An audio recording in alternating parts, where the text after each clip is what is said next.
has yet again claimed that India is his friend and it ended the war with Pakistan at his request. When asked if India is going to pay high tariffs between 20 to 25%, the US president said, and I quote, "India is my friend. They entered the war with Pakistan at my request." The deal with India is not finalized. India has been a good friend, but India has charged basically more tariffs than almost any other country. That is, in fact, the statement coming in from Donald Trump, and breaking news development as well, where he has yet again gone ahead and claimed that India is his friend, and it was on his request that the war between India and Pakistan had ended. Trump is on at it once again, and when he was asked if India is going to pay high tariffs between 20 to 25%, he said that India is his friend and they ended the war with his request. Let's listen in to what Donald Trump had to say. Look, India's they're my friends and he's my friend. And, you know, they ended the war with Pakistan at my request, and that was great. And Pakistan did also. You know, we did a lot of great settlements, including the recent one, as you know, with Cambodia, blah, blah, blah. So that was a great one. I think that's been pretty well finalized now, right? India's been a good friend, but India has charged basically more tariffs than almost any other country. You know that, right? Over the years.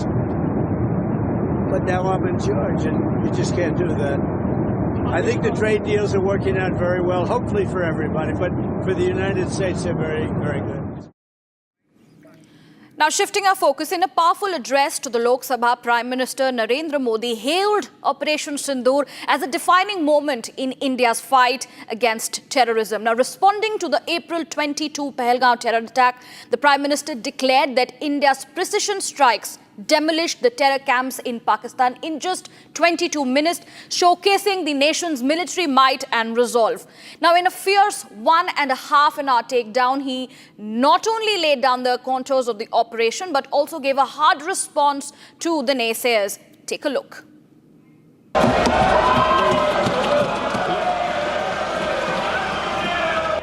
माननीय प्रधानमंत्री माननीय मोदी जी,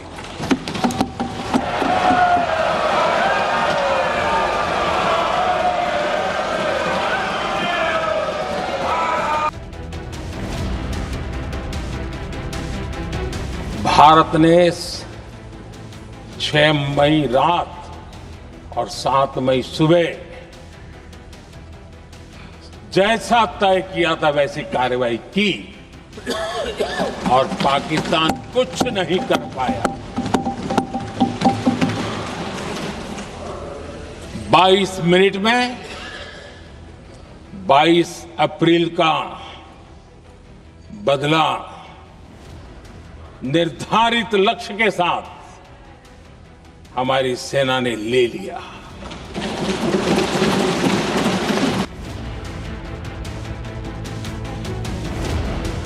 भारत ने दिखाई अपनी तकनीकी क्षमता।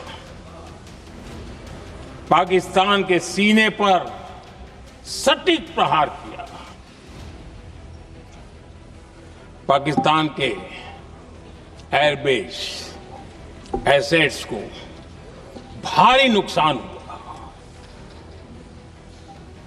और आज तक उनके कई एयरबेस आईसीयू में पड़े हैं।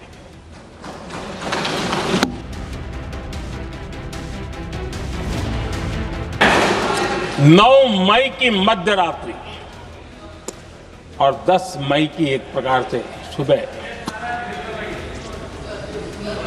हमारी मिसाइलें उन्होंने पाकिस्तान के हर कोने में प्रचंड प्रहार किया, जिसकी पाकिस्तान ने कभी कल्पना नहीं की थी और पाकिस्तान को घुटनों पर आने के लिए मजबूर कर दिया।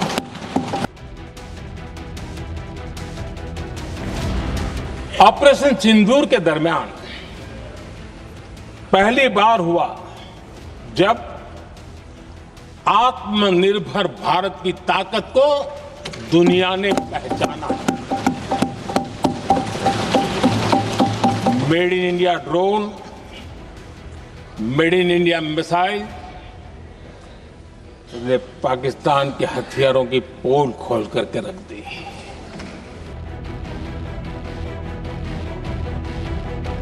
तो अमेरिका के उपराष्ट्रपति जी ने मुझे फोन पे बताया कि पाकिस्तान बहुत बड़ा हमला करने वाला है, ये उन्होंने मुझे बताया। मेरा जो जवाब था, अगर पाकिस्तान हमला करेगा तो हम बड़ा हमला कर करके जवाब देंगे, ये मेरा जवाब था। और आगे मेरा एक वाक्य था, मैंने कहा था हम गोली का जवाब गोले से देंगे।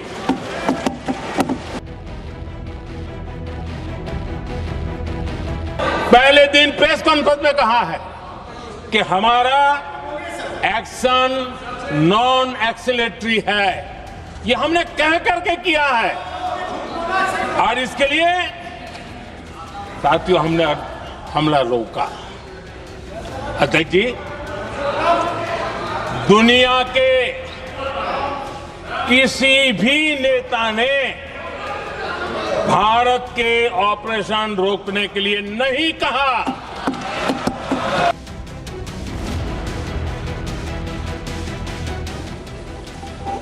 आज जो लोग पूछ रहे हैं पीओके को वापस क्यों नहीं लिया, वैसे ये सवाल मुझे ही पूछ सकते हैं और किसको पूछ सकते हैं।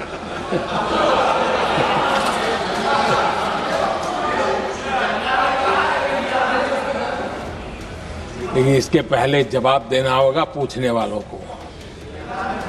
किसकी सरकार ने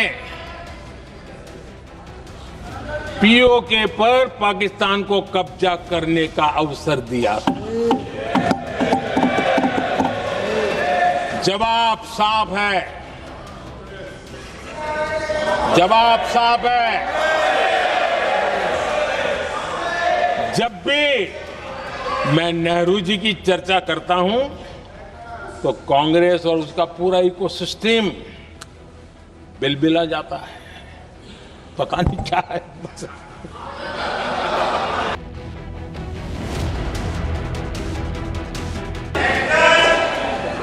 आप निकाल दीजिए पाकिस्तान के सारे बयान और यहां हमारा विरोध करने वाले लोगों के बयान, फुल स्टॉप कॉमा के साथ एक है। क्या कहेंगे इसको? और बुरा लगता है सच बोलते हैं तो। पाकिस्तान के साथ सुर में सुर मिला दिया जाता है। आदरणीय अध्यक्ष जी, देश हैरान है, कांग्रेस ने पाकिस्तान को क्लीन चिट दे दी है।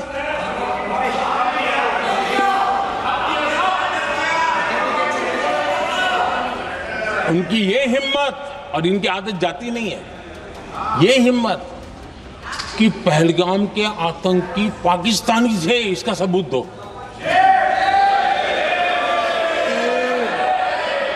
क्या कह रहे हो तुम लोग? तो कौन सा तरीका है? और यही मांग पाकिस्तान कर रहा है जो कांग्रेस कर रही है।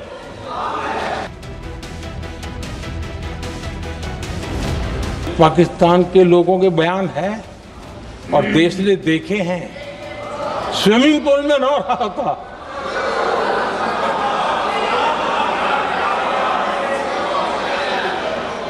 और जब इतना कड़ा प्रहार हुआ,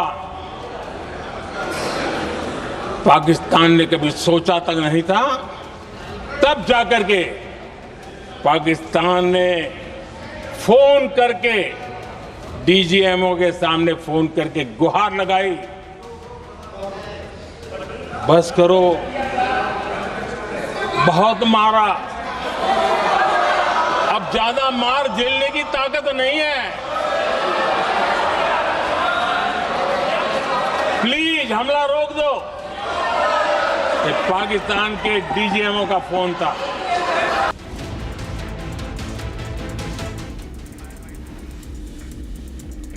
Picking up where Defence Minister Rajnath Singh left off, Union Home Minister Amit Shah launched a blistering attack on the opposition on day 2 of the Lok Sabha debate on Operation Sindur. Now, taking a sharp aim at what he called the operation's habit of questioning counter-terror operations, Shah defended the security forces' action under Operation Mahadev, in which 3 Pakistani terrorists linked to the Pahalgam massacre were neutralized. He stressed that multiple layers of verification were carried out before confirming their identities. Now, earlier, Samajwadi Party chief Akhilesh Yadav had raised questions about the timing of the operation, pointing out that it coincided with the parliamentary debate. Now, that remark drew a very, very strong response from Prime Minister Narendra Modi, who asked pointedly, is there ever a special occasion to take on terror and terrorists? Well, here, more on this report. As Lok Sabha opened for round 2 of the Operation Sindur debate, Operation Mahadev took precedence instead.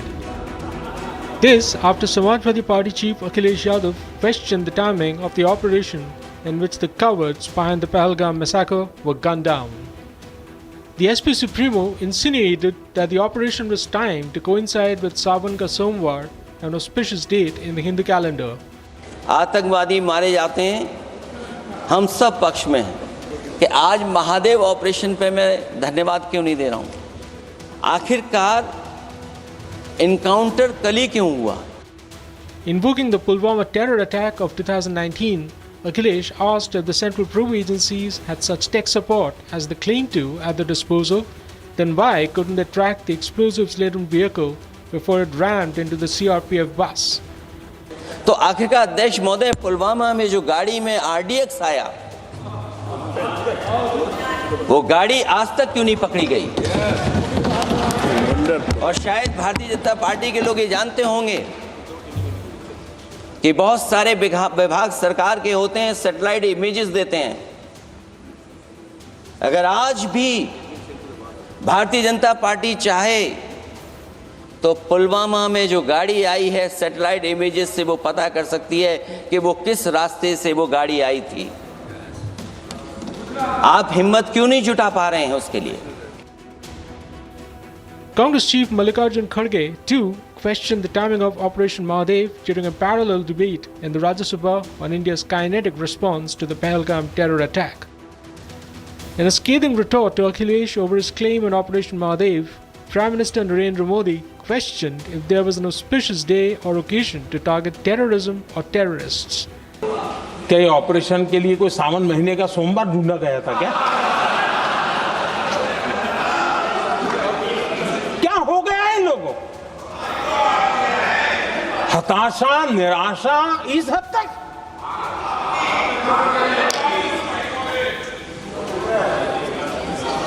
और देखिए मजा, पिछले कई सप्ताह से हाँ operation सिंदूर हो गया तो ठीक है, पहलगाम के आतंकियों का क्या हुआ? पहलगाम के आतंकियों का अब हुआ तो कल क्यों हुआ?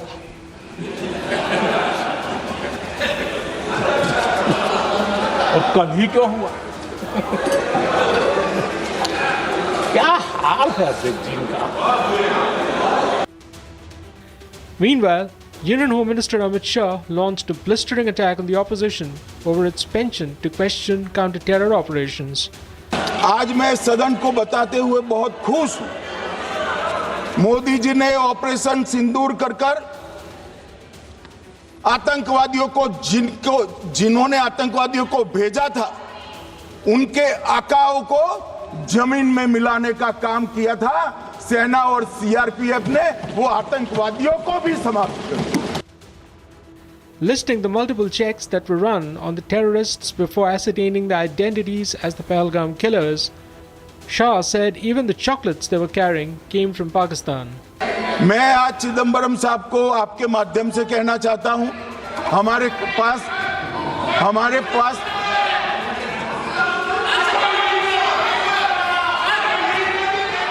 मान्यवर, हमारे पास प्रूफ है, वो भी मैं सदन के सामने रखना चाहता हूं कि तीनों पाकिस्तानी थे। 3 में से 2 के पाकिस्तान के वोटर नंबर भी आज हमारे पास उपलब्ध है।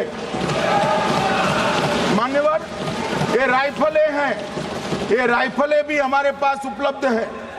इनके पास से जो चॉकलेटें मिली हैं, वो चॉकलेटें ढोक में से मिली, वो भी पाकिस्तान की बनाई हुई चॉकलेट है। मान्यवर, ये कहते हैं कि पाकिस्तानी नहीं थे, इसका मतलब पूरी दुनिया के सामने इस देश का एक पूर्व गृह मंत्री पाकिस्तान को क्लीन चिट दे रहा है।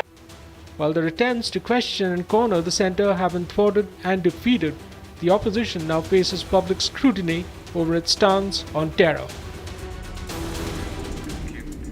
Now, on the other side, Prime Minister Narendra Modi led the centre's counter-offensive against the Congress party, responding point by point to its allegations of restricting the armed forces during Operation Sindur. Now, taking a sharp dig at the opposition, the Prime Minister invoked India's first Prime Minister, Pandit Jawaharlal Nehru, accusing the then Congress government of surrendering Aksai Chin to China. Now, joining him in the attack, Union Home Minister Amit Shah also called out the past Congress decisions as the Prime Minister reminded the House of how the Kartarpur Sahib, a sacred Sikh shrine, was left to Pakistan and how the Kachativu Island was handed over to Sri Lanka. Here's more on the key flashpoints from day 2 of the Operation Sindur debate in the Lok Sabha.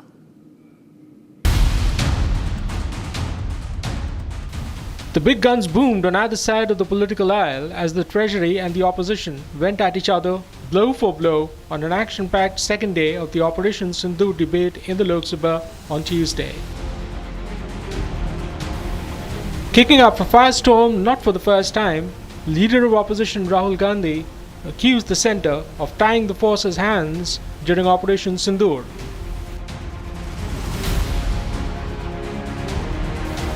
Questioning the centre's intent in going after Pakistan, Rahul claimed the Modi government showed lack of strategic depth or political will during its military response to the Pahalgam terror attack.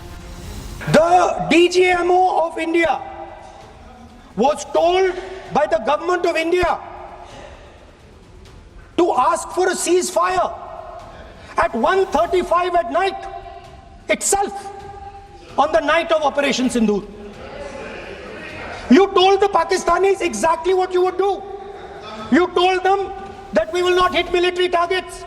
You told them we do not want escalation. मतलब आपने पाकिस्तान को directly अपनी political will बता दी कि आपके पास लड़ने की political will है ही नहीं. To this, Prime Minister Narendra Modi hit back at Rahul during a fiery rebuttal as he reminded the Congress of how it ceded Aksai Chin to China. यहां बार बार एक बात का जिक्र हुआ और मैं फिर से करना चाहूंगा. अक्साई चीन की उस पूरे क्षेत्र को बंजर जमीन करार दिया गया. ये कह करके तो बंजर है. देश की 38,000 वर्ग किलोमीटर जमीन हमें खोनी पड़ी.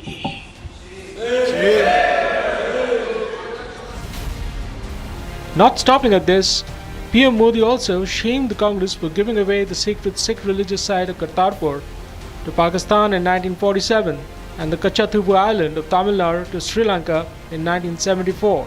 अरे कम से कम करतारपुर साहब को तो ले सकते थे, वो ही नहीं कर पाया.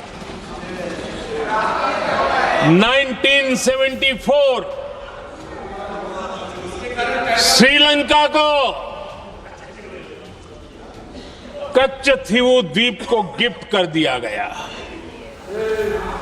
आज तक हमारे मछुआरे भाई बहनों को इससे परेशानी होती है, उनकी जान पर आफत आती है. क्या गुनाह था तमिलनाडु के मेरे फिशरमैन भाई बहनों का कि आपने उनका हक छीन लिया.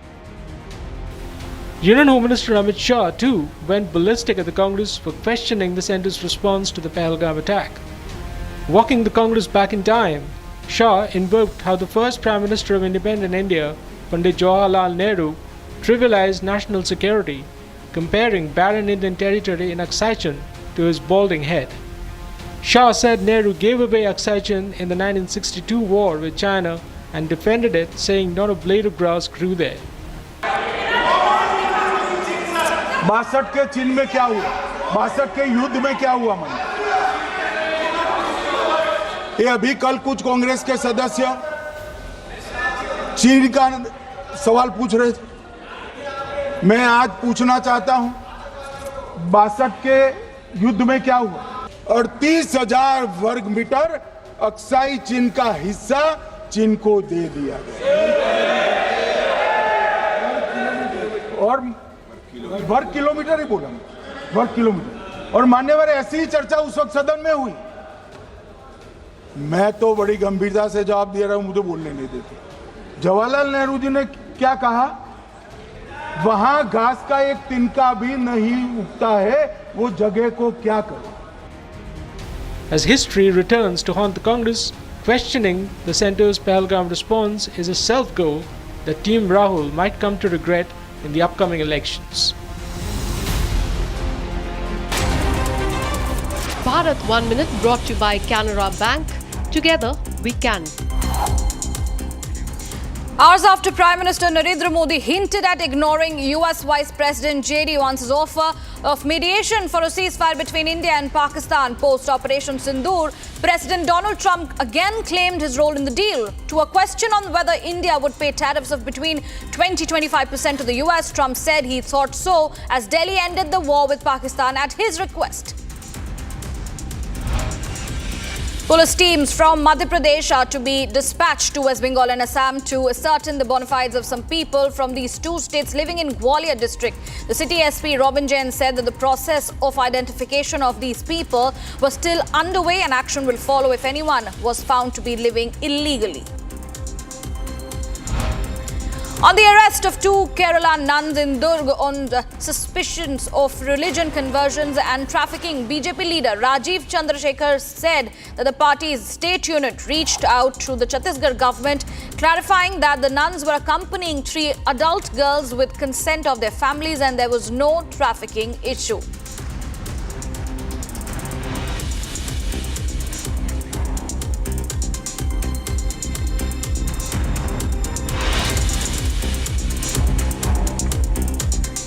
Coming up on the other side, Day 2 of Operation Sindur debate in Parliament concludes after Prime Minister Modi's fiery speech as both the centre and the opposition locked horns over the 4-day military conflict between India and Pakistan.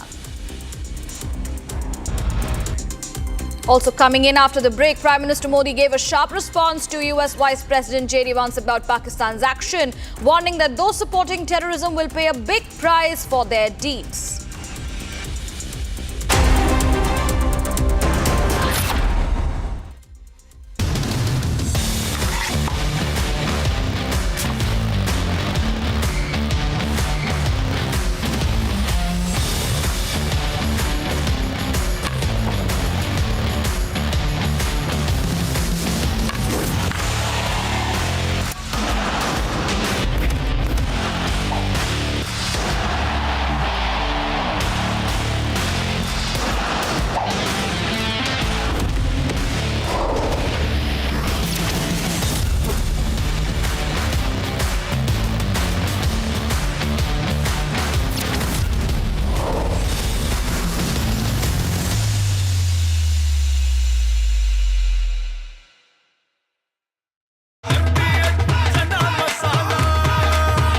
Chholiya हो या लोबिया, सफेद चने या काले चने, सब कुछ मजेदार बने।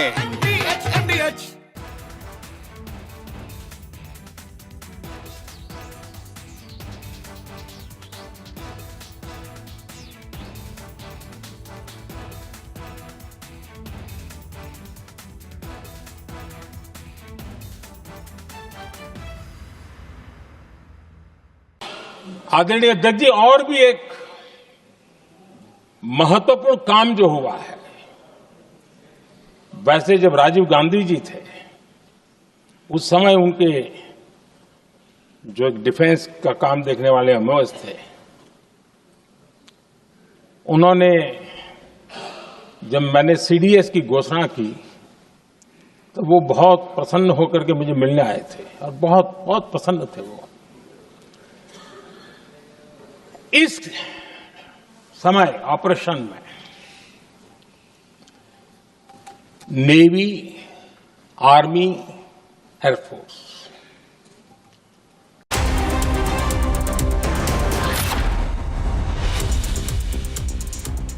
Good morning, hello and welcome viewers. You're watching live this morning with me, Riyanka Chaudhary. We have lots lined up for you on the other side, but first let's get started with the top headlines.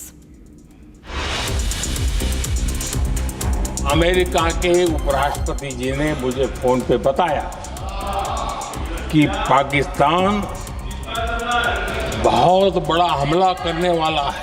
अगर पाकिस्तान का ये इरादा है तो उसे बहुत महंगा पड़ेगा। Prime Minister Modi gave a sharp response to US Vice President JD Vance about Pakistan's action, warning that those supporting terrorism will pay a big price for their deeds. दुनिया के किसी भी नेता ने भारत के ऑपरेशन रोकने के लिए नहीं कहा और इसलिए मैं फिर से लोकतंत्र के इस मंदिर में दोहराना चाहता हूं, ऑपरेशन सिंदूर जारी है। Prime Minister Modi said that no leader in the world had asked India to stop during Operation Sindur. He also said Operation Sindur will continue. India will always act till Pakistan stops attacks. NIA launches probe into killing of Pahalgam attack mastermind in Srinagar encounter. NIA team arrived in for the identification of the bodies of the 3 terrorists.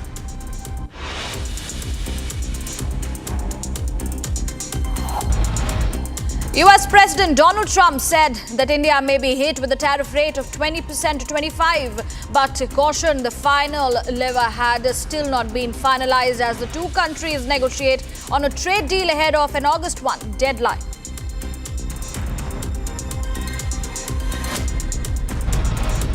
Tsunami alert has been issued for Pacific Islands, Japan, after 8.7 magnitude earthquake hits near Russia's Kamchatka coast.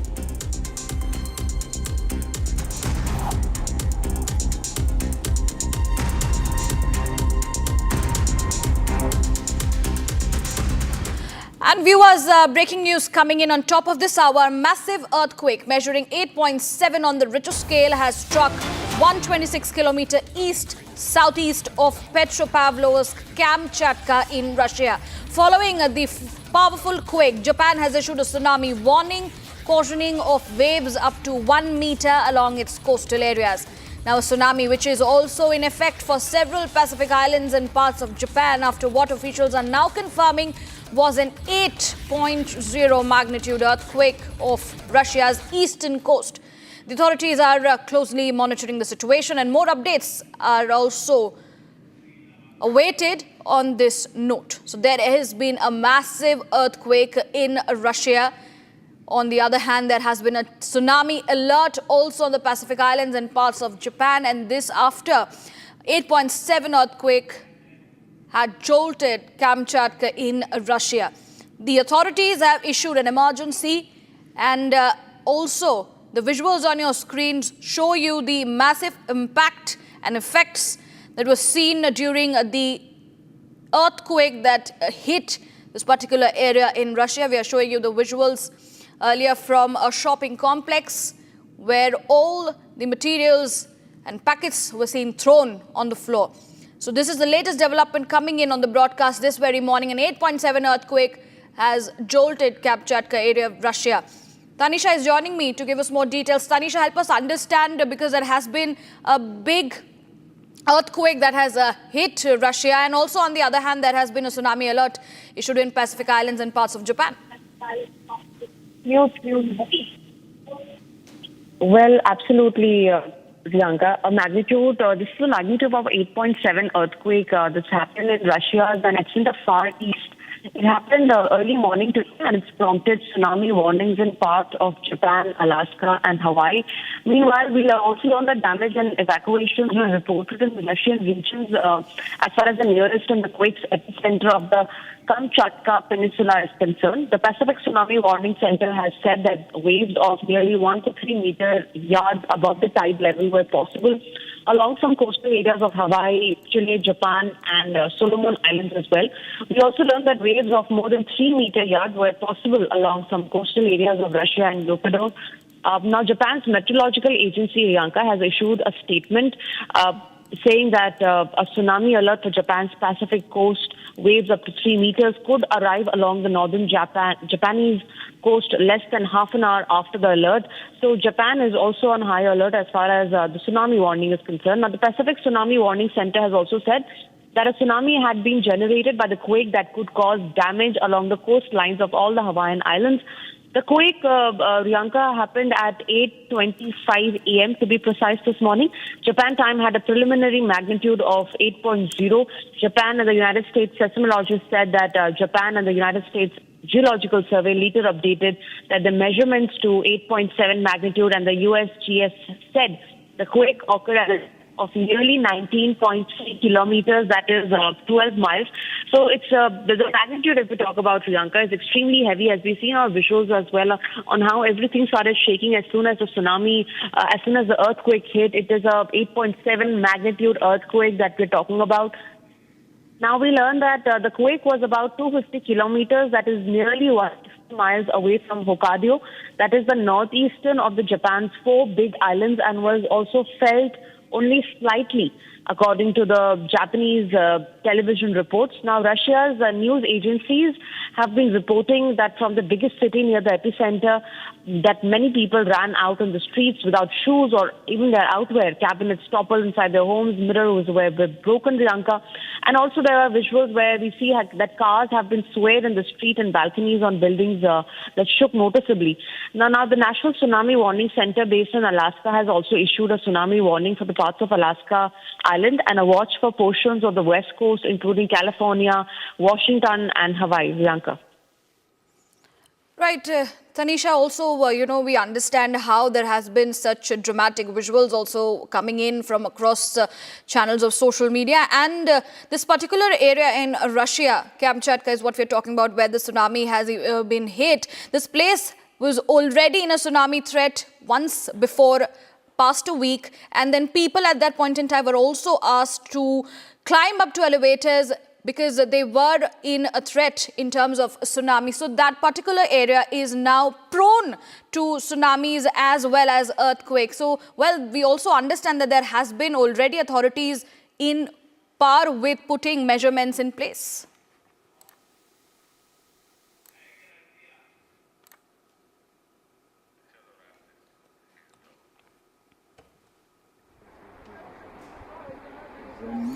All right, looks like we've lost that connection with my colleague Tanisha, but we will be continuing to track this particular story where Russia has been hit with 8.7 earthquake, especially at area called Kamchatka, and we will be continuing to bring you more details on that. Now, moving on to more news and updates coming in. The US State Department has stopped short of providing the details on President Donald Trump's proposed aid plan for Gaza.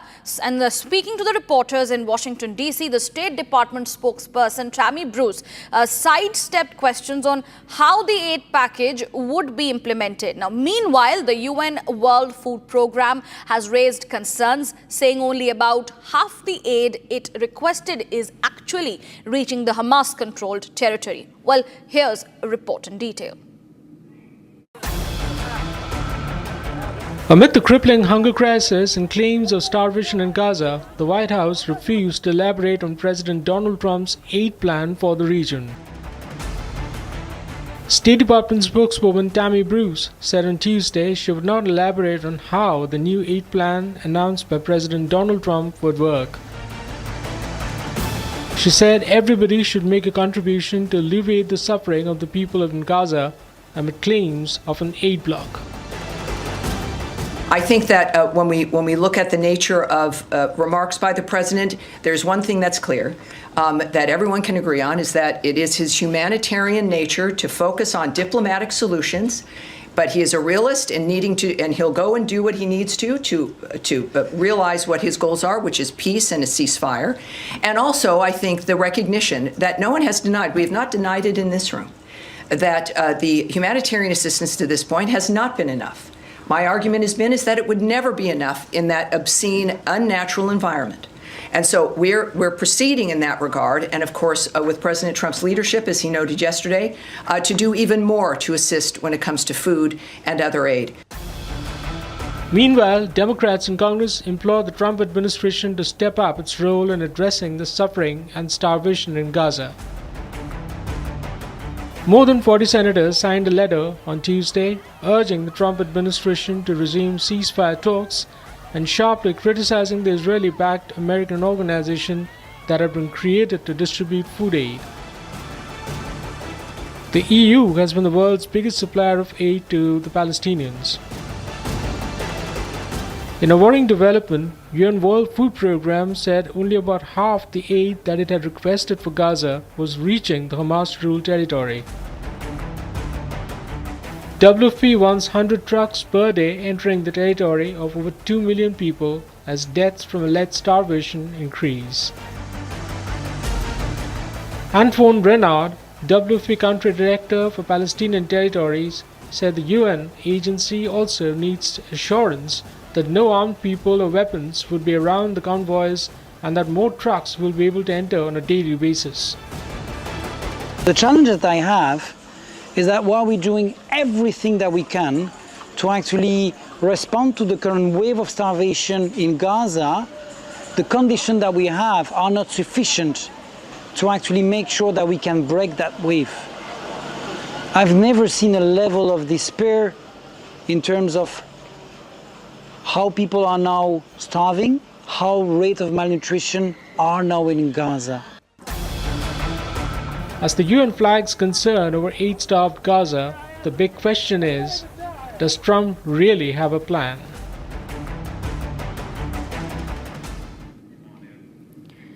Now moving on to more news coming in. A devastating shooting in the heart of New York City has left 6 people dead, including an NYPD officer and 4 civilians, alongside the suspect himself. The gunman died by apparent suicide after barricading himself inside the building. Here's more on the story. A gunman carrying an assault-style rifle opened fired in a high-rise building in New York in broad daylight. The high-rise building has headquarters of NFL and Blackstone, some of the world's largest investment firms. He killed 4 people, including a police officer, and injured 1 before shooting himself dead. The gunman has been identified as a 27-year-old Shane Tamura from Las Vegas. According to the police, Shane had a concealed carry license for a handgun and documented mental health history. The attacker walked into an office block on Manhattan's Park Avenue in the evening and opened fire in the lobby.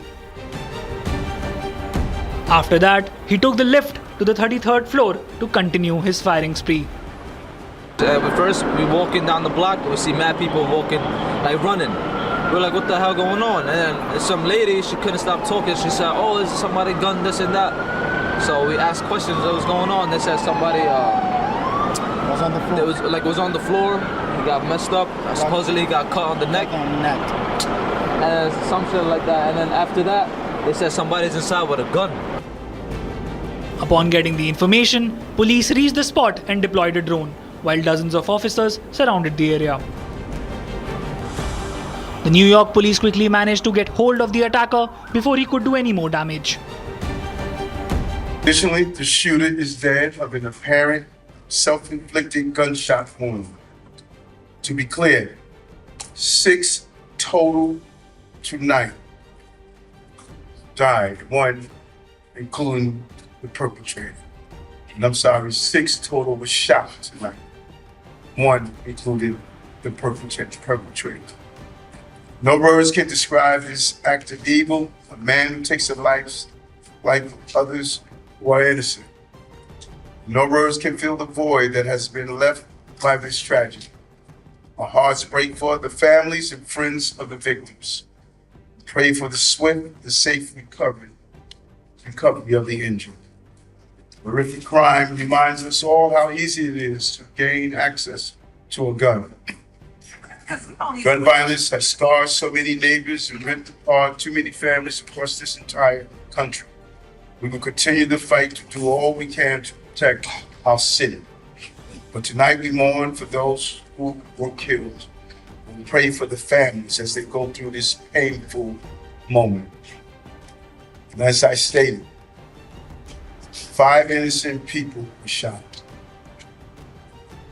And the perpetrator was shot. We will continue to do what we do as a city. And let's fight to protect innocent New Yorkers. After investigation, police found out that the gunman's target was the NFL office, but he entered the wrong lift and could not achieve his targets. Notably, this is the 254th mass shooting incident in the United States this year alone.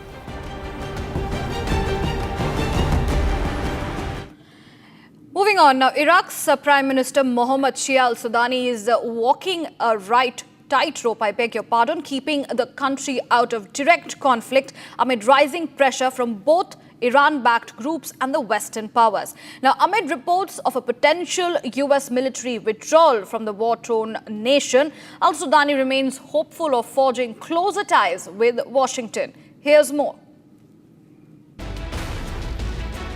For nearly 2 years, Iraq has remained on the sidelines while conflict has erupted in the neighboring countries. Prime Minister Mohammad Shia al-Sudani credits political and military pressure for preventing pro-Iran terror groups from entering the Israel-Iran conflict. Following Israeli airstrikes and Iran's retaliatory missile launches, Iraqi groups attempted attacks, but al-Sudani says his forces thwarted them 29 times. PM has warned that Iraq must not give any reason for foreign intervention in the country. The Iraqi leader says he has reached out to Iran for calm while urging the Trump administration to secure truce between Israel and Tehran. Al-Sudani also faces a challenge with the US-led coalition in Iraq. A withdrawal was expected to start by September 2025, but progress is slow. The PM is also trying to build an understanding with the US, as Iraq believes that a good relation with the US is not only helpful in a swift withdrawal of US troops, but also is important to carry out anti-terrorist operations in the country. With talks with the United States, Iraq is trying to give a new identity to its country, which has suffered from decades of war and political instability.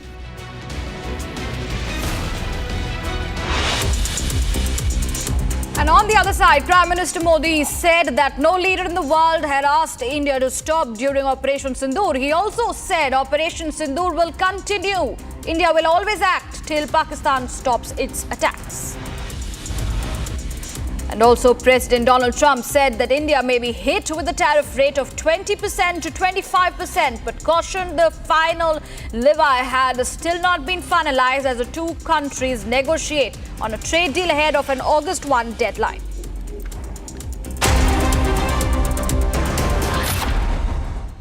इसको घर पे लगाओगे तो शादी का तो पता नहीं, पर घर पक्का नहीं टूटेगा। रुंगटा नहीं तो घर स्ट्रॉन्ग नहीं। रुंगटा स्टील TMT बार एकदम सॉलिड। पहाड़ों में हाइकिंग शिप भी बन सकती है। NDH की हल्दी मिर्ची धनिया करे कमाल, ये रंग दे, ये खुशबू दे, ये तीखा, ये कम पड़े, क्या निराला NDH masala. Sir, let us now move to Operation Sindur. Yesterday I watched Rajnath Singh ji का भाषण मैं सुन रहा था, and I listened quite carefully when people speak. And Rajnath Singh ji said that Operation Sindur began at 1:05 in the morning. और उसके बाद उन्होंने कहा, he said, Operation Sindur lasted 22 minutes. And then he said the most shocking thing. He said at 1:35, we called Pakistan. We called.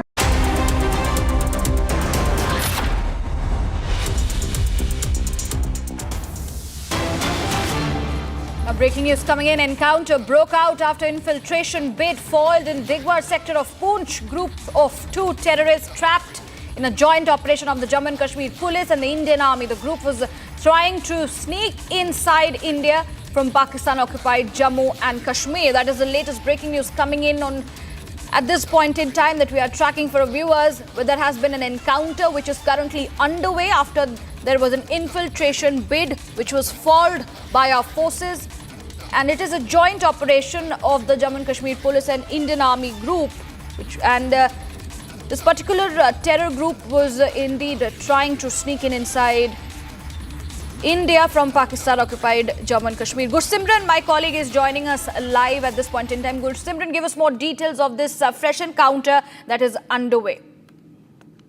See, this is a fresh group of Lashkar-e-Toiba that was trying to sneak in into the Indian territory from the Poonch line of control. The area is Kasalia in the area of Gulpur, where this group tried to infiltrate, but there was an input that was generated by the Jammu and Kashmir Police and was shared by the Indian Army, after which joint operations were carried out late last night. And we are told that during the operation, the security forces have been able to pin down the location of 2 Lashkar terrorists. What we are hearing, that both the terrorists of Lashkar-e-Toiba, they have been injured in the ongoing encounter. This is the confirmation that we are picking up from the sources in the Indian Army, that 2 Lashkar terrorists have been injured in the ongoing encounter. This was a new group that was trying to sneak in because Lashkar is frustrated after its major losses that it has seen in the Srinagar encounter, because 3 of their top commanders that were involved in the Pahalgam terror attack, they have been neutralized, and now every possible attempt is being made by Lashkar-e-Toiba to push in more and more terrorists into the Indian territory. And they try to use the Pir Panjal infiltration route that has been one of the traditional infiltration routes, but that attempt has been foiled because there was a precise input that was generated by Jammu and Kashmir Police and was shared and corroborated by the Indian Army. And then late last night, we are told that the joint ambush parties were pushed to the operation site. And today morning, it was around 4:30 when they saw some group trying to sneak in. 2 terrorists have been intercepted and have been injured in the ongoing encounter. That is what we are picking up from the sources in the Indian Army. Appreciate you joining us, Gursimran, and giving us those details. We will be coming back to you with more updates as and when they come in. But viewers, on the other hand, President Donald Trump has announced a trade deal with the European Union that will fundamentally rebalance the economic relationship between the world's 2 largest economies. Now, the trade deal encompasses a wide variety of sectors that include cars, timber and aluminium, and simultaneously suggesting that pharma is unrelated to this deal. Now, medicines being the largest European exports to the US by value, therefore the EU accounts for approximately 60% of all the pharmaceutical imports to the US. Now, the European Union will pay a US tariff rate of 15% for pharmaceuticals as a part of a new trade deal, though certainly on future duties remains unclear. Now, here's more to the story. The EU-US trade deal agreed over the weekend by US President Donald Trump and European Commission President Ursula von der Leyen will include pharmaceuticals that is tariffed at 15%.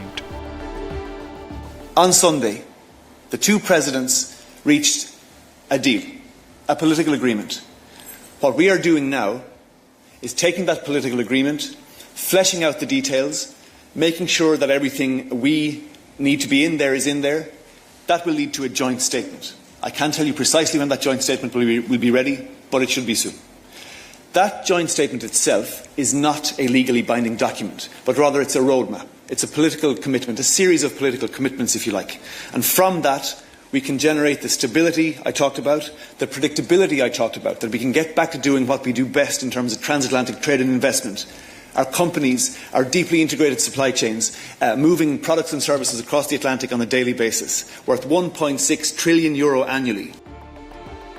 Medicines are the largest European export to the US by value. Therefore, the EU accounts for approximately 60% of all pharmaceutical imports to the US. That figure reached around 120 billion in 2024. President Donald Trump earlier this month issued a statement that pharmaceutical tariffs could be as high as 200% before negotiating the bilateral deal with his European counterpart. It comes after the Trump administration launched Section 232 investigation into the pharma sector that explored the impact of pharma imports on national security of the US. Although the tariff has significantly lowered to 15% range, the pharma firms are calling for tariff clarity, as its risk could blow up the entire trade deal between both the nations. Our understanding is that, our clear understanding from our discussions with our American partners, is that the 15% across-the-board tariff ceiling captures pharma, and that only kicks in at the moment where the results of the 232 investigation come out, which we also expect very soon. In any case, the exact entry into force of every tariff, that's going to depend on practical, technical implementation.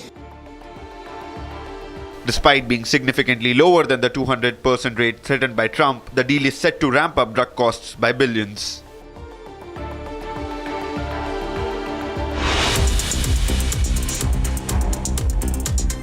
Well, coming up on the other side, Indian cricketer Gautam Gambhir got into a heated argument with a pitch curator during a recent match.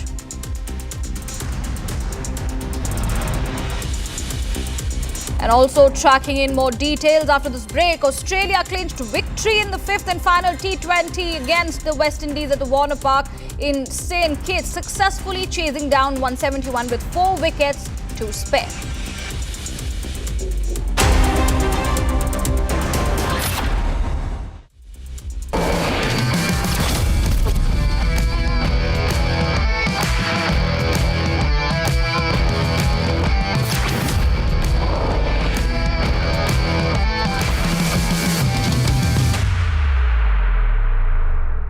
Bowl दही में 4 चम्मच MDH चटनी पुदीना मसाला डाला, stir करो, पुदीना चटनी तैयार। MDH चटनी पुदीना मसाला।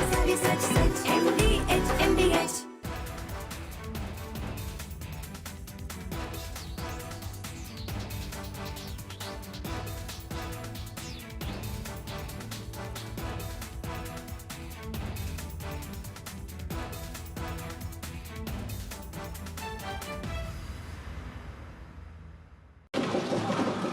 आदरणीय अध्यक्ष जी, मैं एक आंकड़ा आज बताना चाहता हूं। पूरा देश गर्व से भर जाएगा। कुछ लोगों का क्या होगा मैं नहीं जानता। पूरा देश गर्व से भर जाएगा। 9 मई को पाकिस्तान ने करीब 1000 मिसाइलों और आर्म्ड ड्रोन्स के भारत पर बहुत बड़ा हमला करने की कोशिश की। 1000 ये मिसाइलें भारत के किसी भी हिस्से पर गिरती तो वहां भयंकर तबाही मचती, लेकिन 1000 मिसाइल्स और ड्रोन्स को भारत ने आसमान में ही चूर चूर कर दिया।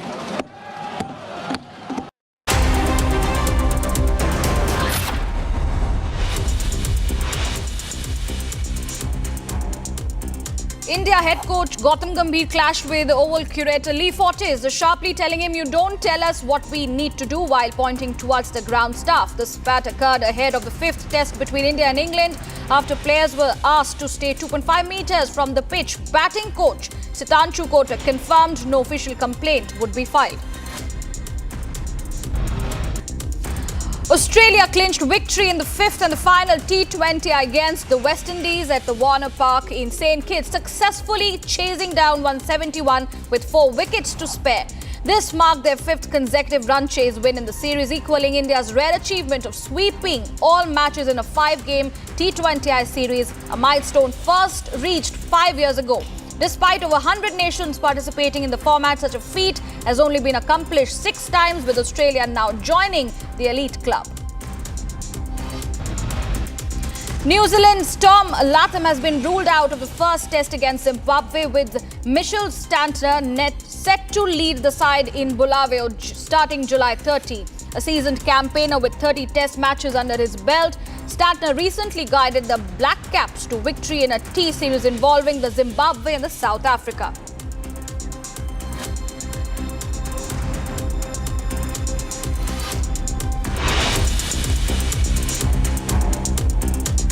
And coming up after this break, President Donald Trump said that India may be hit with a tariff rate of 20% to 25%, but cautioned the final levy had still not been finalized as the two countries negotiate on a trade deal ahead of an August 1 deadline.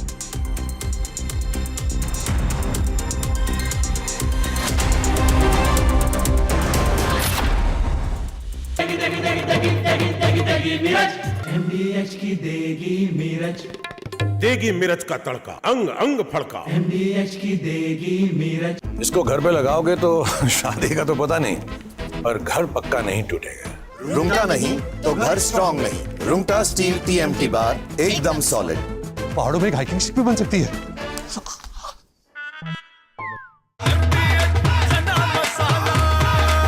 अब छोलिया हो या लोबिया, सफेद चने या काले चने, सब कुछ मजेदार बने। कुछ लोग जानबूझकर के कुछ चीजें भूलने में इंटरेस्टेड होते हैं। देश भूलता नहीं है, देश को याद है। 6 रात और 7 मई सुबह ऑपरेशन हुआ था और 7 मई को सुबह भारत ने प्रेस कॉन्फ्रेंस हमारी सेना ने की और इस प्रेस कॉन्फ्रेंस में भारत ने स्पष्ट कर दिया था और पहले दिन से क्लियर था कि हमारा लक्ष्य है आतंकियों के आका, आतंकियों की जो व्यवस्थाएं जहां से होती है वो और उनके अड्डे, उनको। From Asia's largest news headquarters, setting the agenda for Bharat.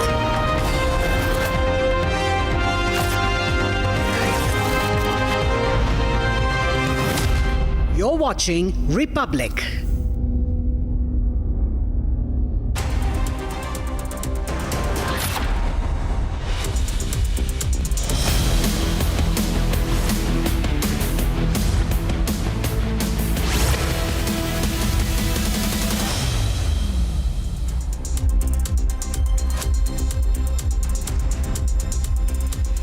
Hello and welcome. You're watching live this morning with me, Tanisha Awasthi.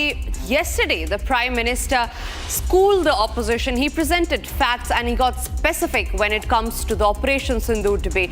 The Sindur debate was concluded yesterday in the Lok Sabha. However, today in the Rajya Sabha, Amit Shah is going to give his concluding speech and thereby ending and concluding the Operation Sindur debate in both the houses of the Parliament. We're tracking that and a lot more for you on this edition. But first, a quick check of the headlines.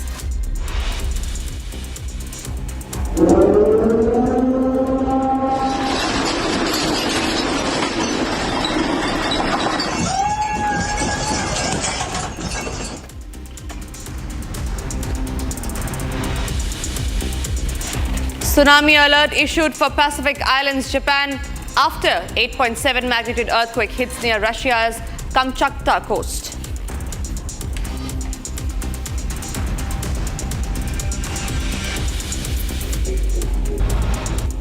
Debate on Operation Sindur to continue in Rajya Sabha today. External Affairs Minister S.J. Shankar to open it at 1 p.m. JP Nadda to speak around 3 with Amit Shah likely to deliver the concluding remarks.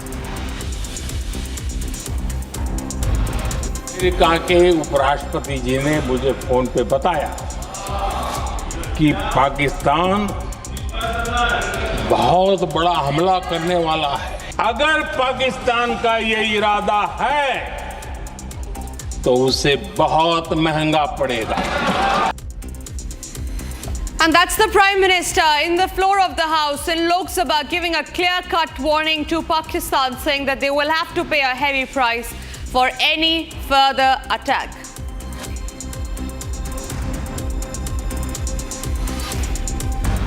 दुनिया के किसी भी नेता ने भारत के operation रोकने के लिए नहीं कहा। और इसलिए मैं फिर से लोकतंत्र के इस मंदिर में दोहराना चाहता हूं,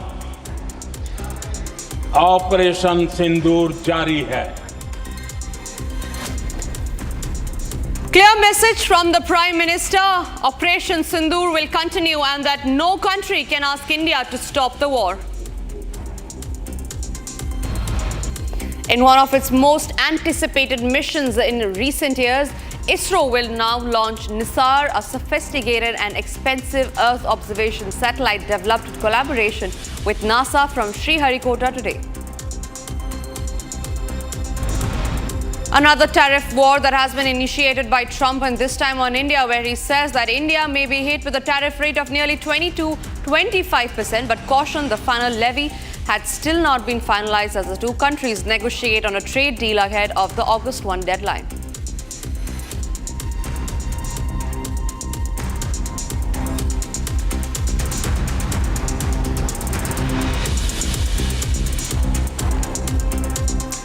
Ladies and gentlemen, we start this edition with some international news that's coming in. A massive earthquake measuring 8.7 on the Richter scale has struck 126 kilometers east-southeast of Petropavlovo, VSK Kamchatka in Russia. Following the powerful earthquake, Japan has now issued a tsunami warning, cautioning of waves up to 1 meter along its coastal areas. A tsunami watch is also in effect for several Pacific islands and parts of Japan after what officials are now confirming was an 8.0 magnitude earthquake off the Russia's eastern coast. Authorities are closely monitoring the situation. Meanwhile, we learn that more updates are awaited as far as tsunami alert and the damage to places are concerned.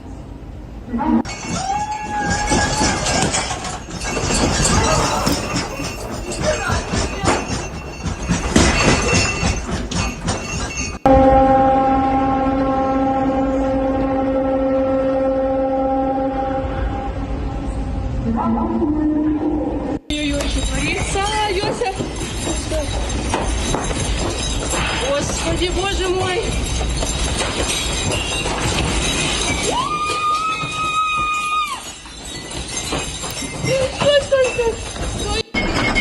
А у нас землетрясение. А у нас землетрясение.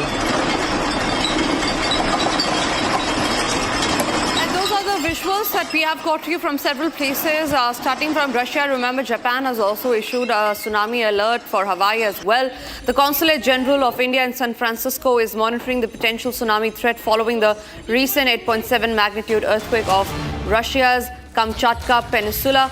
Now, Indian nationals in California, other United States, West Coast states and Hawaii are advised to take the following steps. And the steps are that they have to follow local alerts, carefully monitor alerts from the United States authorities, including local emergency management and the United States tsunami warning centers. Meanwhile, they're also advised to move to higher ground if a tsunami alert is issued, to avoid coastal areas and prepare for emergency and keep devices charged. Meanwhile, the Consulate General of India in San Francisco has also issued a helpline number, which is +1 415 483 6629. So that's the latest breaking news that we have as far as the tsunami alert is issued. Let's take you back in time to when it happened. The earthquake happened around 8:25 a.m. It had a magnitude of 8.7 on the Richter scale, and this happened in Russia's far east early Wednesday, prompted tsunami warnings in parts of Japan, Alaska, and Hawaii. Damage and evacuations were reported in Russian regions nearest the quake's epicenter on the Kamchatka Peninsula. Now, the Pacific Tsunami Warning Center said that waves of 1 to 3 meters above tide level were possible along some coastal areas of Hawaii, Chile, and Japan, and Solomon Islands as well. Waves of more than 3 meters were possible along some coastal areas of Russia and Hokkaido.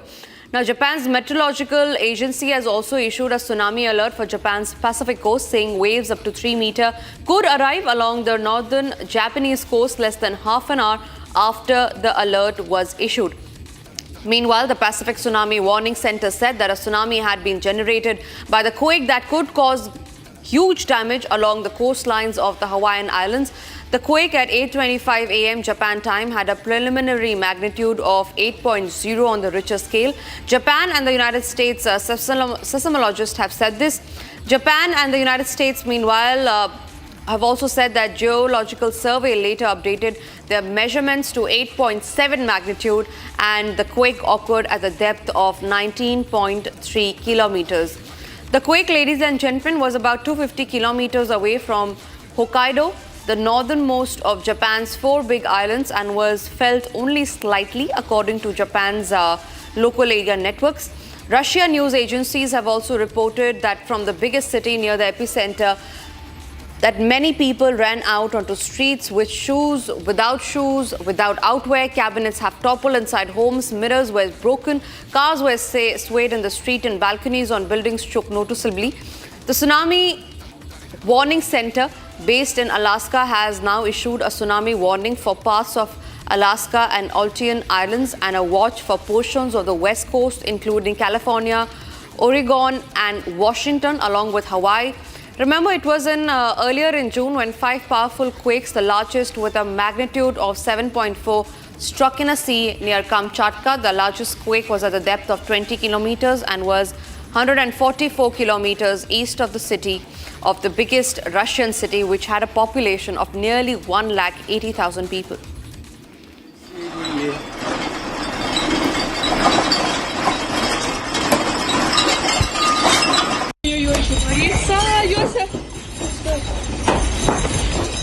Господи, Боже мой!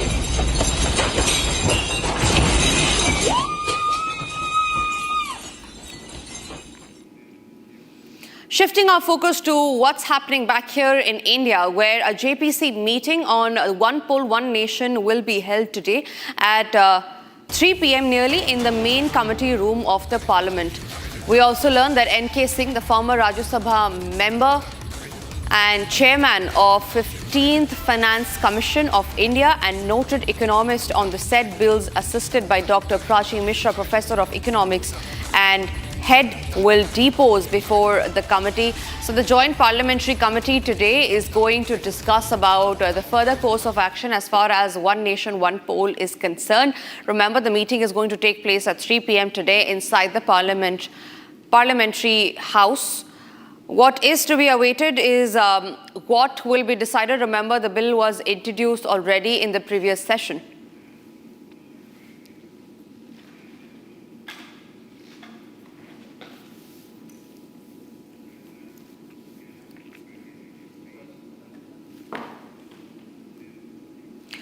Talking about the Parliament, let's also tell you what happened yesterday in a huge showdown with government versus opposition on Operation Sindur. In a powerful address to Lok Sabha, the Prime Minister Narendra Modi hailed Operation Sindur as a defining moment in India's fight against terrorism, responding to the April 22nd Pahalgam terror attack. The Prime Minister also declared that India's precision strikes demolished terror camps in Pakistan in just 22 minutes, showcasing nation's military might and a resolve. In a fierce 1.5-hour takedown, he not only laid down the counters of the operation, the specifics of the operation, but also gave a hard response to the naysayers, to everyone who doubted the army. Here's what he said.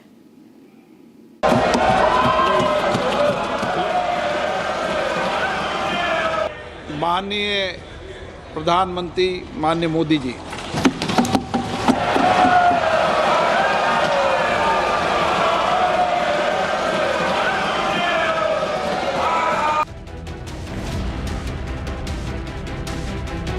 Bharat ने 6 मई रात और 7 मई सुबह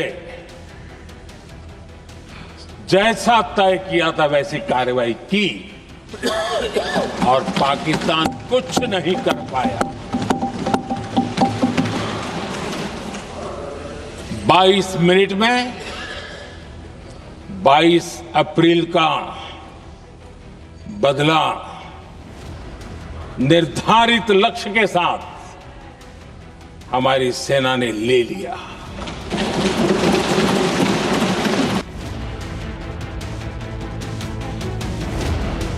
भारत ने दिखाई अपनी तकनीकी क्षमता पाकिस्तान के सीने पर सटीक प्रहार किया। पाकिस्तान के एयरबेस एसेट्स को भारी नुकसान हुआ और आज तक उनके कई एयरबेस आईसीयू में पड़े हैं।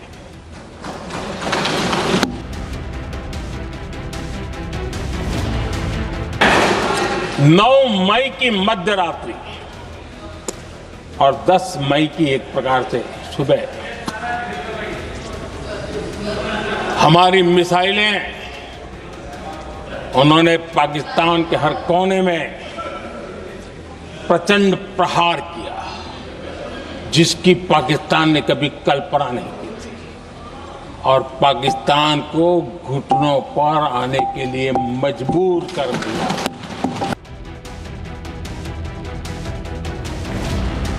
ऑपरेशन सिंदूर के दरमियान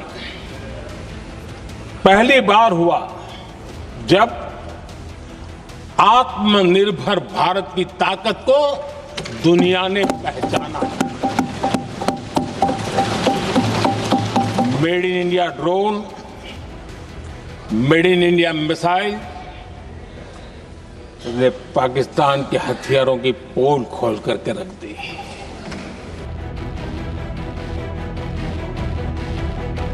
तो अमेरिका के उपराष्ट्रपति जी ने मुझे फोन पे बताया कि पाकिस्तान बहुत बड़ा हमला करने वाला है, ये उन्होंने मुझे बताया। मेरा जो जवाब था, अगर पाकिस्तान हमला करेगा तो हम बड़ा हमला कर करके जवाब देंगे, ये मेरा जवाब था। और आगे मेरा एक वाक्य था, मैंने कहा था हम गोली का जवाब गोले से देंगे।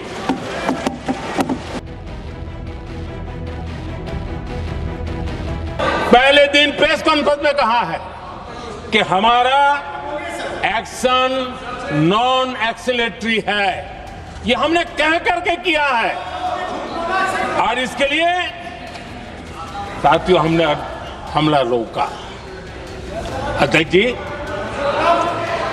दुनिया के किसी भी नेता ने भारत के ऑपरेशन रोकने के लिए नहीं कहा।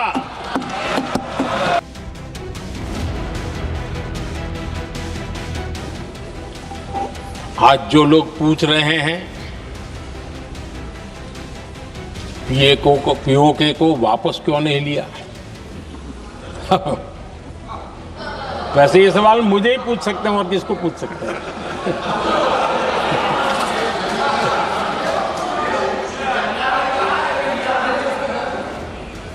लेकिन इसके पहले जवाब देना होगा पूछने वालों को। किसकी सरकार ने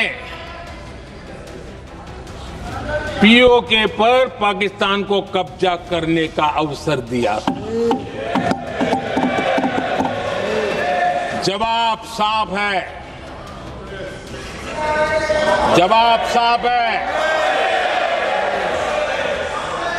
जब भी मैं नेहरू जी की चर्चा करता हूं तो कांग्रेस और उसका पूरा इकोसिस्टम बिलबिला जाता है, पता नहीं क्या है।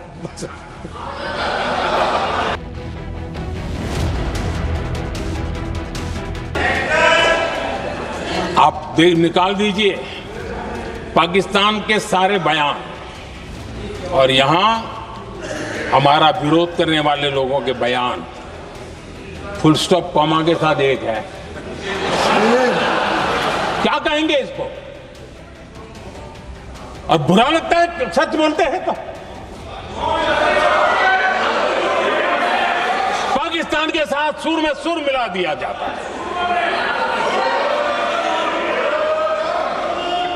आदरणीय अध्यक्ष जी, देश हैरान है, कांग्रेस ने पाकिस्तान को क्लीन चिट दे दी है।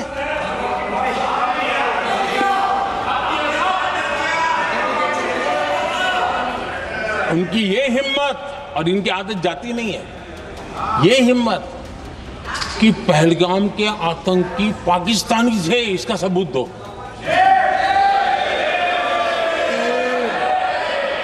क्या कह रहे हो तुम लोग? तो कौन सा तरीका है? और यही मांग पाकिस्तान कर रहा है जो कांग्रेस कर रही है।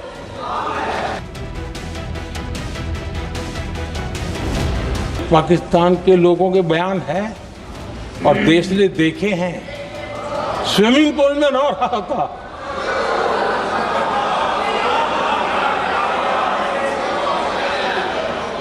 और जब इतना कड़ा प्रहार हुआ, पाकिस्तान ने कभी सोचा तक नहीं था, तब जाकर के पाकिस्तान ने फोन करके डीजीएमओ के सामने फोन करके गुहार लगाई, बस करो, बहुत मारा, अब ज्यादा मार झेलने की ताकत नहीं है, प्लीज हमला रोक दो। ये पाकिस्तान के डीजीएमओ का फोन था।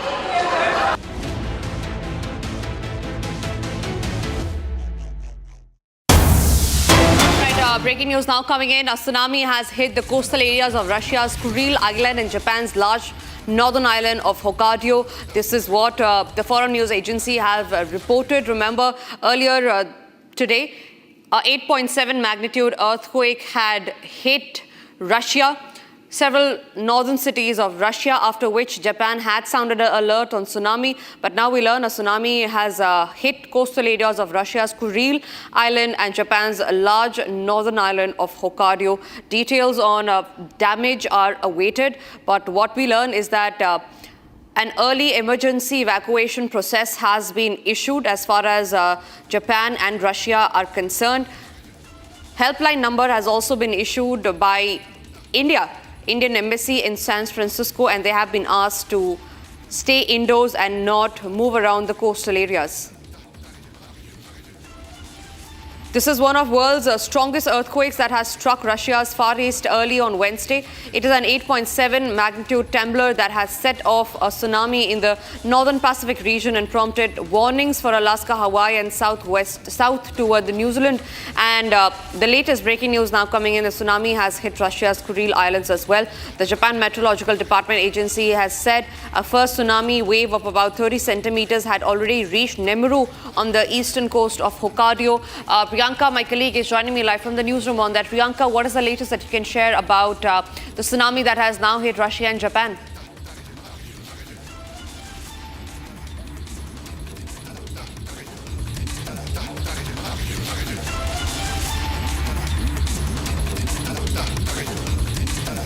Priyanka, what is the latest as far as the tsunami that has hit Japan and Russia is concerned? Audio नहीं आ रहा है मेरे।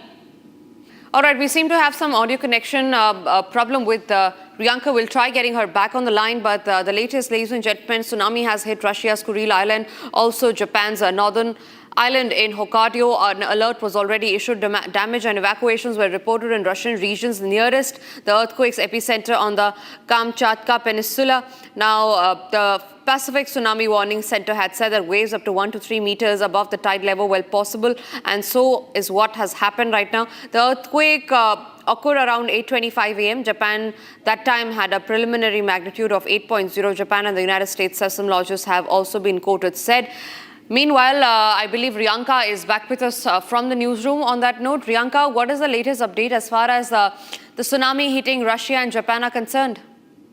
Well, there was already an alert after the earthquake had hit one of the coast areas of Russia. And then what we see that as per the latest update, a tsunami has hit the coastal areas of Russia's Kuril Islands and Japan's large northern island of Hokkaido. And this is the report coming in. And what we also understand at this point in time, there were several tsunami warnings which were also issued. There were sirens blared, in fact, yesterday as well in Honolulu, and people were moved to higher areas and well. And on this on this side, what we also understand, the Japan Met Department said that the tsunami measuring 40 centimeters, which is 1.3 feet, was in fact detected. And on the south coast of Hokkaido, the northmost of the country's main islands, and as per the latest details and the breaking updates, what we are getting in is the fact that the tsunami has already hit. There were alerts which were issued earlier. The tsunami has hit Kuril Islands in Russia as well as Japan's large northern island of Hokkaido. This is the latest update coming in. There have been several measures also taken by the authorities earlier as well. Remember,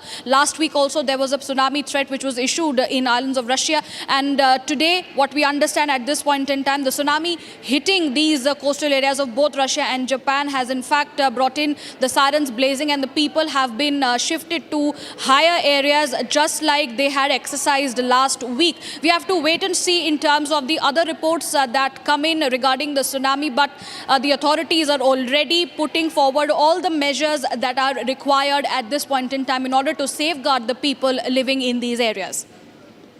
Absolutely, Riyanka. Stay with me. Also share details on the extensive damage that has been caused in several parts of Russia and Japan.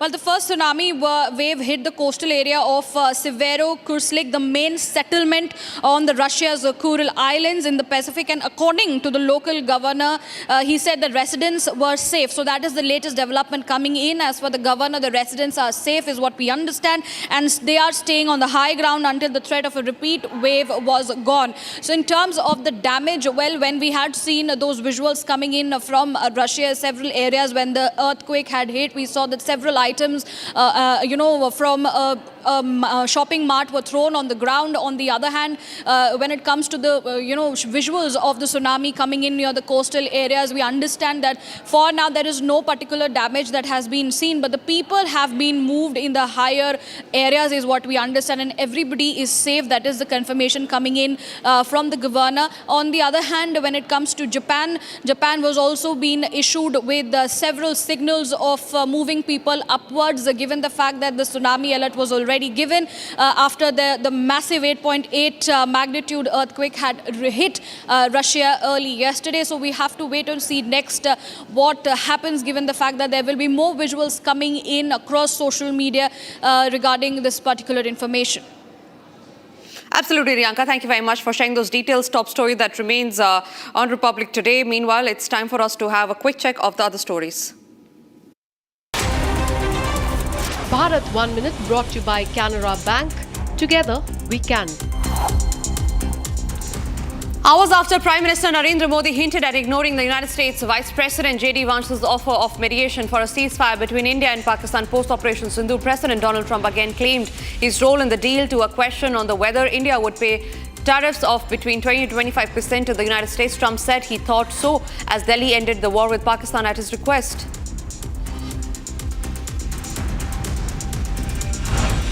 Police teams from Madhya Pradesh are to be dispatched to West Bengal and Assam to ascertain the bona fides of some people from these two states living in Gwalior district. City SP Robin Jain said the process of identification of these people were still underway and action will follow if anyone was found to be living illegally.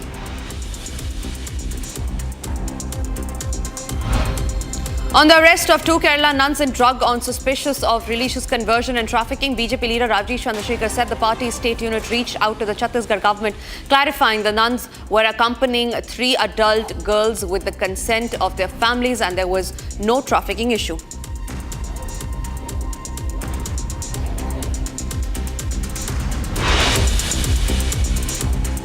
Time for us to now slip into a short break. After the break, getting you the details of Day 2 of Operation Sindur. Debate in Parliament concludes after Prime Minister Modi's fiery response. Much awaited is the Home Minister's concluding remarks. Meanwhile, also getting you more details on how the Prime Minister has warned Pakistan if they conduct any future action.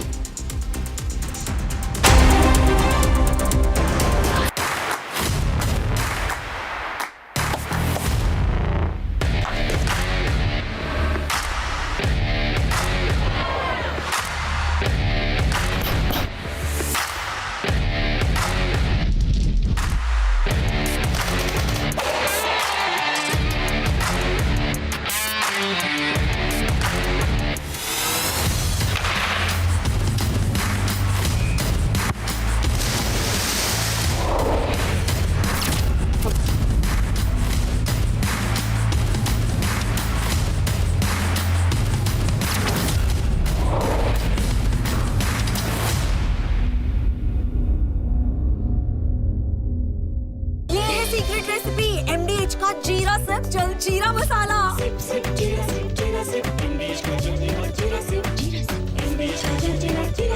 इसको घर पे लगाओगे तो शादी का तो पता नहीं, पर घर पक्का नहीं टूटेगा। रुंगटा नहीं तो घर स्ट्रॉन्ग नहीं। रुंगटा स्टील TMT बार एकदम सॉलिड। पहाड़ों में एक हाइकिंग स्टिक भी बन सकती है। भारत की अपनी दुकान इंडिया सोना, अपने देश का सामान इंडिया सोना, इंडिया सोना, इंडिया सोना।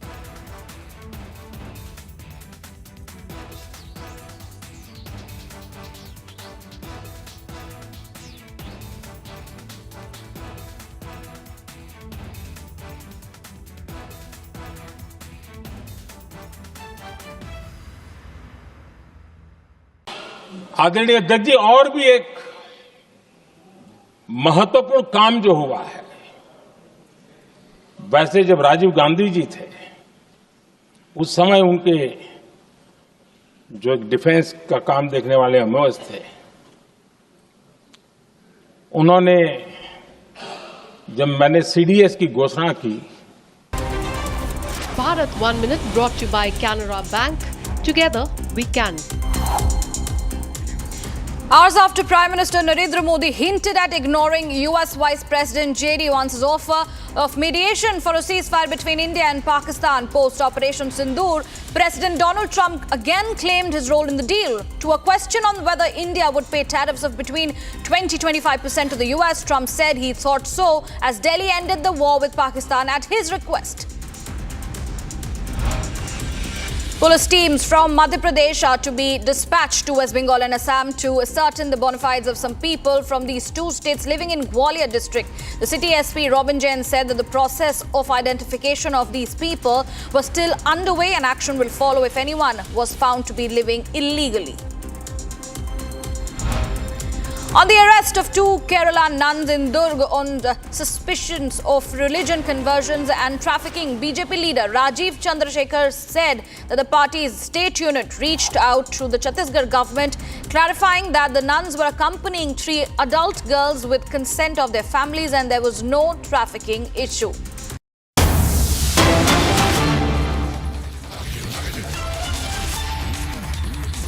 Viewers, we have big breaking news coming in amid the uproar over India-Pakistan clash in the World Championship of Legends.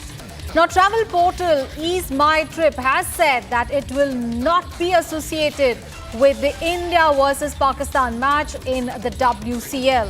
Issuing a statement, Nishan Pati said that India versus Pakistan WCL semi-final.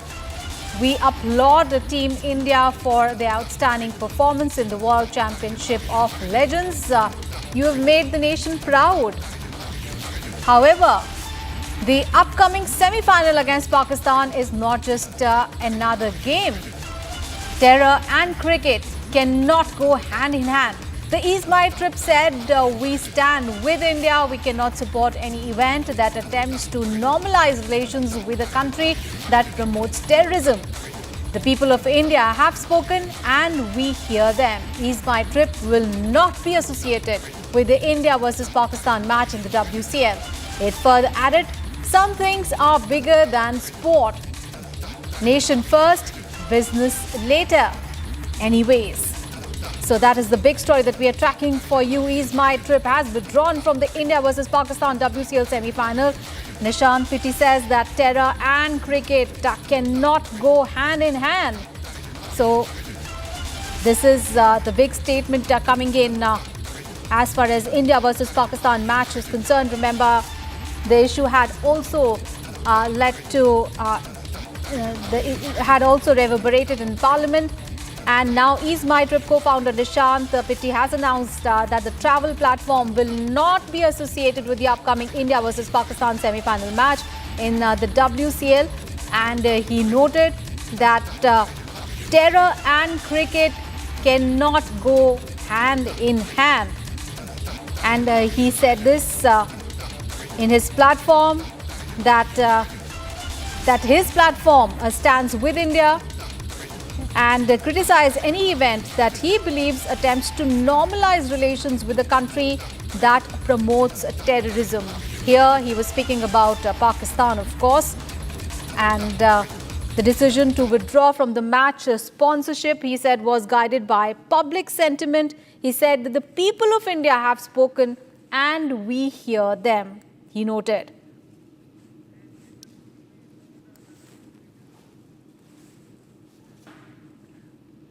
All right, he said further, we applaud Team India for their outstanding performance in the World Championship of Legends. But he said the upcoming semi-final against Pakistan is not just another game.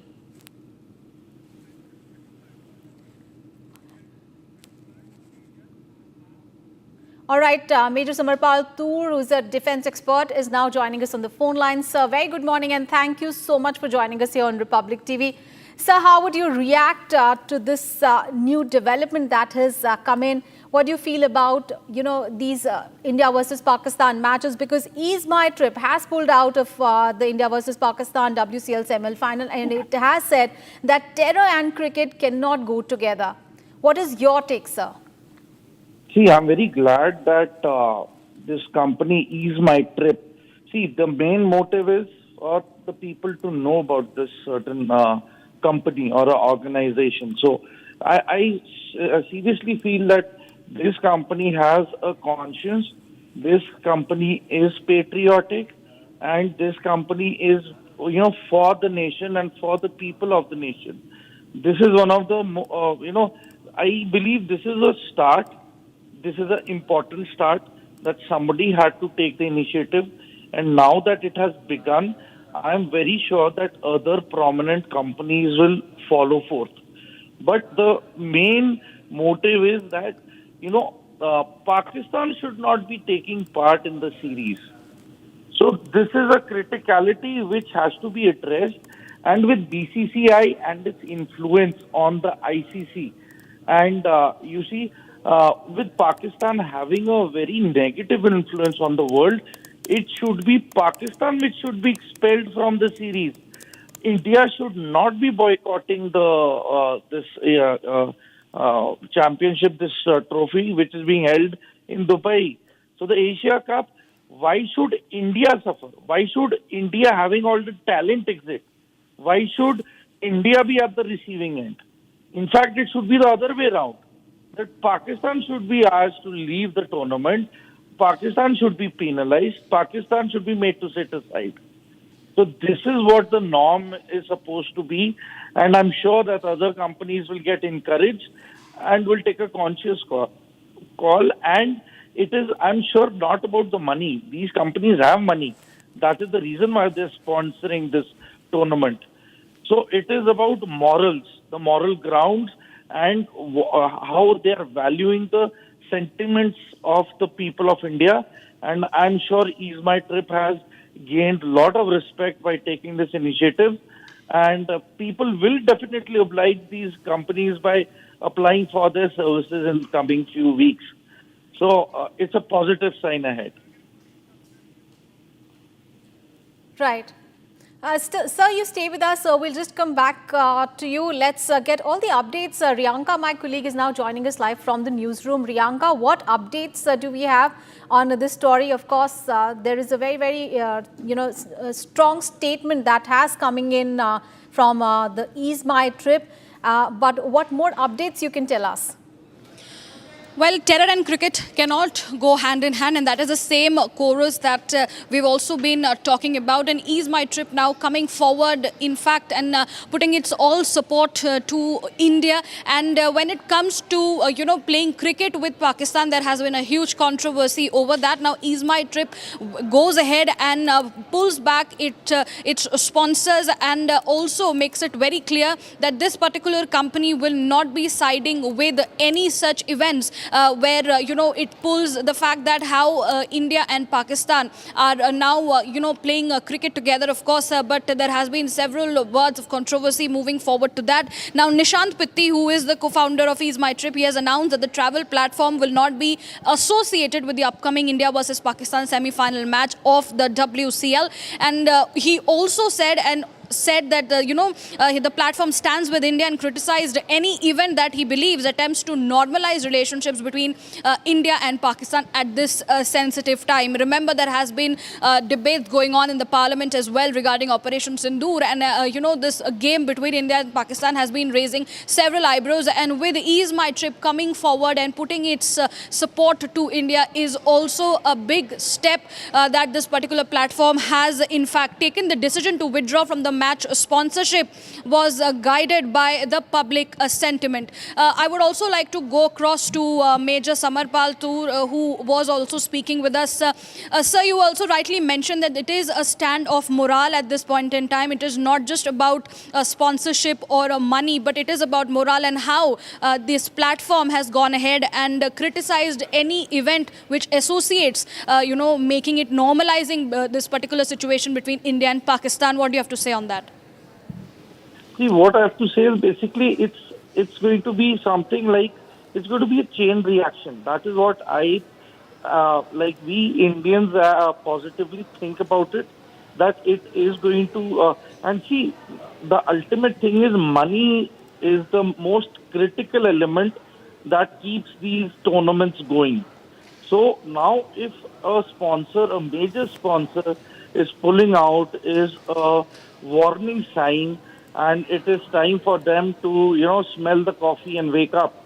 Because if a conscious call is not taken now by the BCCI, I think it will be too late, and it will be something which will drastically impact the popularity of the Board of Cricket Control in India, and even the public who's going to they are the responders. They are the ones. If the public's feedback is going to be good, that is why the BCCI gets encouraged to provide the best to the public. So I'm sure that BCCI, it's a wake-up call for them, and they are going to definitely take a conscious call. And again, I'm stressing on one fact: Pakistan should be expelled and excluded from the series. India should not be at the suffering and at the receiving end. Right. This is what I've been telling the audience and the people of the nation since day one, that India should remain steadfast. India should not get its talent wasted by making our cricket team sit out and not play this tournament. It should be the other way around. Pakistan has to be boycotted in sports, and wherever any sport which is concerned, it is a nation which is sponsoring terrorism. It is beyond humanity and its morals. And by Pakistan supporting terrorism, it's a disrespect to humanity and sportsman spirit. So it should be a lesson learned for Pakistan, and they should be made to sit out. Major Tur, appreciate you joining us and giving your inputs and opinions on this latest development. I would also like to go across to Major General K.K. Sinha, who is joining us. Appreciate you giving your time this very morning. But a very important development coming in with Ease My Trip withdrawing its sponsorship from this particular match between India and Pakistan. How do you see this development? Good morning, Jahan. The Ease My Trip has done the same thing, when the Maldives booking was concerned. It stopped and pulled out from there. And there was Maldives, when we had the tough time, India out, when they had the policy. That time it pulled it out. The second time, it is happening like this. You see, as this is an individual choice, we have to understand bilateral, matches and the multilateral matches. The choice is, the debate is very serious. When the hearts and minds goes, one feels that, India should not play in this tournament. But, the implications are very high. These are multilateral events because, the cricket is also getting into the Olympics in 2028. So everyone has to be very, very cautious about it. Aspect of playing or not playing, India pulling out, India, and Pakistan playing. Here, I think, we are mixing up things, and we have to be very, very clear and a very, very serious debate. You have to think from the mind. And soul is there. I, being from armed forces, I feel, when you take the gut feeling that one should not play with Pakistan. And we should not play. We should avoid to play with Pakistan. But bilateral meetings, up till now, that is the stand. Multilateral, like ICC happened. India never goes to Pakistan also. If they are, they were having this, they were responsible to conduct. India didn't went over there. Indian team didn't go. It only went to a neutral place and played. The thing has to be, it is very serious debate. It is not a debate which should be taken, on the face value. My gut feeling says we should not. My heart says no. The sentiment says no, we should not play. But we have to think over it. And pulling out, I think, is a good thing. They have done it. They have done it in the case of Maldives. They have doing here because a conscience has to be made. And the country should not be divided on these in this particular thing which is happening now. Because if the decision has been taken, one should not follow that. There should be a hard decision. And if we arrive on this, and I say again, my heart, soul says we should not play. But when we see a rational thinking from behind, one has to take a call on this. That's why my stand is. Major General Sinha, appreciate you joining us this morning and giving your important opinions on this particular development that has in fact come in. But viewers, we understand that Ease My Trip has gone ahead and withdrawn its sponsorship and has clearly stated that terror and cricket cannot move together, and they have also withdrawn from this particular event and said that, at this point in time, he believes that attempts to normalize relationship with a country that promotes terrorism is something that we are opposing. Right, Riyanka, thank you so much for joining us and giving us those updates there. All right, viewers, let's move on in the bulletin now. The U.S. State Department has stopped short of providing details on President Donald Trump's proposed aid plan for Gaza. Now, speaking to reporters in Washington, D.C., State Department spokesperson Tammy Bruce sidestepped questions on how the aid package would be implemented. Meanwhile, the UN Food Program has said that only half of the aid requested is actually reaching the Hamas-controlled territory. Here's a report. Amid the crippling hunger crisis and claims of starvation in Gaza, the White House refused to elaborate on President Donald Trump's aid plan for the region. State Department spokeswoman Tammy Bruce said on Tuesday she would not elaborate on how the new aid plan announced by President Donald Trump would work. She said everybody should make a contribution to alleviate the suffering of the people in Gaza amid claims of an aid bloc. I think that when we look at the nature of remarks by the president, there's one thing that's clear that everyone can agree on, is that it is his humanitarian nature to focus on diplomatic solutions. But he is a realist and and he'll go and do what he needs to realize what his goals are, which is peace and a ceasefire. And also, I think the recognition that no one has denied, we have not denied it in this room, that the humanitarian assistance to this point has not been enough. My argument is that it would never be enough in that obscene, unnatural environment. And so we're proceeding in that regard, and of course with President Trump's leadership, as he noted yesterday, to do even more to assist when it comes to food and other aid. Meanwhile, Democrats in Congress implore the Trump administration to step up its role in addressing the suffering and starvation in Gaza. More than 40 senators signed a letter on Tuesday urging the Trump administration to resume ceasefire talks and sharply criticizing the Israeli-backed American organization that had been created to distribute food aid.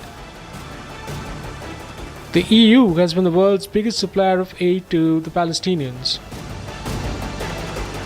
In a worrying development, UN World Food Program said only about half the aid that it had requested for Gaza was reaching the Hamas-ruled territory. WFP wants 100 trucks per day entering the territory of over 2 million people as deaths from alleged starvation increase.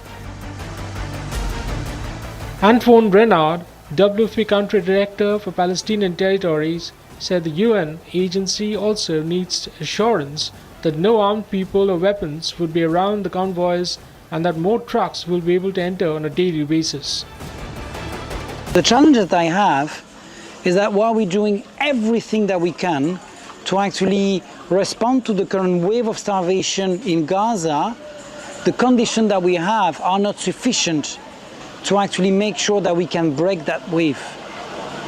I've never seen a level of despair in terms of how people are now starving, how rate of malnutrition are now in Gaza. As the UN flags concern over aid-starved Gaza, the big question is, does Trump really have a plan? Viewers, we have big breaking news coming in from the United States, where President Donald Trump has yet again claimed that India is his friend, and he ended the war with Pakistan at his request. And when asked if India is going to pay high tariffs between 20 to 25%, US President Donald Trump said, and I quote him now, "India is my friend. They ended the war with Pakistan at my request. The deal with India is not finalized. India has been a good friend, but India has charged basically more tariffs than almost any other country." Remember this statement coming in just ahead of the 1st of August deadline. That is the date before the tariffs come into effect. And the US president has stated that India-US trade deal was working out very well, but he has entered at a 20 to 25% tariffs on New Delhi. And he's also again reiterated his stand that he was the one who brokered the ceasefire between India and Pakistan. Let's take a listen to what Donald Trump said.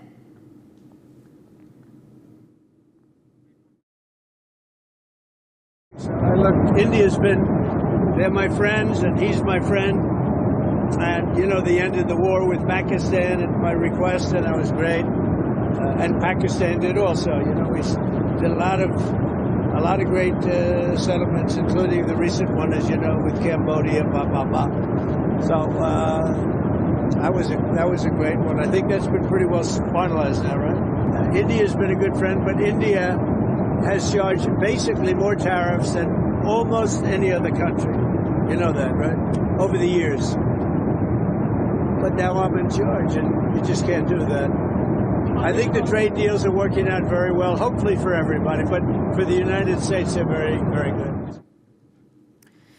And a devastating shooting in the heart of New York City has left 6 people dead, including an NYPD officer and 4 civilians, alongside the suspect. The gunman died by apparent suicide after barricading himself inside the building. Here's the full story. A gunman carrying an assault-style rifle opened fire in a high-rise building in New York in broad daylight. The high-rise building has headquarters of NFL and Blackstone, some of the world's largest investment firms. He killed 4 people, including a police officer, and injured 1 before shooting himself dead. The gunman has been identified as a 27-year-old Shane Tamura from Las Vegas.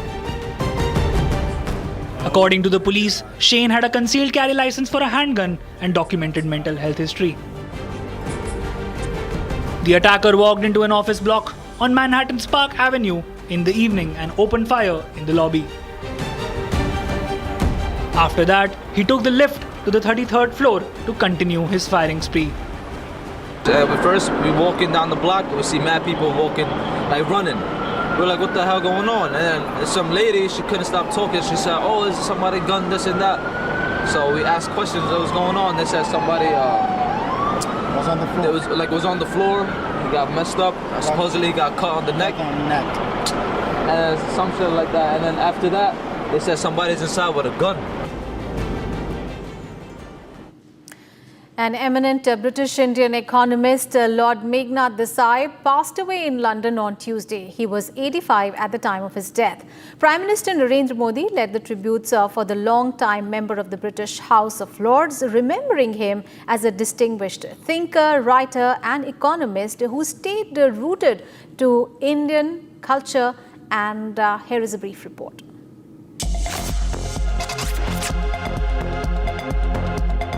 India-born British economist Lord Meghnad Desai passed away in London at the age of 85 on Tuesday.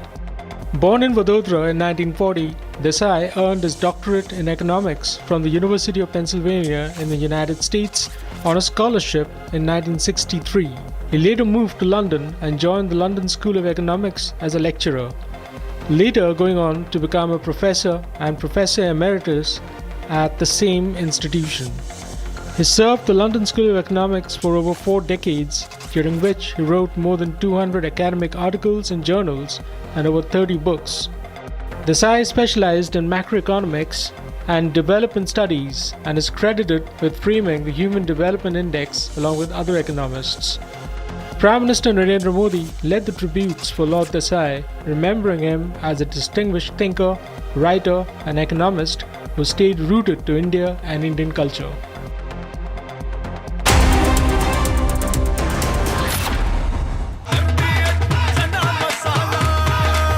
अब छोलिया हो या लोबिया, सफेद चने या काले चने, सब कुछ मजेदार बने। केसरिया से मन जोगी हुआ रे, दिल झूमे देखो मतवारा हुआ रे। केसरिया से मन जोगी हुआ। हर पल मनाओ केसरी त्योहार। विमल, बोलो जुबान केसरी। भारत की अपनी दुकान, इंडिया सोना, अपने देश का सामान, इंडिया सोना, इंडिया सोना, इंडिया सोना। दादी के हाथों का जादू और खुशबू से महकता घर, माँ की मुस्कुराहट और खाने की सुगंध। MDH गरम मसाला, क्योंकि हर रिश्ता है स्वाद से जुड़ा। Sir, let us now move to Operation Sindur. Yesterday I watched Rajnath Singh ji का भाषण मैं सुन रहा था, and I listened quite carefully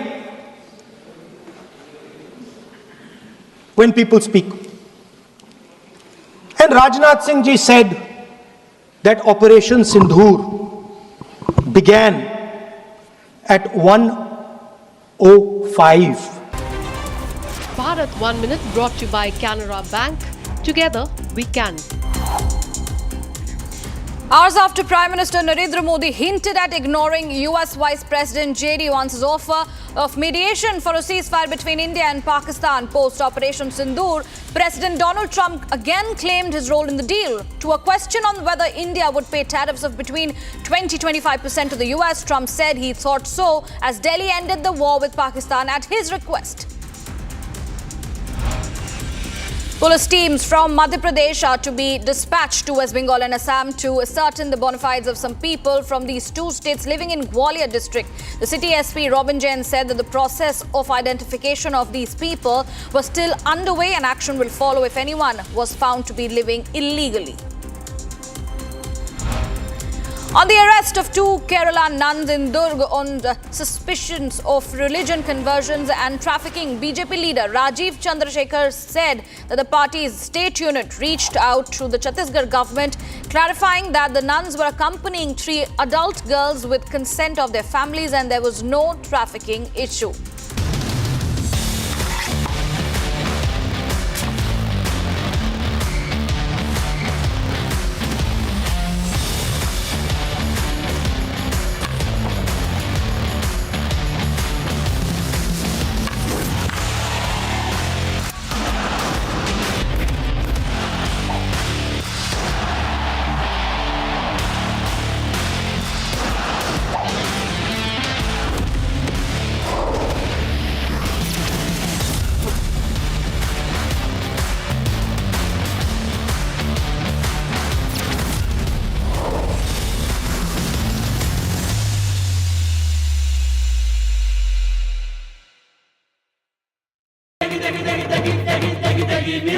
MDH की देगी मिर्च, देगी मिर्च का तड़का, अंग अंग फड़का। MDH की देगी मिर्च।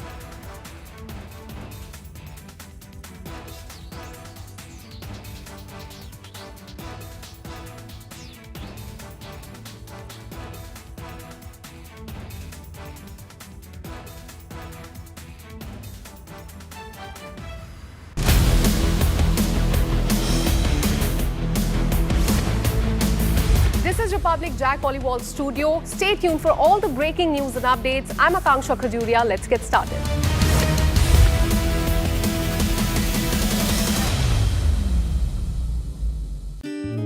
भारत की अपनी दुकान इंडिया सोना, अपने देश का सामान इंडिया सोना, इंडिया सोना, इंडिया सोना। MDH की हल्दी मिर्ची धनिया करे कमाल, ये रंग दे, ये खुशबू दे, ये तीखा, ये कम पड़े, क्या निराला MDH मसाला।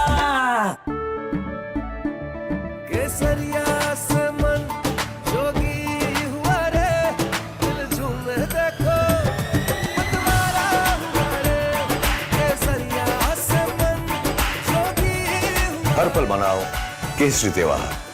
विमल, बोलो जुबान केसरी। कुछ लोग जानबूझ करके कुछ चीजें भूलने में इंटरेस्टेड होते हैं। देश भूलता नहीं है, देश को याद है।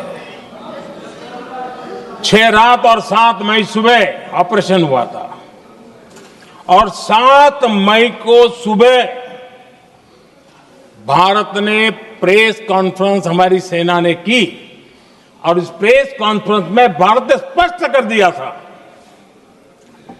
और पहले दिन से क्लियर था कि हमारा लक्ष्य है आतंकियों के आका, आतंकियों की जो व्यवस्थाएं जहां से होती है वो और उनके अड्डे, उनको हम ध्वस्त करना चाहते थे और हमने प्रेस कॉन्फ्रेंस में कह दिया था, हमने हमारा काम कर दिया है, हमने जो तय किया था पूरा कर दिया है। और इसलिए 6-7 मई को ऑपरेशन हमारा संतोषजनक होने के तुरंत बाद कल जो राजनाथ जी ने कहा था, मैं डंके की चोट पर दोबारा दोहराता हूं, भारत की सेना ने पाकिस्तान की सेना को चंद मिनटों में बता दिया कि हमारा ये लक्ष्य था, हमने लक्ष्य पूरा कर दिया है, ताकि उनको पता चले और हमें भी पता चले कि उनके दिल दिमाग में क्या चलता है। Pakistan From Asia's largest news headquarters, setting the agenda for Bharat.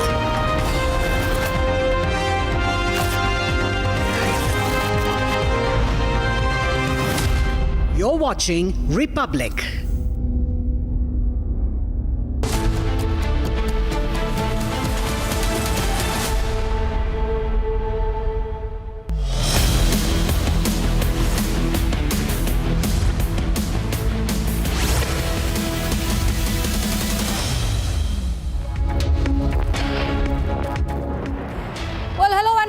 Viewers, you're watching Republic TV and I'm Riyanka Chaudhary. We will be bringing you all the top stories from how the Pahalgam terror attack was avenged and Operation Mahadev was a success. But first up, we begin with the top headlines.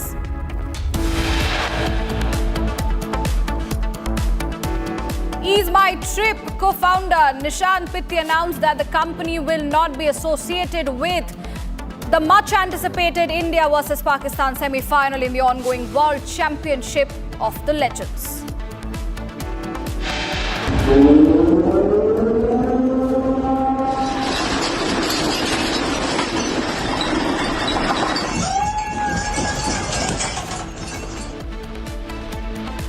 Tsunami alert issued for Pacific Islands, Japan after 8.7 magnitude earthquake hits near Russia's Kamchatka coast. Debate on Operation Sindur begins in the Rajya Sabha today. External Affairs Minister Jaishankar to open at 1 p.m. JP Nadda to speak around 3, with Amit Shah likely to deliver the concluding remarks. दुनिया के किसी भी नेता ने भारत के operation रोकने के लिए नहीं कहा और इसलिए मैं फिर से लोकतंत्र के इस मंदिर में दोहराना चाहता हूं, ऑपरेशन सिंदूर जारी है। Prime Minister Modi said that no leader in the world had asked India to stop during Operation Sindur. He also said Operation Sindur will continue and India will always act till Pakistan stops attacks. And in one of its most anticipated missions in the recent years, ISRO will launch a sophisticated and expensive Earth observation satellite developed in collaboration with NASA from Sriharikota today. President Donald Trump said that India may be hit with the tariff rate of 20% to 25%, but cautioned the final levy had still not been finalized as the two countries negotiate on a trade deal ahead of August 1 deadline.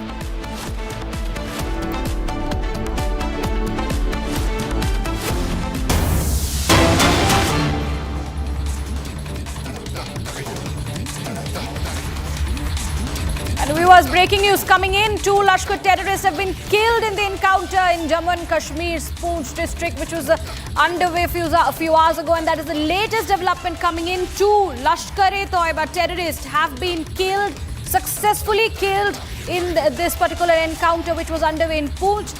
And it was indeed an infiltration bid which was foiled by the armed forces.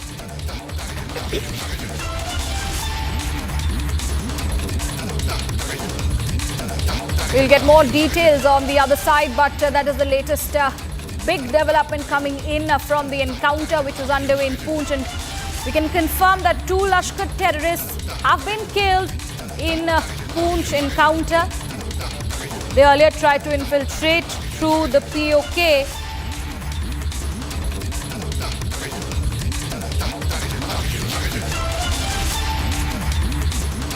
My colleague Gursimran is joining us live from Jammu. Gursimran, help us understand more details. 2 LET terrorists have been neutralized. 2 Lashkar-e-Toiba terrorists, both Pakistani, have been neutralized in a joint operation by Jammu and Kashmir Police and Indian Army in the Kasalia area of the Gulpur sector in the Poonch. The sources in the Indian Army and the Jammu and Kashmir Police are confirming to us that both of the bodies of these terrorists have been located using the drones that have been pressed into the action. Though the weather situation continues to be inclement, the bodies and the weapons have not been retrieved so far in the ongoing operation, but it will take time. See, because there is a heavy rains that are going on in the Rajouri and the Poonch district and the area close to the line of control, which is a densely forested area. The weather continues to be inclement, and also there is a dense fog that is making the visibility almost zero, and it is taking time for the forces to retrieve the bodies, but the forces are hopeful that the bodies will be retrieved very soon, and after that there will be a joint briefing. It is expected by the Indian Army along with the Jammu and Kashmir Police that how this operation actually took place. What we are being told by the sources in the Indian Army, that there was a input that was generated by Jammu and Kashmir Police and was shared with them a couple of days ago. The forces, joint forces, were working on that input, and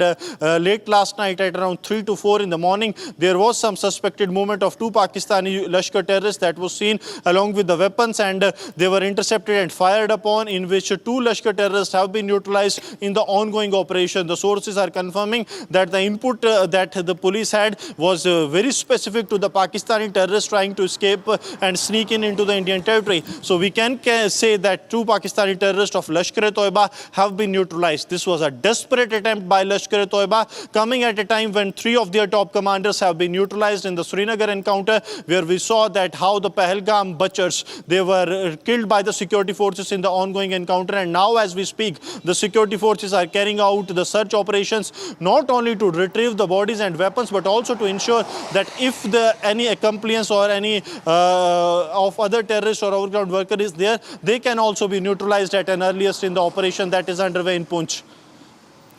Right, Gursimran, there has been back-to-back wins for the Indian Army as well as the Jammu and Kashmir Police. What we understand after the success of Operation Mahadev, there are several attempts we see that are made by the side of the terrorists trying to infiltrate into our land, but our forces are vigilant and they are giving them a befitting response. Yes, the forces are giving a befitting reply to any attempt that is being made from across the border. We have seen what has happened in the Srinagar encounter in the Dachigam, where the security forces, after 4-month-long operations they carried out roughly 4 months, they were able to neutralize the terrorists that were behind the Pahalgam terror attack. So the forces are carrying out the relentless operation, and as we speak, the searches are underway in the area of the Poonch, and also multiple anti-terror operations are underway in the districts of Kishtwar, Doda, Udhampur, Kathua, so that if the terrorists are there, that groups that have earlier infiltrated, they can also be neutralized at an earliest. Appreciate Gursimran for you joining us this morning and giving us all the details on the very important encounter which is happening in Poonch. And let's move on and bring to you more important news breaks coming in this morning. Ease My Trip co-founder Nishant Pitti announced that the company will not be associated with the much anticipated India versus Pakistan semi-final in the ongoing World Championship of the Legends. Now, this decision, which was shared via social media post, was framed around the national interest and the belief that terror and cricket cannot go hand in hand. The ex-post by Nishant Pitti was placed in context with the recent Pahalgam terror attack that killed 26 civilians in the scenic Baisaran Valley in Jammu and Kashmir.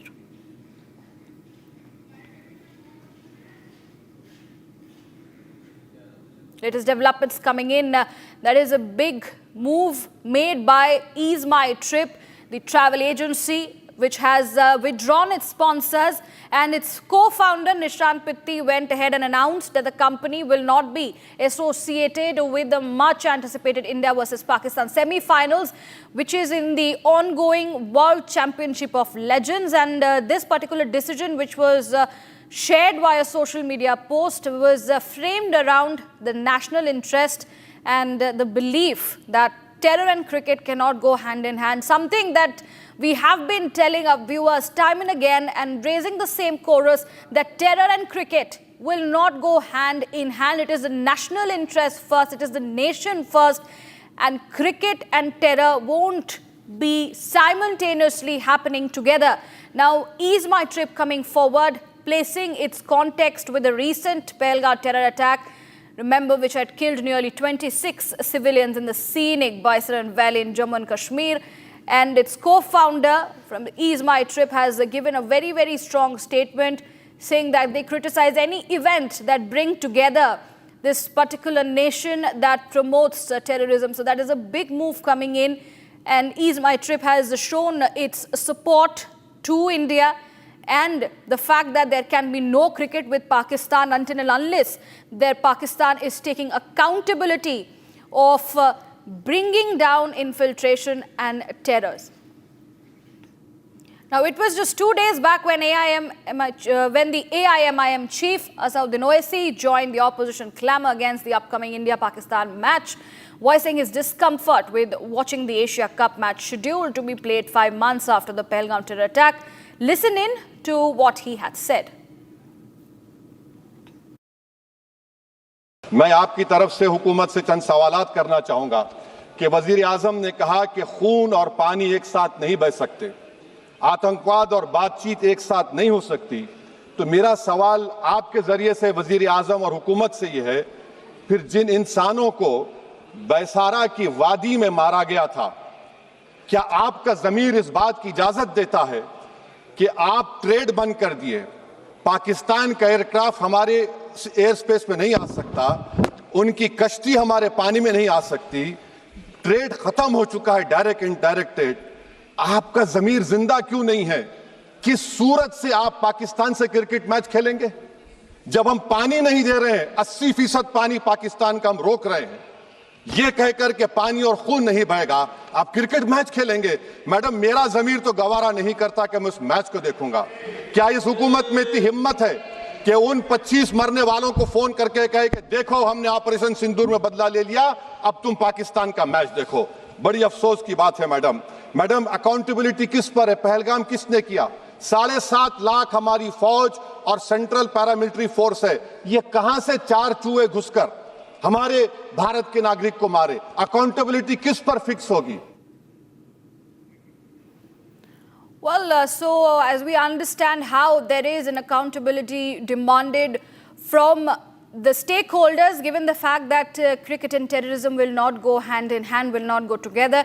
And following the same bandwagon is, of course, Ease My Trip, the travel agency, which has now dissociated from sponsorship in the WCL semi-final, which is going to be played between India and Pakistan.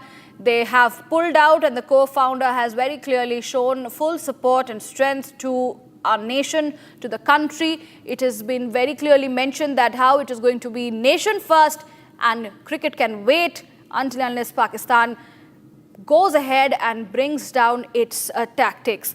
Also, we will try and understand more details at this point in time with the Ease My Trip moving forward and withdrawing itself. I've been joined by Mr. Rajan Kochar to give us his opinion. Mr. Kochar, how do you, see this development from the side of Ease My Trip, as it has gone ahead and withdrawn its sponsorship and said that cricket and terror cannot go hand in hand? You see, we have to be very conscious in this decision of ours. There are two aspects to it. See, I totally agree that terrorism and cricket cannot go together. Pakistan is a state-sponsored terrorism state, and we should not have any sporting ties with Pakistan. I entirely agree with that. But at the same time, we also have to see, in case these matches are taking place in international venues which are neutral. And what happens that once India starts withdrawing from these venues, we are depriving our own sportsperson. We are actually isolating them just because of Pakistan. I think the line which the government needs to take is ICC, especially ICC and ACC, because these are the two organizations, International Cricket Conference and International Asian Cricket Youth Conference. We need to stress upon them that Pakistan should be sanctioned from these tournaments, because why should we start abstaining and isolating ourselves because of Pakistan? I think it will be a sign of weakness. We need to pursue a strong policy with these cricket bodies, because remember, BCCI has a very large clout with these bodies, because unless the entire funding for their tournaments, everything is from the BCCI. So we are in a position of strength. So we need to exert ourselves, which we are not doing right now. We need to exert ourselves to ensure that Pakistan is removed from these tournaments. Because if Pakistan is not removed and we continue saying that we will not play against Pakistan, then we will never be able to play any international cricket tournaments like this. So I think this policy needs a greater deliberation. I totally agree with the sentiments that we should not play Pakistan, and I still maintain that. But we should make efforts to remove Pakistan away from the sporting arena in terms of sanctions. You see, if America can impose sanctions on Russia, or it can impose sanctions on Iran, why not India? Because India has a position of strength in cricket. And I'm specifically mentioning cricket here because cricket is a sport which is followed by a million of viewers all over our country. So I think this kind of a stand is warranted, and I totally agree with Ease My Trip, because we should not encourage any form of cricketing ties between India and Pakistan. Right. Major General Kochar, I would also, bring in the fact that, as you mentioned, that there has to be sanction which needs to be imposed at this point in time. There are several individual efforts, just like Ease My Trip withdrawing from its sponsorship. But as a country, what could be your suggestions in terms of what are these particular sanctions that are required at this point in time to be imposed on Pakistan? see, we need to understand one thing, that no tournament, in case supposing India is not going to take part in Asia Cup, I'll just sort of give you an example of Asia Cup, because right now the Asia Cup is on. There is going to be a great monetary loss for the ACC, and these tournaments will become actually unviable. So that is one important aspect. If we can start with the Asia Cup, we need to present a strong case. See, yesterday that Operation Mahadev has taken place, and Home Minister Amit Shah has made a statement in Parliament saying that these 3 terrorists are Pakistanis and they may be linked with the Pahalgam attack. So this sort of dossier has to be prepared, and this emergency meeting of the ACC must be called right now, because that is what I feel it should be done. And a case projected that a state which is sponsoring terrorism, what kind of pressure can we put on such countries to stop this policy? And one of the pressure points can be that we debar these countries from taking part in such tournaments. And once we do for the ACC, I am sure the ICC will also take a cue from this. Right. All right, Major General Rajan Kocha, appreciate you joining us and giving your opinion on this latest development that has come in with the Ease My Trip pulling out of its sponsorship in the WCL. We will also try and understand at this point in time what this means for Pakistan and, of course, what it means for the BCCI. When it comes to the BCCI, there is a mounting pressure on BCCI in order to pull back and make several steps in order to bring in a no cricket situation with Pakistan. And on the other hand, Pakistan, it is very clear to them that India is not going to be forgetting what had happened, because there have been several operations which are also underway. The Operation Mahadev was also one of the success. In fact, the debate also going on in the parliament regarding Operation Sindur is also showing the strength that our country is moving forward to corner Pakistan for its terror tactics and several infiltration pits that are going on across the borders. Well, moving on, Indian cricketer Gautam Gambhir got into a heated argument with the pitch curator during a recent match. Now, this dispute reportedly arose over concerns about the pitch's condition and its potential impact on the game. Now, Gambhir, known for his competitive spirit and dedication to the sport, expressed his frustration with the pitch's unevenness or other issues, leading to a tense exchange with the curator. Watch this video.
Coming up on the other side, tsunami alert issued for Pacific Islands, Japan, after 8.7 magnitude earthquake hits near Russia's Kamchatka coast.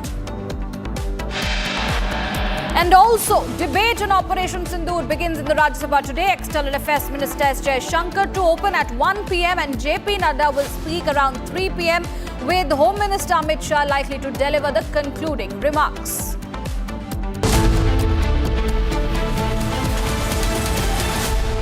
पैसा लगाना है तो century ply club prime पे लगाओ। डूबेगा नहीं, जलेगा भी नहीं, कोई खा नहीं जाएगा, धोखा नहीं देगा, ऊपर नीचे भी नहीं होगा, सेफ रहेगा, सिक्योर्ड में मिनिमम 30 साल का रिटर्न देगा। अब इससे बेटर इन्वेस्टमेंट है तो बताओ। सेंचुरी प्लाई क्लब प्राइम, रहो बेफिक्र। ये है सीक्रेट रेसिपी MDH का जीरा सिप जल जीरा मसाला। सिप सिप जीरा सिप जीरा सिप MDH का जल जीरा सिप जीरा सिप MDH का जल जीरा सिप। भारत की अपनी दुकान इंडिया सोना, अपने देश का सामान इंडिया सोना, इंडिया सोना, इंडिया सोना।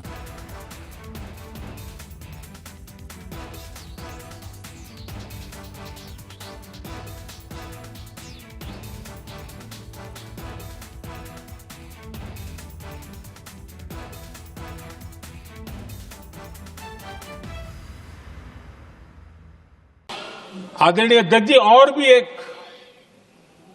महत्वपूर्ण काम जो हुआ है, वैसे जब राजीव गांधी जी थे उस समय उनके जो एक डिफेंस का काम देखने वाले अमोस थे, उन्होंने जब मैंने CDS की घोषणा की तो वो बहुत Bharat 1 Minute brought to you by Canara Bank. Together we can. Hours after Prime Minister Narendra Modi hinted at ignoring US Vice President J.D. Vance's offer of mediation for a ceasefire between India and Pakistan post-Operation Sindur, President Donald Trump again claimed his role in the deal. To a question on whether India would pay tariffs of between 20-25% to the US, Trump said he thought so as Delhi ended the war with Pakistan at his request. Police teams from Madhya Pradesh are to be dispatched to West Bengal and Assam to ascertain the bona fides of some people from these two states living in Gwalior district. The city SP Robin Jain said that the process of identification of these people was still underway and action will follow if anyone was found to be living illegally. On the arrest of two Kerala nuns in Durg on suspicions of religion conversions and trafficking, BJP leader Rajiv Chandrasekhar said that the party's state unit reached out to the Chhattisgarh government, clarifying that the nuns were accompanying 3 adult girls with consent of their families and there was no trafficking issue.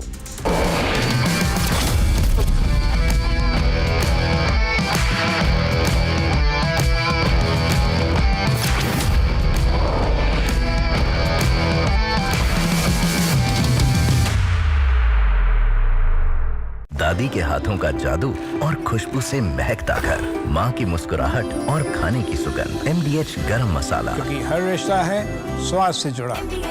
Sir, let us now move to Operation Sindur. Yesterday I watched Rajnath Singh ji का भाषण मैं सुन रहा था, and I listened quite carefully when people speak. And Rajnath Singh ji said that Operation Sindur began at 1:05 in the morning. और उसके बाद उन्होंने कहा, he said, Operation Sindur lasted 22 minutes. And then he said the most shocking thing. He said at 1:35, we called Pakistan. We called Pakistan at 1:35 and we told them that we have hit non-military targets and we do not want escalation. These are the words of the Defense Minister of India. Now maybe he does not understand what he revealed.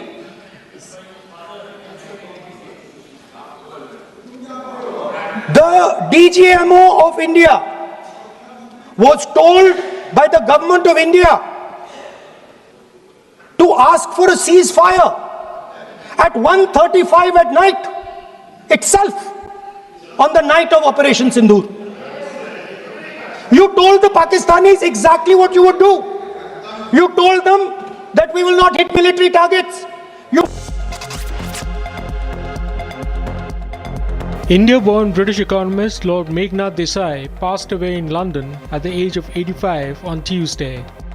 Born in Vadodara in 1940, Desai earned his doctorate in economics from the University of Pennsylvania in the United States on a scholarship in 1963. He later moved to London and joined the London School of Economics as a lecturer, later going on to become a professor and professor emeritus at the same institution. He served the London School of Economics for over 4 decades, during which he wrote more than 200 academic articles in journals and over 30 books. Desai specialized in macroeconomics and development studies and is credited with framing the Human Development Index along with other economists. Prime Minister Narendra Modi led the tributes for Lord Desai, remembering him as a distinguished thinker, writer and economist who stayed rooted to India and Indian culture.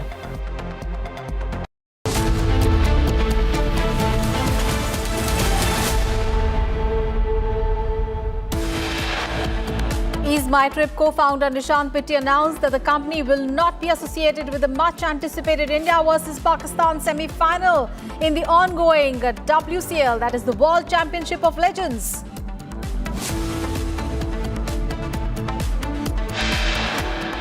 Tsunami alert issued for Pacific Islands, Japan after 8.7 magnitude earthquake hits Russia's Kamchatka coast.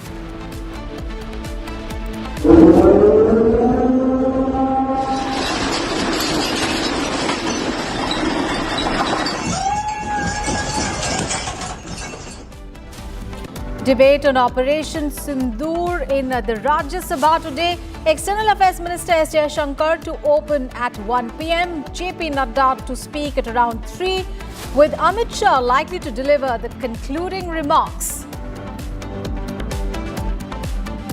दुनिया के किसी भी नेता ने भारत के operation रोकने के लिए नहीं कहा, और इसलिए मैं फिर से लोकतंत्र के इस मंदिर में दोहराना चाहता हूं, ऑपरेशन सिंदूर जारी है. Prime Minister Modi said no leader in the world had asked India to stop during Operation Sindur. He also said Operation Sindur will continue. India will always act till Pakistan stops attacks. In one of the most anticipated missions in recent years, ISRO will launch NISAR, a sophisticated and expensive Earth observation satellite developed in collaboration with NASA from Sriharikota today. US President Donald Trump says India may be hit with a tariff rate of 20 to 25%, but cautioned that a final levy had not been finalized as the two countries continue to negotiate on a trade deal ahead of the 1st of August deadline. Viewers, we have big breaking news coming in. Major targeted killing attempt has been foiled by the Jammu police. Weapons dropped via drone for targeted killing recovered in Nagrota area of Jammu. Now a man named Azhan has been arrested with 3 pistols and ammunition. 3 Chinese and Turkish made pistols have also been recovered from him. A Haryana number vehicle has also been seized. So a big targeted killing attempt has been foiled in Jammu. Let's get all the updates. Gursimran is now joining us live from Jammu for more on that story. Gursimran, so a targeted killing attempt has been foiled by the Jammu police. Give us more details on who was the targeted, and now one man has been arrested. Give details about him as well. See a major success coming for the Jammu police as they have foiled a major targeted killing plot in the Jammu, and right now we are in the Nagrota area where this plot has been foiled, and one vehicle, this car that you see that is parked inside the Nagrota police station, this was the car from where this consignment was being taken from Jammu. This has been dropped using drone. It is very likely that it was dropped somewhere in the Kathua or Samba sector, and it was taken to Kashmir Valley. A man named Azhan has been arrested by the Nagrota police. This was an intel-based operation that was carried out by the Jammu Rural Police, in which the recovery has been made. What we are picking up that the recovery includes 3 pistols. These 3 pistols are the Chinese and the Turkish pistols that have been recovered from the possession of this man named Azhan, and now he is being interrogated. He is from Srinagar.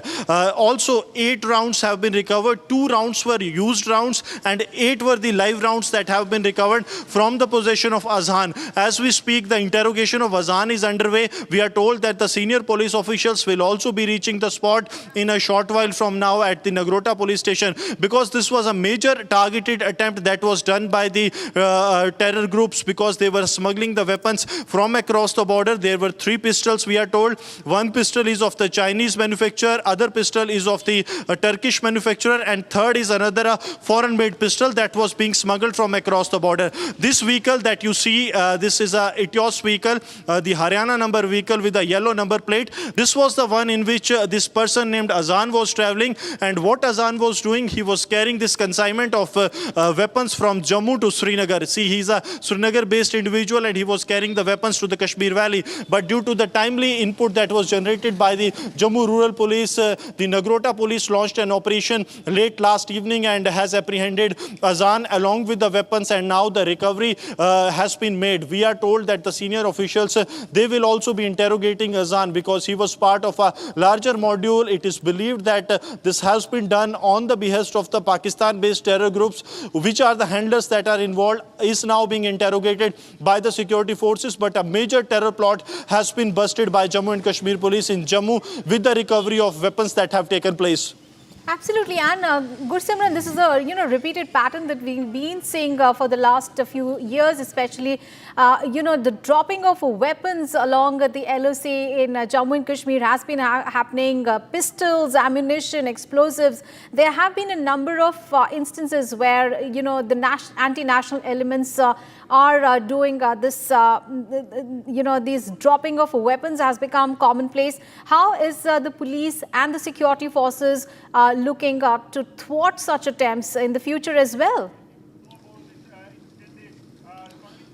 See, this was a major attempt because, see, what is happening that these terror groups are sending the small weapons into the Indian territory, and then these weapons are used to carry out the targeted killing. Since this consignment was heading for the Kashmir Valley, the targets are but obvious in Kashmir.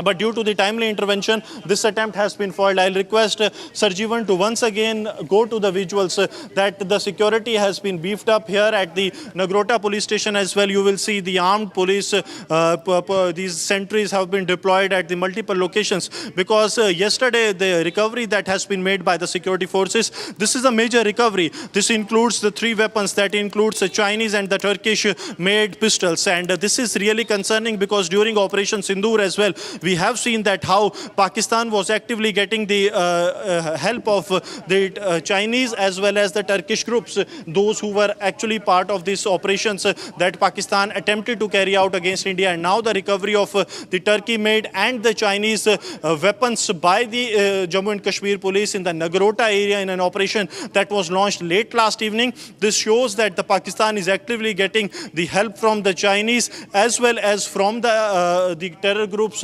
and the associates of the Turkish, and that's why this recovery has been made in the Nagrota. Important to mention that the recovery has been made in the area that is very close to the headquarters of the 16th Corps of the Indian Army that looks after the operations of the Indian Army in the area of the Jammu line of control. So it was close to the sensitive location, but based on a specific intelligence input, the operations were launched and the recovery has been made. Now we are told that Azhan is inside the police station.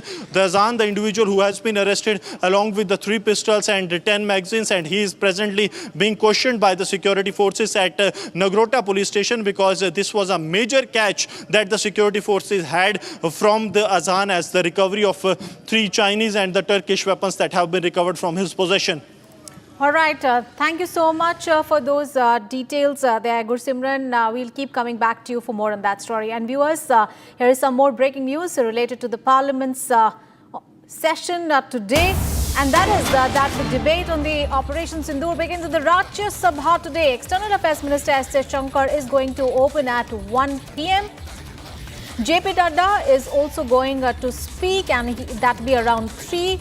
And Amit Shah likely to deliver the concluding remarks. Remember, at the ongoing monsoon session of Parliament, there was a fierce debate that we saw in the Lok Sabha yesterday, and there was an intense debate. There was an address from Prime Minister Narendra Modi, leader of opposition in the Lok Sabha, Rahul Gandhi, and also various other members in Parliament as well. And today, again, it is going to be a very, very significant debate. External Affairs Minister S. Shankar is going to speak. We are also going to see JP Nadda, and Amit Shah is also going to deliver the concluding remarks. And Rajya Sabha's LOP Mallikarjun Kharge and P. Chidambaram had spoken in the upper house yesterday. And today, again, a very, very significant day in the upper house of Parliament.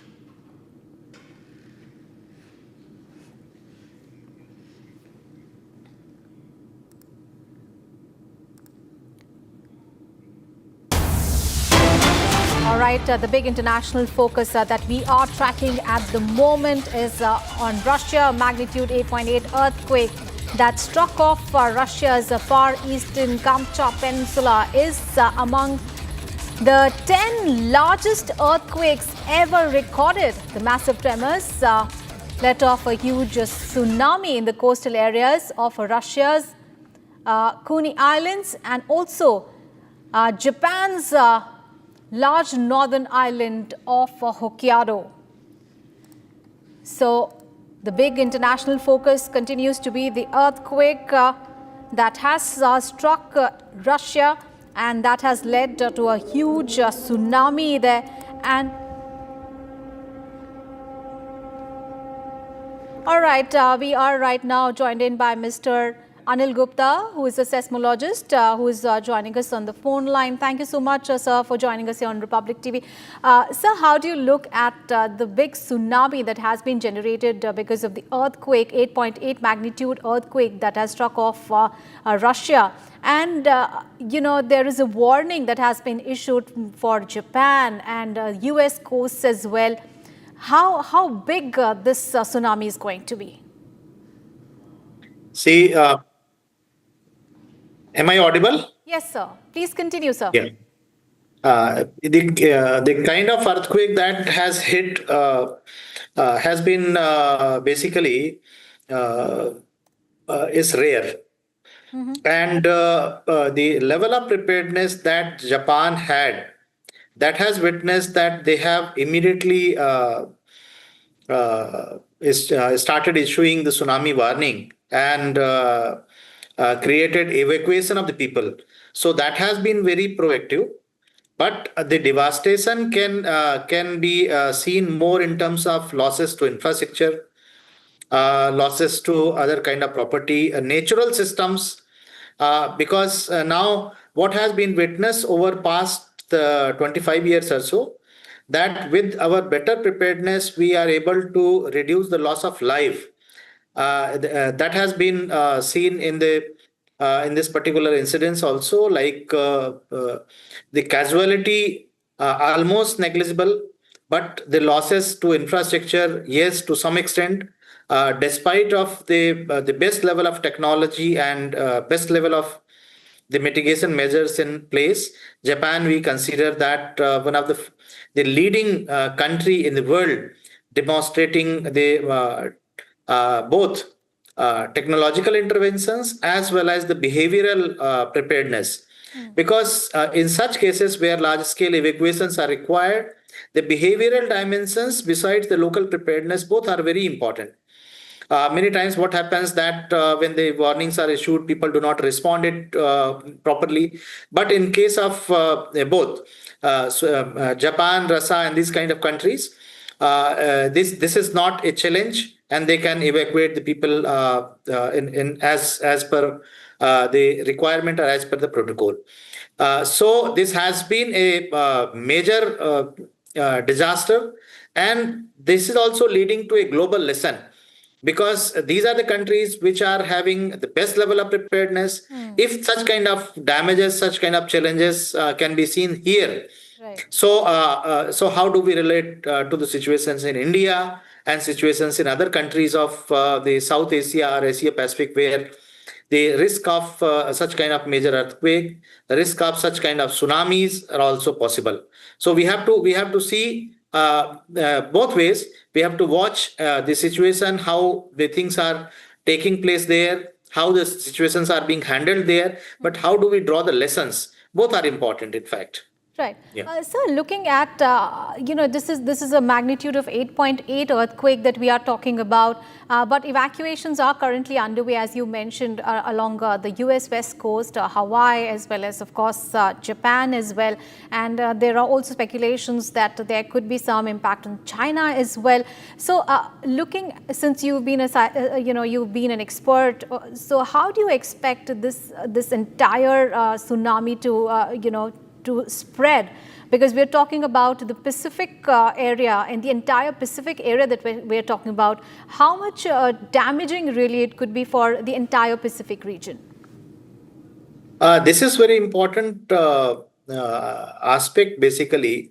So the specific institutions like India has an Indian Ocean Information System located in Hyderabad. They work with the tsunami warning system of Japan. Both jointly work, and they provide the tsunami warning for this region. And where the evacuation has been proactive and effective, so the losses of life, that is very much possible that we would be able to avoid the losses of life. But as I told that, you cannot evacuate and you cannot move the infrastructure, or like the ships and many things are there on the port. So those damages are more likely, and to a certain extent we can say that those would be seen in case of a major tsunami waves hitting these coastlines. But that will also depend that how these things take shape in the time. We cannot be very sure at present, because this is entirely the game of energy. How energy dissipates, and whether the waves continue or waves increase, or there are any kind of aftershocks also. Because many times what happens that one earthquake may be followed by another earthquake, maybe of a smaller Richter scale, or a series. So I think that is also important. So we have to keep a watch, and the specialist agencies are keeping a watch on this. And as we do not have any kind of early warning system for earthquake, so that is a great challenge for tsunami warning system also. Only after the earthquake is triggered and earthquake is measured, then it is transformed into the possible scenarios of tsunamis. So that is the way. Right. Yeah. All right. Thank you so much, sir, for joining us. So it is a 8.8 magnitude earthquake. It is said to be the 6th most severe quake in the history. Thank you so much, sir, for those updates and your insights into that story. And viewers, let's move on in the bulletin now. We have big breaking news coming in. The SIT has seized 11 crore rupees cash in the Andhra Pradesh liquor scam. A probe is right now underway, and major revelations have emerged in the Andhra Pradesh liquor scam that took place during the YSRCP regime. Now, Varun Purushottam, who has been listed as A40 in the case, has confessed to his role and has disclosed explosive details. Now, sources say that SIT conducted raids and seized 11 crore rupees in cash from a farmhouse on the outskirts of Hyderabad.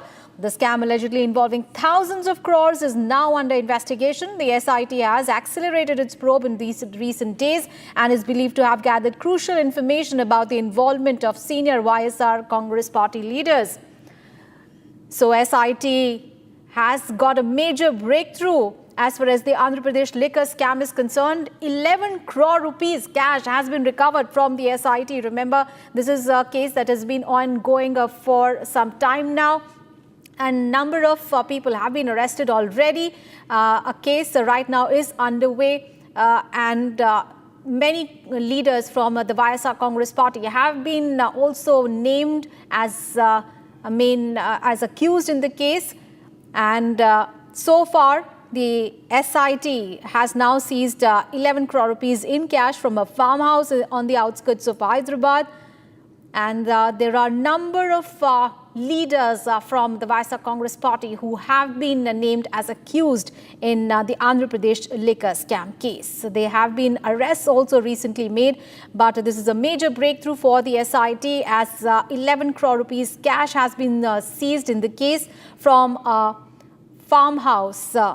Let's get all the updates. Aneri, my colleague, is now joining us. Aneri, what details can you provide us about this SIT's major breakthrough? 11 crore rupees has been seized as cash from a farmhouse. What more details can you provide us? Well, it's a major breakdown by the special investigation team which has been probing the liquor scam, the Andhra Pradesh liquor scam, which is being alleged that there are crores of rupees which are involved in this scam, and many of the YSRCP leaders have been involved. Earlier, we had seen that YSRCP MP Mithun Reddy was also arrested, and now following the further investigation, we see that in the outskirts of Hyderabad, the SIT officials had raided one of the locations and they found this 11 crores cash. Well, to whom this cash belongs to and what exactly are the links? This is all the further questions that is being investigated by the officials. But yes, now the special investigation team has found 11 crores cash in the outskirts of Hyderabad, which are said to be having links with the YSRCP, alleged links with the YSRCP in the Andhra Pradesh liquor scam, where we see that earlier also many of the arrests were made, and recent arrest was of YSRCP MP Mithun Reddy, and also at the same time in the charge sheet which the Andhra Pradesh liquor scam, we had seen that it was mentioned that Jagan Mohan Reddy, the former Chief Minister of Andhra Pradesh, had received certain kickbacks monthly through various channels following this liquor scam. But now Jagan Mohan Reddy is not yet named as the accused in this case. But yes, now the further probe, further investigation will reveal what exactly is this and what links does this cash have now. All right. Thank you, Neri, for all those details there. Thank you so much. And viewers, we have more breaking news coming in. This is coming in from Gujarat, where the state ATS has got a major success in the Al-Qaeda terror module case. Now, ATS has arrested the mastermind of the module. And earlier, 4 terrorists of the module have been arrested. 2 were arrested from Gujarat, from Noida, another one from the national capital, Delhi.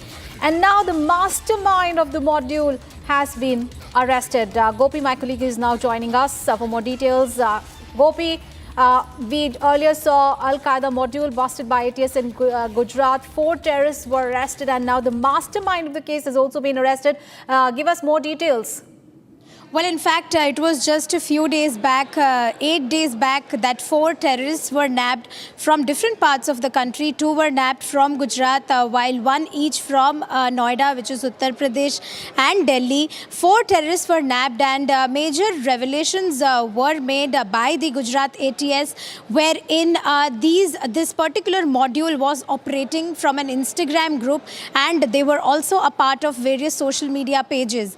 While one more person has been nabbed, more details are being awaited. Gujarat ATS is going to address a press conference at 12 noon today, so we'll be getting more details from there. But yes, it is a terror module which is the Al-Qaeda of Indian subcontinent, based on this AQIS and based on a person who was based in Ahmedabad, wherein they had got a tip from this person Fardeen, and later on 3 more arrests were made, one from Ahmedabad and 2 others from Uttar Pradesh and Delhi. Absolutely. We will have to wait and watch what pans out next after the press conference is done we'll have to wait and watch, and more things will be clear once that press conference takes place. Thank you so much for joining us here on Republic TV. And viewers, let's get you some more news from across the nation in Bharat in 1. Bharat 1 Minute brought to you by Canara Bank. Together, we can. Starting 1st of August, UPI will undergo key changes. The National Payments Corporation of India is introducing new rules to ease pressure on servers, speed up struck payments and tighten account linking. Daily limits will apply. Autopay will run only during off-peak hours, and failed transactions can be retried just 3 times.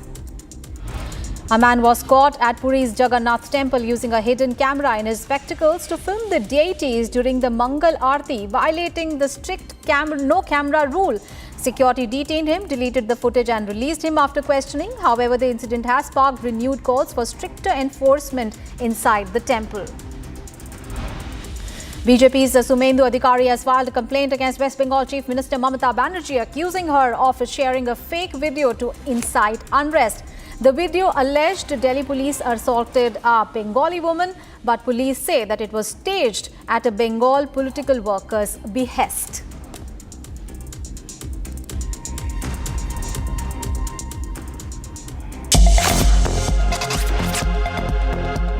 India's they're my friends and he's my friend. And, you know, they ended the war with Pakistan at my request, and that was great. And Pakistan did also. You know, we did a lot of great settlements, including the recent one, as you know, with Cambodia.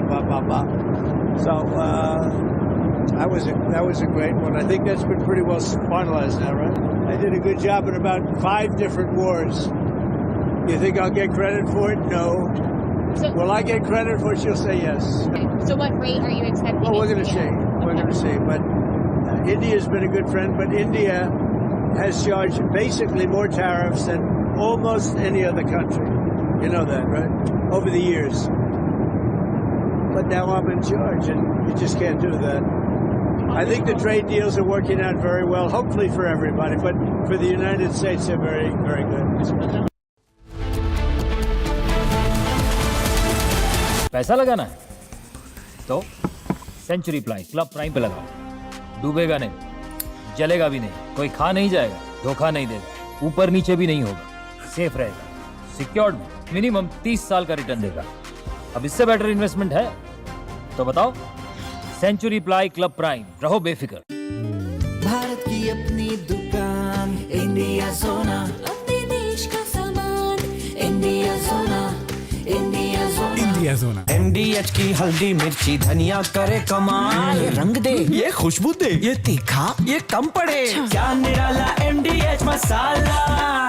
इसको घर पे लगाओगे तो शादी का तो पता नहीं, पर घर पक्का नहीं टूटेगा। रुंगटा नहीं तो घर स्ट्रॉन्ग नहीं। रुंगटा स्टील TMT बार एकदम सॉलिड। पहाड़ों में एक हाइकिंग शिप भी बन सकती है। आदरणीय अध्यक्ष जी, मैं एक आंकड़ा आज बताना चाहता हूं। पूरा देश गर्व से भर जाएगा। कुछ लोगों का क्या होगा मैं नहीं जानता। पूरा देश गर्व से भर जाएगा। 9 मई को पाकिस्तान ने करीब 1000 Bharat 1 Minute brought to you by Canara Bank. Together we can. Hours after Prime Minister Narendra Modi hinted at ignoring US Vice President J.D. Vance's offer of mediation for a ceasefire between India and Pakistan post-Operation Sindur, President Donald Trump again claimed his role in the deal. To a question on whether India would pay tariffs of between 20-25% to the US, Trump said he thought so as Delhi ended the war with Pakistan at his request. Police teams from Madhya Pradesh are to be dispatched to West Bengal and Assam to ascertain the bona fides of some people from these two states living in Gwalior district. The city SP Robin Jain said that the process of identification of these people was still underway and action will follow if anyone was found to be living illegally. On the arrest of two Kerala nuns in Durg on suspicions of religion conversions and trafficking, BJP leader Rajiv Chandrasekhar said that the party's state unit reached out to the Chhattisgarh government, clarifying that the nuns were accompanying 3 adult girls with consent of their families and there was no trafficking issue. पैसा लगाना है तो century ply club prime पे लगाओ, डूबेगा नहीं, जलेगा भी नहीं, कोई खा नहीं जाएगा, धोखा नहीं देगा, ऊपर नीचे भी नहीं होगा, सेफ रहेगा, सिक्योर्ड भी, मिनिमम 30 साल का रिटर्न देगा। अब इससे बेटर इन्वेस्टमेंट है तो बताओ। सेंचुरी प्लाई क्लब प्राइम, रहो बेफिक्र।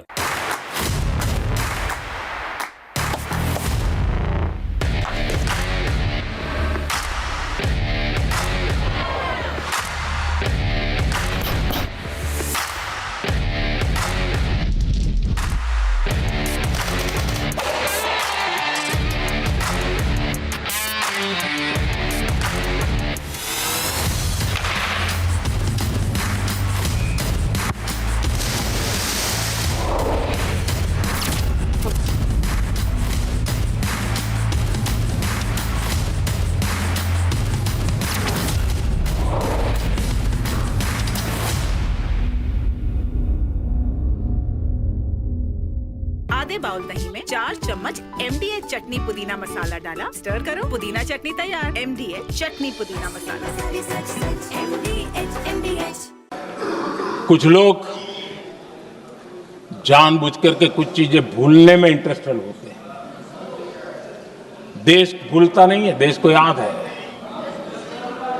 6 रात और 7 मई सुबह ऑपरेशन हुआ था और 7 मई को सुबह भारत ने प्रेस कॉन्फ्रेंस हमारी सेना ने की और इस प्रेस कॉन्फ्रेंस में भारत ने स्पष्ट कर दिया था। India-born British economist Lord Meghnad Desai passed away in London at the age of 85 on Tuesday. Born in Vadodara in 1940, Desai earned his doctorate in economics from the University of Pennsylvania in the United States on a scholarship in 1963. He later moved to London and joined the London School of Economics as a lecturer, later going on to become a professor and professor emeritus at the same institution. He served the London School of Economics for over 4 decades, during which he wrote more than 200 academic articles in journals and over 30 books. Desai specialized in macroeconomics and development studies and is credited with framing the Human Development Index along with other economists. Prime Minister Narendra Modi led the tributes for Lord Desai, remembering him as a distinguished thinker, writer and economist who stayed rooted to India and Indian culture. From Asia's largest news headquarters, setting the agenda for Bharat.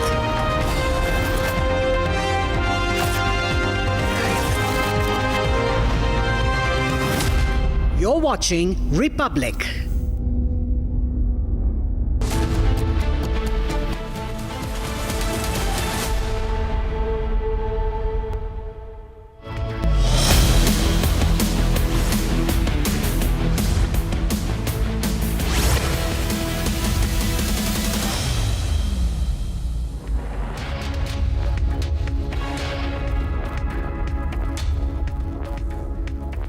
Hello Hello and welcome. You're watching Live and Breaking at 10 a.m. with me, Tanisha. See, there is a massive pressure and anger on the BCCI. This over the India-Pakistan match that is going to be held in just few days from now. Is My Trip, one of the sponsors, has already pulled out. The question is, will other sponsors also follow the same? And after this massive pressure that the BCCI is being put under, will BCCI now finally take action and put nation first? That's the big question. We are opening our lines on that as well, but first we'll have a quick check of the headlines.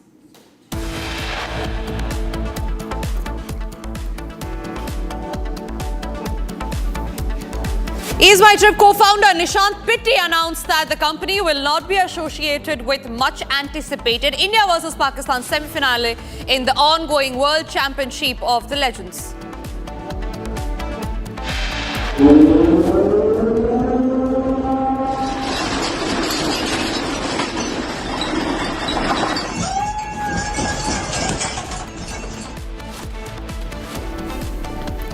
Tsunami alert issued for Pacific Island, Japan after 8.7 magnitude earthquake hits near Russia's Kamchatka coast. Debate on Operation Sindur begins in Rajya Sabha today. External Affairs Minister S. Shankar to open it at 1 p.m. JP Nadda to speak around 3, with Amit Shah likely to deliver the concluding remarks.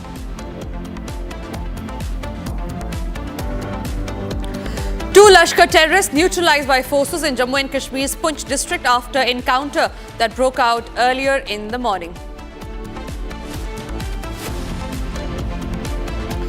In one of its most anticipated mission in the recent years, ISRO will launch Nisar, a sophisticated and expensive Earth observation satellite developed in collaboration with NASA from Sriharikota today.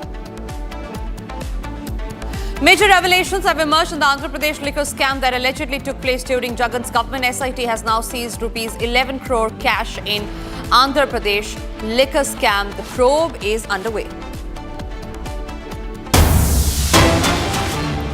All right, breaking news now coming in. This is in regard with the Al-Qaeda module that had been busted in Gujarat. We now learn that Shama Praveen, 30 years of age, has been arrested by the Gujarat ATS from Bengaluru. She was a part of the Al-Qaeda module that was busted a few days ago. Remember, there were certain arrests that took place in Gujarat as well as Noida. Highly self-radicalized Shama, the one who has been arrested, of who you see on your screens right now, was in touch with Faik, who was arrested from Delhi last week. Remember, this is about the Gujarat Al-Qaeda module that had been busted. They were planning a big terror module as far as associating with other people are concerned. And it was not just limited to Gujarat. It had also spread to places like Delhi and Noida, where several people had then been arrested as well. Today, we learned that the mastermind has been arrested. Gopi, my colleague, is joining me on the broadcast right now. Gopi, take us back in time and explain to us about what was this Al-Qaeda module all about, and who's this woman today that has been arrested? Well, in fact, Tanisha, to speak about the fresh arrest which has been made in the same module, let's tell our viewers that this is a 30-year-old woman, Shama Parveen, from basically from Jharkhand, but she has been nabbed from Hebbal area of Bengaluru. She was in fact produced in the ACMM court yesterday, and Gujarat ATS has now taken her custody. She has got the transfer certificate from the Karnataka ACMM court, and now she is with the Gujarat ATS, while a laptop has also been seized along with a few documents. To tell about this entire terror module, there were 4 arrests made 8 days back, 2 from Gujarat, while one each from Delhi as well as Uttar Pradesh. As you were correctly mentioning, one arrest was made from Noida, while other was made from Delhi. But the tip that Gujarat ATS got was the arrest which was made of Fardeen from Ahmedabad, after which they found out that they belong to a particular WhatsApp and social media Instagram groups, from where they could find the other 3. And what we are learning from our sources is that the 4th arrest has also been made after finding a link of Shama Parveen with all 4 terrorists which have been nabbed by Gujarat ATS through a social media platform. So this is what we are understanding from our sources. While we are awaiting more details, Gujarat ATS is going to hold a press conference at 12 noon today. More details will be coming out from that press conference. Back to you, Tanisha. Well, absolutely, Gopi. Like you were saying, that the press conference is at 12, and we are anticipating that press conference as much as everybody else is to give out more details on what actually transpired. Gopi, as far as we talk about this arrest that's happened today in Bengaluru, what was the tip-off that was given? Because I believe the arrest comes nearly a week after the others of the Al-Qaeda terror module were arrested, not just in Gujarat, but also in the national capital and Noida as well. Well, yes, Tanisha. In fact, speaking to our Gujarat ATS sources, they were behind this entire module. To tell our viewers, there is one Instagram group which has more than 20 members. So definitely Gujarat ATS was looking forward to find out the other 16 people who are involved in this particular Instagram group. So while they had in fact got tip-off from one of the social media groups, which Shama Parveen is also a part of, along with the 4 who have been nabbed and who are under the custody of Gujarat ATS. So it was through the social media platform, a WhatsApp group which Shama Parveen was part of, along with the 4 terrorists who have been, arrested. And to tell our viewers further, a laptop has been seized. Also, a few documents of Shama Parveen has been seized. While she is a native of Jharkhand, she was arrested from Hebbal area of Bengaluru. Back to you. Right. Gopi, thank you very much for sharing those details. All eyes now remain on the Gujarat ATS press conference that is going to be held at 12 noon today. Meanwhile, moving on to the other top stories that we are tracking, and this is in regard with the India-Pakistan cricket match. Now, remember, it is the Ease My Trip co-founder, Nishant Pitti, who has announced that the company will no longer be associated with the much-anticipated India versus Pakistan semi-final in the ongoing World Championship of the Legends. Now, the decision was shared via a social media post, was framed around the national interest and the belief that terror and cricket can never go hand in hand. The post by Nishant Pitti was placed in context with the recent Pahalgam terror attack that killed 26 civilians in the scenic Baisaran Valley in Jammu and Kashmir. The question now, ladies and gentlemen, remains that even after one of the spots, so that is Ease My Trip, has pulled out for sponsoring the India versus Pakistan match of the WCL, the question is, will others follow the suit? Like Ease My Trip has kept nation first before business. Will Indian cricketers follow the same? Will BCCI follow the same is the key question.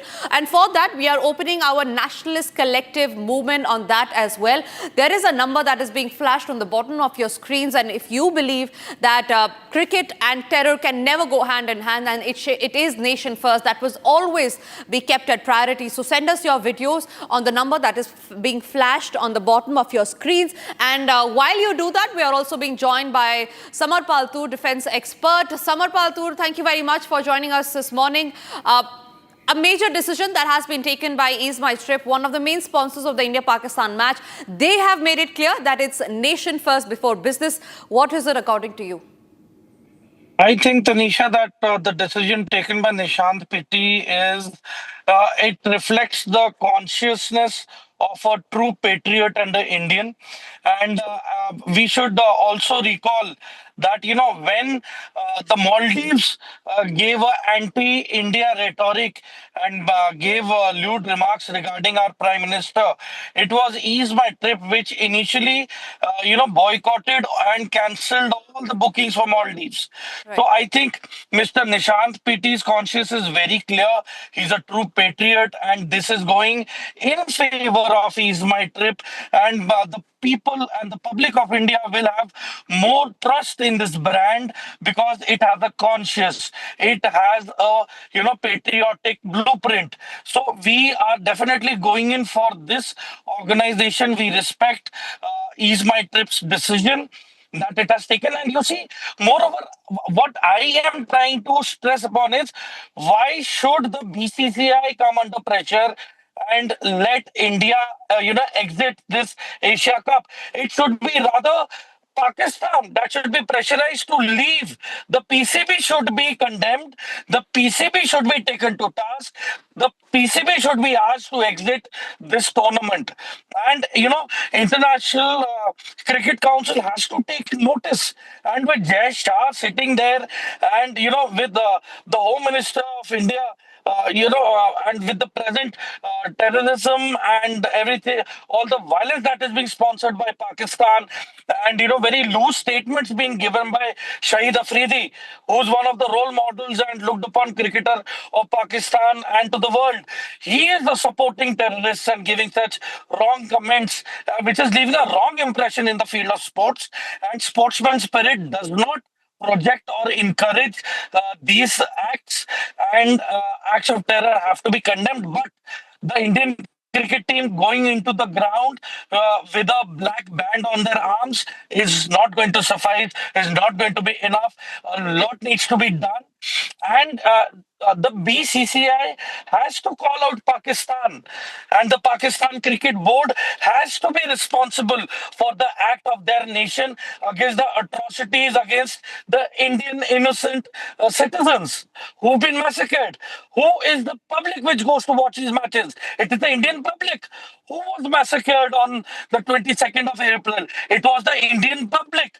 So for the respect and due regard of the public, the BCCI has to take a call, and moreover, whatever earnings come from these matches, they should be given to the widows of the war veterans and to the 26 victims of the Pahalgam attack. There has to be something that has to be done. Nothing is going to be taken down like this. BCCI keeping quiet. Not a single statement has come from BCCI. That is very strange and very shocking. And I think it is time that they take a call. Absolutely. Major Samar Paltur, I request you to kindly stay with us, because what we'll do right now is we'll take our viewers back to in time when it was not just the sponsors, but even the parliamentarians who had raised their voice against playing cricket with Pakistan. Remember, it was just 2 days back when AIMIM chief Assaduddin Owaisi had joined the opposition clamour against the upcoming India-Pakistan match, voicing his discomfort with watching the cup match scheduled to be played after 5 months after the Pahalgam terror attack. Listen into what he said, and then Major, I'll come back to you. मैं आपकी तरफ से हुकूमत से चंद सवालात करना चाहूंगा कि वजीर आजम ने कहा कि खून और पानी एक साथ नहीं बह सकते, आतंकवाद और बातचीत एक साथ नहीं हो सकती। तो मेरा सवाल आपके जरिए से वजीर आजम और हुकूमत से यह है, फिर जिन इंसानों को बैसारा की वादी में मारा गया था, क्या आपका जमीर इस बात की इजाजत देता है कि आप ट्रेड बंद कर दिए, पाकिस्तान का एयरक्राफ्ट हमारे एयर स्पेस में नहीं आ सकता, उनकी कश्ती हमारे पानी में नहीं आ सकती, ट्रेड खत्म हो चुका है, डायरेक्ट इनडायरेक्टेड, आपका जमीर जिंदा क्यों नहीं है? किस सूरत से आप पाकिस्तान से क्रिकेट मैच खेलेंगे जब हम पानी नहीं दे रहे हैं? 80% पानी पाकिस्तान का हम रोक रहे हैं, ये कहकर के पानी और खून नहीं बहेगा, आप क्रिकेट मैच खेलेंगे? मैडम, मेरा जमीर तो गवारा नहीं करता कि मैं उस मैच को देखूंगा। क्या इस हुकूमत में इतनी हिम्मत है कि उन 25 मरने वालों को फोन करके कहे कि देखो हमने ऑपरेशन सिंदूर में बदला ले लिया, अब तुम पाकिस्तान का मैच देखो? बड़ी अफसोस की बात है मैडम, अकाउंटेबिलिटी किस पर है? पहलगाम किसने किया? 7.5 लाख हमारी फौज और सेंट्रल पैरामिलिट्री फोर्स है, ये कहां से 4 चूहे घुसकर हमारे भारत के नागरिक को मारे? अकाउंटेबिलिटी किस पर फिक्स होगी? Major Samar Paltur continues to stay with us on the broadcast. Major, when at a time when politics is the only thing that's dividing the nation. In fact, there you heard it was Assaduddin Owaisi who had just 2 days back come together as a nation, had voiced his consent in support of the nation, saying that his conscience would never allow to watch the India-Pakistan match, even at a point in time when parliamentarians or the opposition party are coming together. What is actually stopping the BCCI to move forward and cancel the match altogether? You see, as far as Mr. Owaisi is concerned, he's an opportunist. He's a politician. And one more thing, why is the rhetoric that why should India back out? That is what I want to tell the people of India, that Indian cricket team, the BCCI, will not back out from the series. It is Pakistan Cricket Board which should be made to exit this tournament. It should be the PCB held responsible. It should be the Pakistan team that should bear the brunt and not the Indian team. We are a talented team and we are an upright and an honest nation by, of and for peace. So, and one more thing is, you see, when Mr. Owaisi gives such statements, it's like purely double standards. He's the same gentleman who said that you remove the law and order from the streets of India, it will take 15 minutes to do the needful and all that. So you see, these politicians are opportunists. Now he's got an opportunity, and even here, he is insisting that India backs out. India should not back out. India has to stand its ground.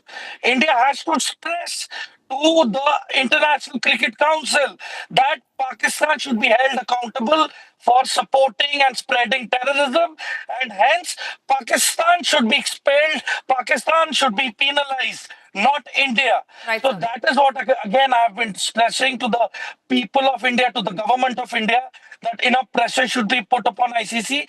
And in case ICC doesn't listen, then we have a very strong lobby of sponsors and providing money to ICC. ICC entirely depends upon the revenue which is generated from BCCI. So definitely we have the strings to pull this off and have an influence. And I'm very sure that BCCI will come out with something positive.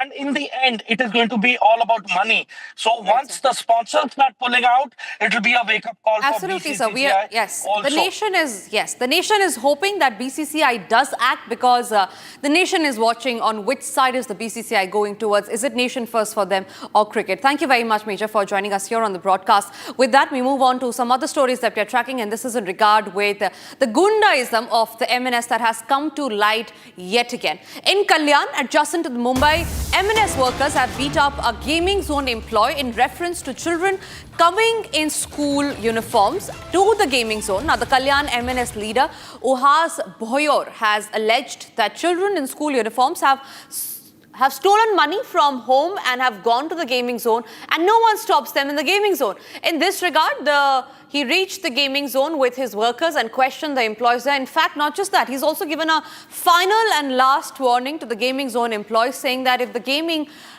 does not stop, if he does not allow the school children to enter the gaming zone, then his gaming zone would be demolished. An open threat there that's been given out by MNS leader. And remember, no action, no logic can justify the Gundaism that the MNS workers have created. First, when it comes to toll plaza. Second, when it comes to slapping a shopkeeper over Marathi language. And now over alleging that it is children who come to the gaming zone wearing uniform and that the gaming zone employees do not stop them. Here's that sequence where the MNS worker that you see in the red t-shirt has been seen slapping the employee so hard that he nearly takes a step back.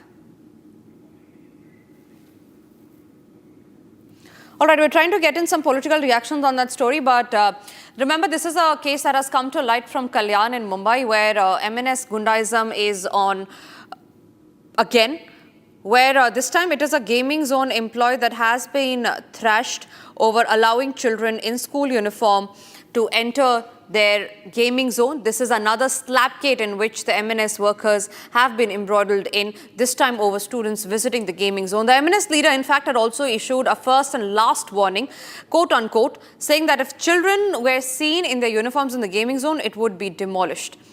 This is another day, another instance of assault by the Maharashtra Navnirman Sena workers. However, this time around, remember, it is not about the language. This time they were seen inside a gaming zone, and this happened in Kalyan in Thane district, nearly 57 kilometers from Mumbai, and MNS district president Ullas Bhoyor was seen threatening and slapping an employee in the area. Ram Kadam, BJP leader, is joining us on the phone line on that.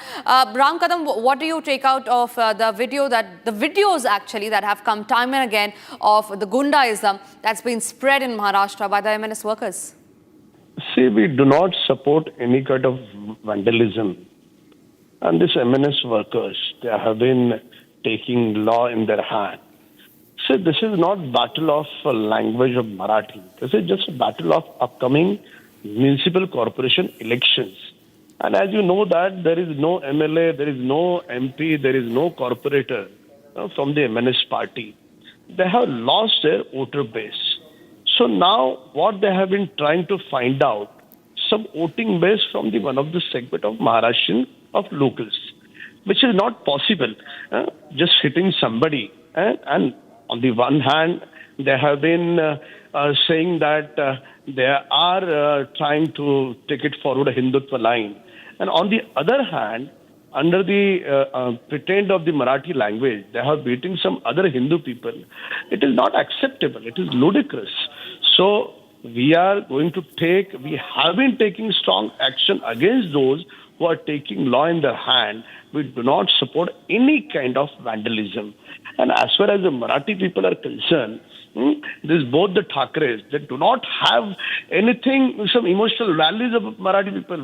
Whenever the election comes, that time only they remember only Marathi Manus. What about after the elections? So we have seen that Ubata, how they have tortured Marathi people in Goregaon, Patrachal. They supported the developer. They did not support the local Marathi Manus. This is what the fact is. Absolutely, so this sir. is... Right, sir. So, Ramkadam, thank you very much for joining us here on the phone line and sharing your views. With that, we move across to some other breaking news that's coming in. And this is in regard with the Operation Sindur debate. Now, remember, the debate on Operation Sindur today begins in Rajya Sabha at around 1 o'clock. That is when the External Affairs Minister S. J. Shankar is to give an opening statement. JP Nadda, meanwhile, will be speaking around 3 p.m. with Amit Shah likely to deliver the concluding remarks. That's the latest update. Prime Minister Narendra Modi is very unlikely to make a statement in Rajya Sabha, but yesterday he did make a statement in the Lok Sabha where he had benched the opposition, had thrashed the opposition as far as their blunders are concerned, where he has given specific details of the Operation Sindur that was carried out by India in response to the attack that was carried out by Pakistan-sponsored terrorists on April 22nd in Pahalgam.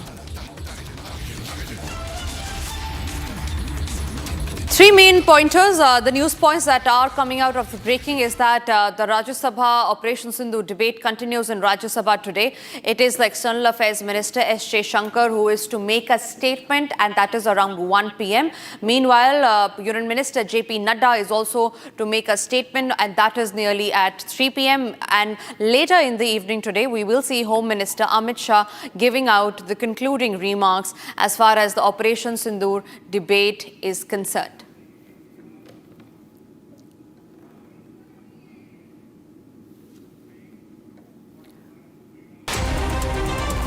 Bharat 1 Minute brought to you by Canara Bank.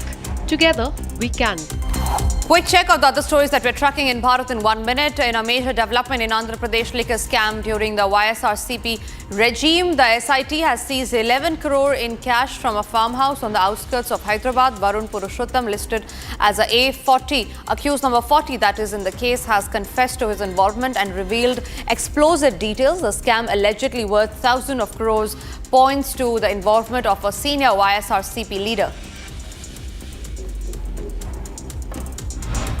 A joint search and rescue operation is underway in Kullan in Jammu and Kashmir, where a bus carrying ITBP jawans plunged from the Kullan bridge into the river Sindh. The operation, led by SDRF Gandarbal, is focused not only on the rescue efforts but also on recovering weapons that went missing during the incident.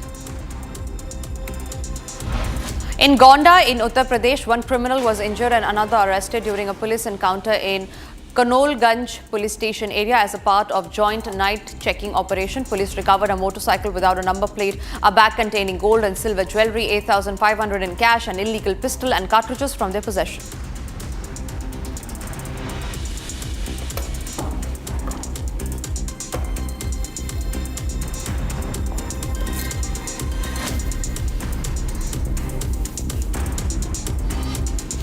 Shifting focus to stories that are making international headline. Donald Trump has suggested that India may face tariff rates of 20% to 25%. This comes as the United States and India negotiate a trade deal before an August 1st deadline. Donald Trump, remember, states that India charges high tariff. The United States seeks greater market access for the American exports. Here's what Donald Trump had to say.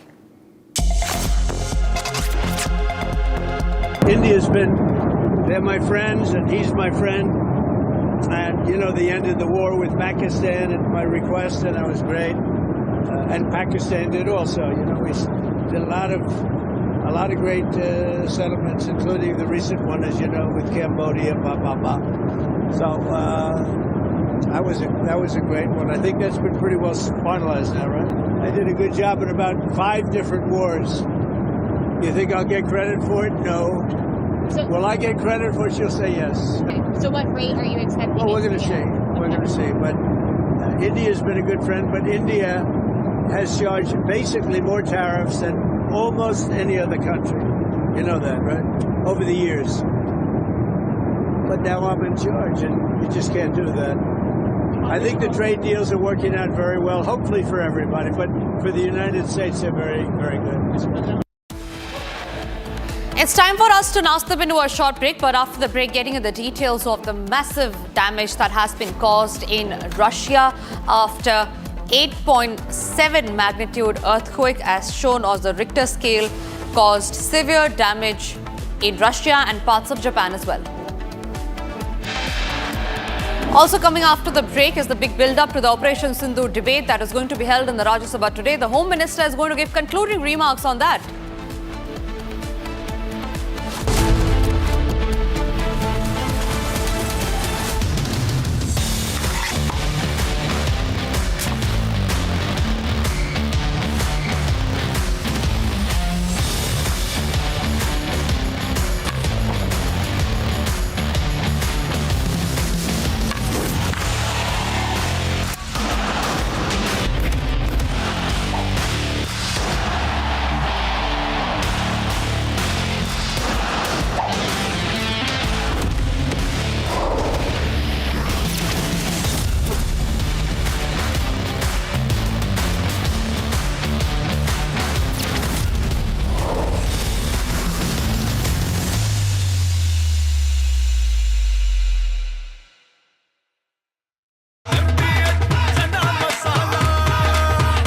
Chholiya हो या लोबिया, सफेद चने या काले चने, सब कुछ मजेदार बने।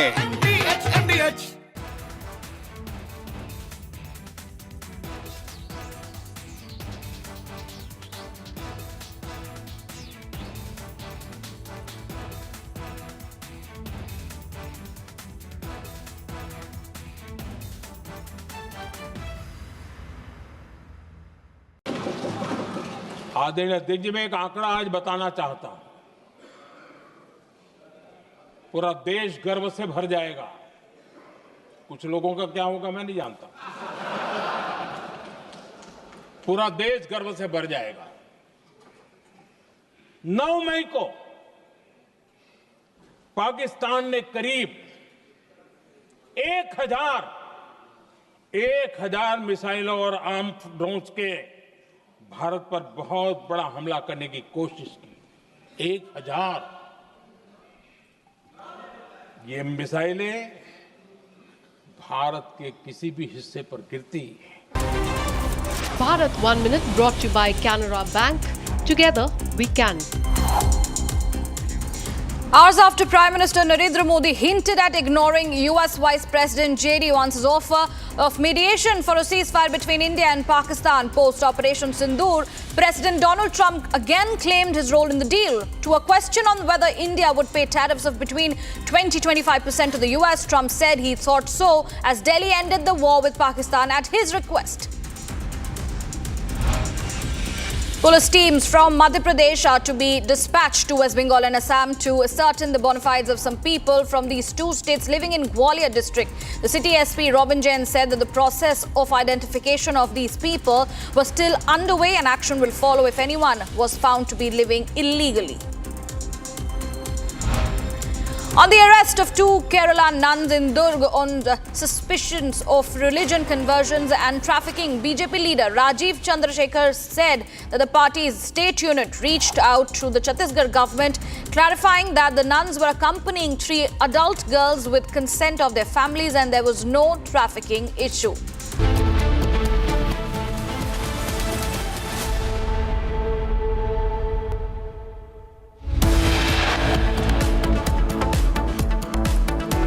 Easebytrip co-founder Nishant Pitti announces that the company will not be associated with the much-anticipated India versus Pakistan semi-final in the ongoing World Championship of the Legends.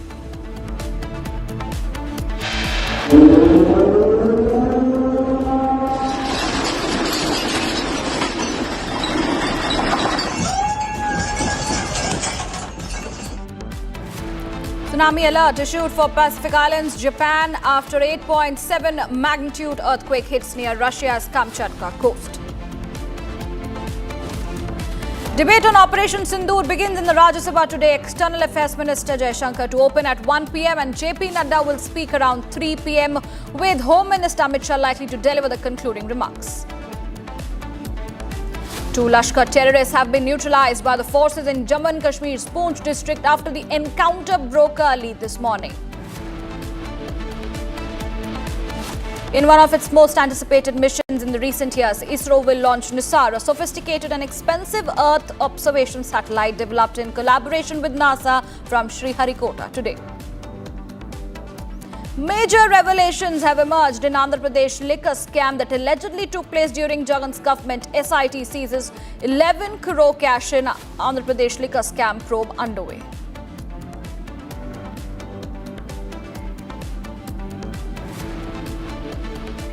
Well, thank you for staying with us on Republic TV. We are going to bring you all the top stories. But before that, let's get started with the breaking news coming in on top of this very hour. SIT has seized 11 crore in cash in Andhra Pradesh liquor scam. The probe is currently underway. There have been major revelations which have emerged in the Andhra Pradesh liquor scam that took place during YSRCP regime. Now, Varun Purushottam, listed as A40 in the case, and has confessed to his role and disclosed the explosive details. Now, sources have said that SIT has conducted raids and seized 11 crore in the cash from a farmhouse on the outskirts of Hyderabad. This scam, allegedly involving thousands of crores, is now under investigation. The SIT has also accelerated its probe in recent days and is believed to have gathered crucial information about the involvement of senior YSRCP leaders. My colleague Aneri is joining us live at this point in time from Hyderabad. Aneri, this is indeed a big explosive details which is coming in terms of the liquor scam in Andhra Pradesh that was in fact taken place during the YSRCP regime. Help us understand with all the details and the recoveries made by the SIT. Well, that's right. What we see is that in a major crackdown by the Special Investigation Team, which has been investigating the Andhra Pradesh liquor scam, where we see that YSRCP leaders are said to be allegedly involved in this very scam, where in the most recent arrest that was made by the SIT was of the YSRCP MP, Mithun Reddy, who was arrested in connection with this liquor scam. And now the SIT has conducted raids in the outskirts of Hyderabad, following which we see that there were around 11 crores of cash which was said to be found, and further investigation is underway by the SIT and also the alleged links over this very cash. And remember earlier in the charge sheet which was filed by the police in the court, where it mentions that the former Chief Minister Jagan Mohan Reddy also had received certain kickbacks in connection with the liquor scam when he was in power. This comes when Jagan Mohan Reddy was in power, and there was a new excise policy that was brought in back then during his regime, and now we see a massive probe that is underway in the Andhra Pradesh liquor scam, where we see that the SIT has now found 11 crore rupees from one of the farmhouses in Hyderabad's outskirts, and that is said to be having links with the YSRCP. Well, further investigation will only reveal what exactly is there and what links does it have with YSRCP. All right, Aneri, appreciate you joining us and giving us all those details. We will be coming back to you to get more updates as and when they come in. But now shifting focus to more breaking news coming in from Russia. The magnitude 8.8 earthquake that struck off the Russia's far eastern Kamchatka Peninsula is among the 10 largest earthquakes ever recorded. The massive tremors let off a tsunami in the coastal areas of Russia's Kuril Islands and Japan's large northern island of Hokkaido. That's the breaking news coming in. Russia has been hit by an earthquake, and that has indeed led to tsunami alert issued for the Pacific Islands as well as in Japan. 8.7 magnitude earthquake has jolted Russia, and soon after that there has been a tsunami alert which was in fact given out for the coastal areas in Pacific Islands as well as in Japan. If you talk about the earthquake, the massive tremors, as you can see on your screens, were felt because it was an 8.8 6.7 magnitude earthquake that jolted Kamchatka in Russia. And visuals also coming in from a shopping mart where all the materials and the packets can be seen flown down in the floor. And also at this point in time, waves of 3 to 4 meters have hit the Kamchatka coast in Russia already. In Hawaii and Japan as well, there have been alert issued and the people have been moved to higher locations as the authorities take every measure. An emergency advisory also being issued in these particular places for the tsunami alert at this point in time. A major earthquake leading to the tsunami alert in the Kuril Islands of Russia as well as in Japan's large northern island of Hokkaido is what we understand at this point in time.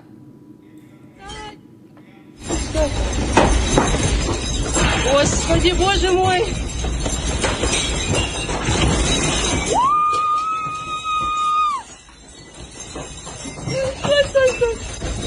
Стой, стой, Господи, Боже мой!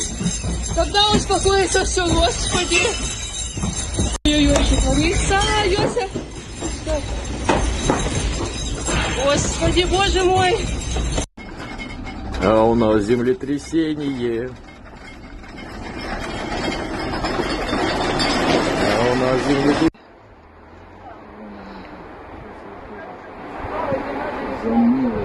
Замыло, уже все замыло.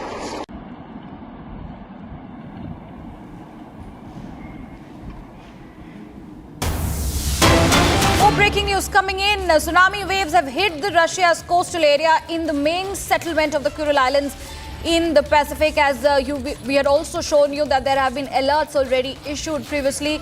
And the breaking news coming in, as also on the visuals on your screen, how there has been a tsunami wave that has hit the Russia's coastal area. And this is the main settlement on the Kuril Islands in the Pacific. There has been destruction which has been caught on camera. There have been bricks seen falling off roofs after this massive earthquake that jolted Russia, and following which there has been a tsunami that has hit the coast, and there were alerts issued for people to move to higher areas from the side of the authorities. All the measures have been put into place.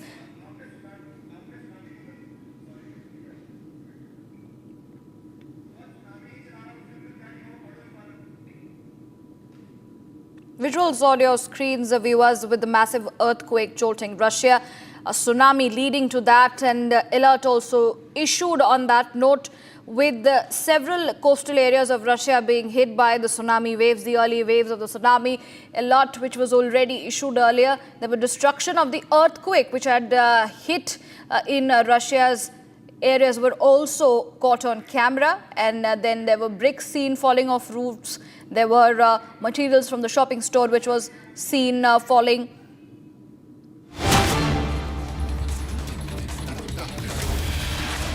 More breaking updates. Prime Minister of Japan has issued instructions in response to the tsunami warning issued following an earthquake with an epicenter near Russia's Kamchatka Peninsula. Ishiba instructed that timely and accurate information is provided to public. An early assessment of damage conditions should be made. He's also saying that human life should be prioritized by cooperating with the local governments to prevent the damages. So that is the big statement now coming in from the Japanese Prime Minister. He's saying that he is monitoring the situation very closely, and he has also ordered a swift response by the authorities at this point in time. He's instructed timely and accurate information to be provided to the public, and he's also said that there has been early assessment of the damage conditions that also needs to be made, and clearly mentioning on the other hand that human life is the priority now, and there has to be a cooperation by the local governments to prevent more damages. So there, the Japanese Prime Minister, who has gone ahead and ordered a swift response regarding the tsunami alert in the coastal areas of Japan, and this has happened after 8 magnitude earthquake jolted Russia. This led to the tsunami alert being given in several areas of Russia as well as in Japan, and that statement coming in from Japanese Prime Minister, where he has clearly mentioned that he is very closely monitoring the situation. And also remember, viewers, the epicenter was at Russia's Kamchatka Peninsula, and on that note, Japan is taking a timely arrangements and making measures very clear for the public.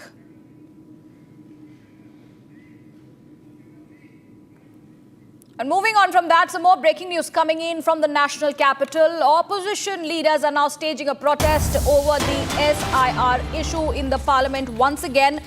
Remember, opposition has been making this particular move and they have been disrupting the house for since the starting of the monsoon session, and now there has been a protest. The opposition is leading this protest, and we are showing our viewers the visuals also at this point in time. That looks like the Makar Dwar of the parliament, where opposition leaders all raising their voice, and there they are coming with a banner as well which says their opposition towards the SIR issue. And we can see Priyanka Gandhi Vadra also standing in the front of the row leading this particular protest, and this coming in ahead of the Bihar elections, where opposition has been constantly demanding a debate on the SIR issue, and they have been saying that the electoral row in the parliament that is taking place, they want discussion and debating regarding the SIR, understanding the electoral impositions on this. Tanisha, my colleague, is joining us on the phone line. Tanisha, help us understand this issue at this point in time, given the opposition is constantly protesting in the parliament over the Bihar SIR issue.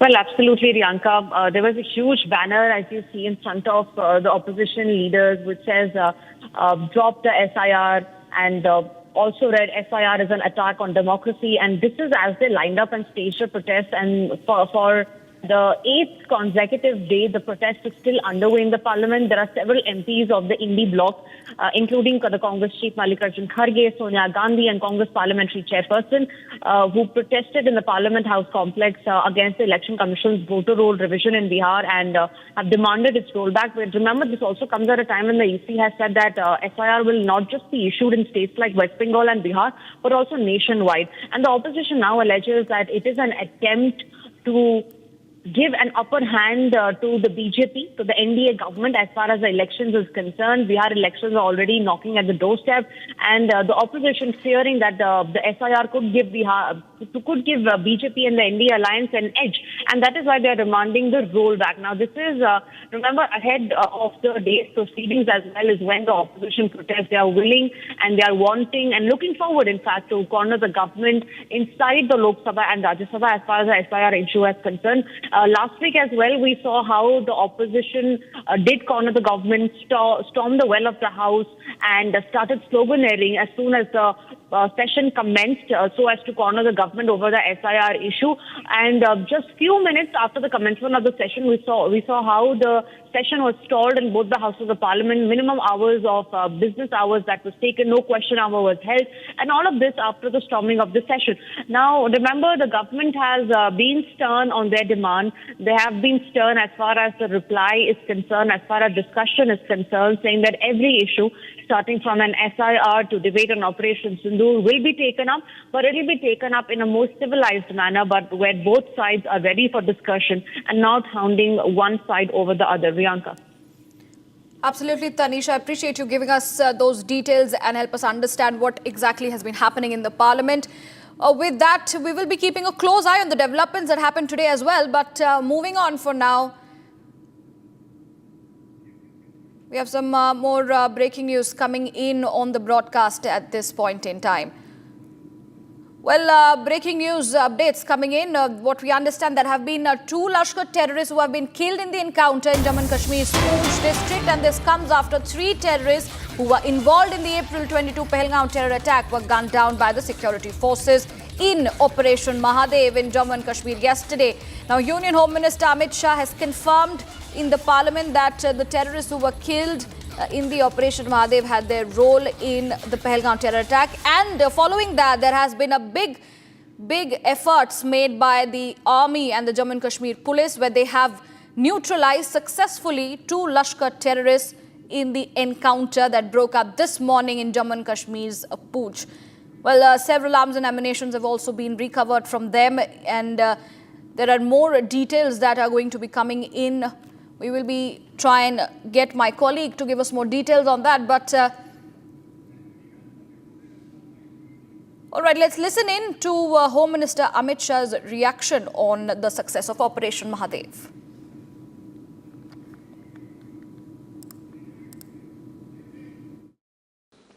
Operation Mahadev जो कल एक हुआ है, इसकी जानकारी देना चाहता हूं।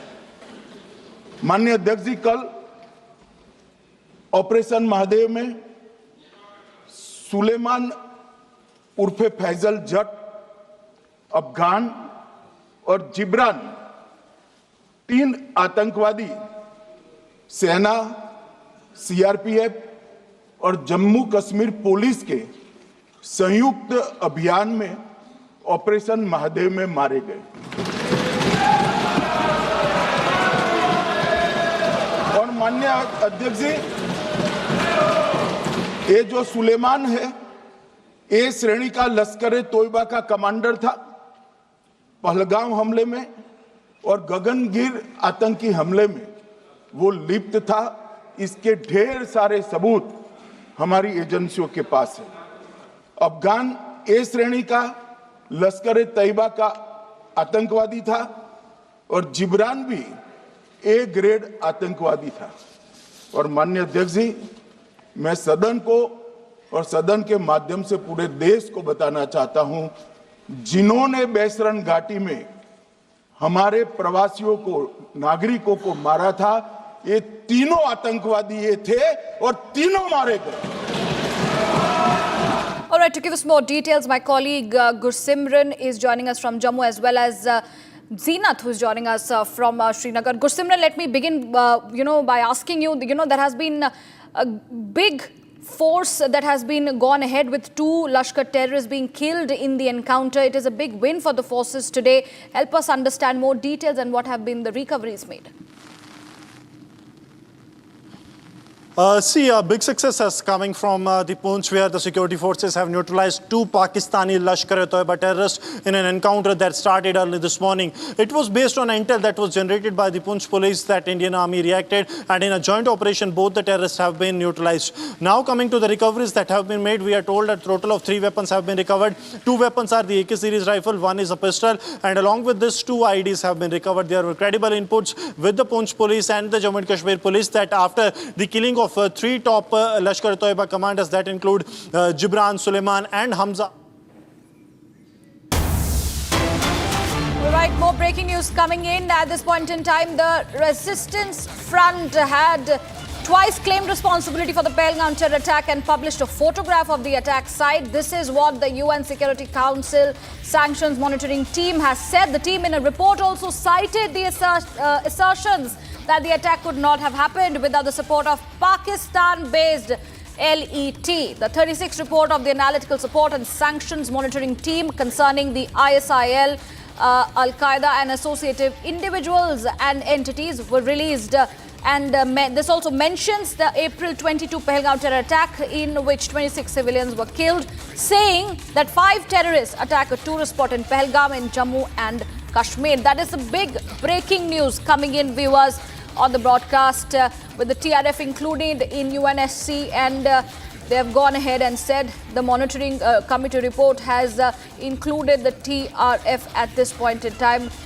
That is a big development that we are tracking for our viewers. The Resistance Front had twice claimed responsibility for the Pahalgam terror attack and published a photograph of the attack site. So that is the statement coming in from the UN Security Council's Sanctions Monitoring Team. The team in its report has also cited assertions that the attack could not have happened without the support of Pakistan-based LET. So the role of Lashkar-e-Taiba, the role of the TRF is all in sync now. My colleague Abhishek is joining us on the broadcast. Abhishek, help us understand this big breaking development that we are now tracking for our viewers, where it is made very clear by the UN Security Council's monitoring team that it was the TRF which could not have, done this big move without the help of the Pakistan-based LET.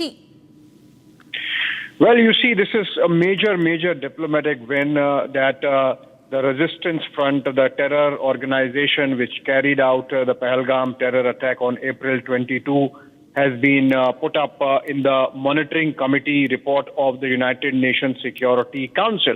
Now, why I say this is a major diplomatic win is because Pakistan happens to be chairing this month the UNSC, and under its helmsmanship, if all the members brought about this consensus that no, that TRF has to be mentioned, Pahalgam terrorist attack has to be mentioned, and not only that, and the para that you read is the operative para, and it mentions the Lashkar-e-Taiba. This is the first time that in the UN Sanctions Committee 1267 Committee report or any document of the 1267 Sanctions Committee report, Lashkar-e-Taiba has been mentioned since 2019, and that really gives you an idea of the kind of consensus that's there in the world community, that Lashkar-e-Taiba is a terror organization irrespective of whatever Pakistani claims, that the Resistance Front which carried out the Pahalgam terror attack is just a front of Lashkar-e-Taiba, and that all origins go back to Pakistan. I think this really calls the bluff of Pakistan's strategy of plausible deniability, which they thought that they could, with the help of the Resistance Front or organizations like the PAFF, which was Pakistan Against Fascist Front. And remember, just yesterday we had this debate in the Lok Sabha on Operation Sindur. It's going on in the Rajya Sabha as we speak today. And we had Prime Minister mentioning about how the opposition narrative has sort of borrowed, not just borrowed, but bought hook, line and sinker the Pakistani agenda. And similarly, we had the Home Minister earlier in the day speaking about how Pakistan's links are undeniable and absolutely provable. The fact that in Operation Mahadev, one of the terrorists killed was from Pakistan and had connections with the Pahalgam terror attack. I think this is a huge diplomatic win, I must say. And the fact that Pakistan is heading the UNSC and at that time this has come, I think this is going to have repercussions for a long time to come for any acts of terror that happen in the future, and its Pakistani linkages for the world community to see. Right. Abhishek, appreciate you joining us and giving us those inputs. So that was Abhishek Kapoor, Senior Executive Editor. Viewers, don't go anywhere, because coming up on the other side is the same news break that we have been tracking, with India registering major diplomatic win and Pakistan being cornered for the same. Don't go anywhere. We'll be right back after this short commercial break.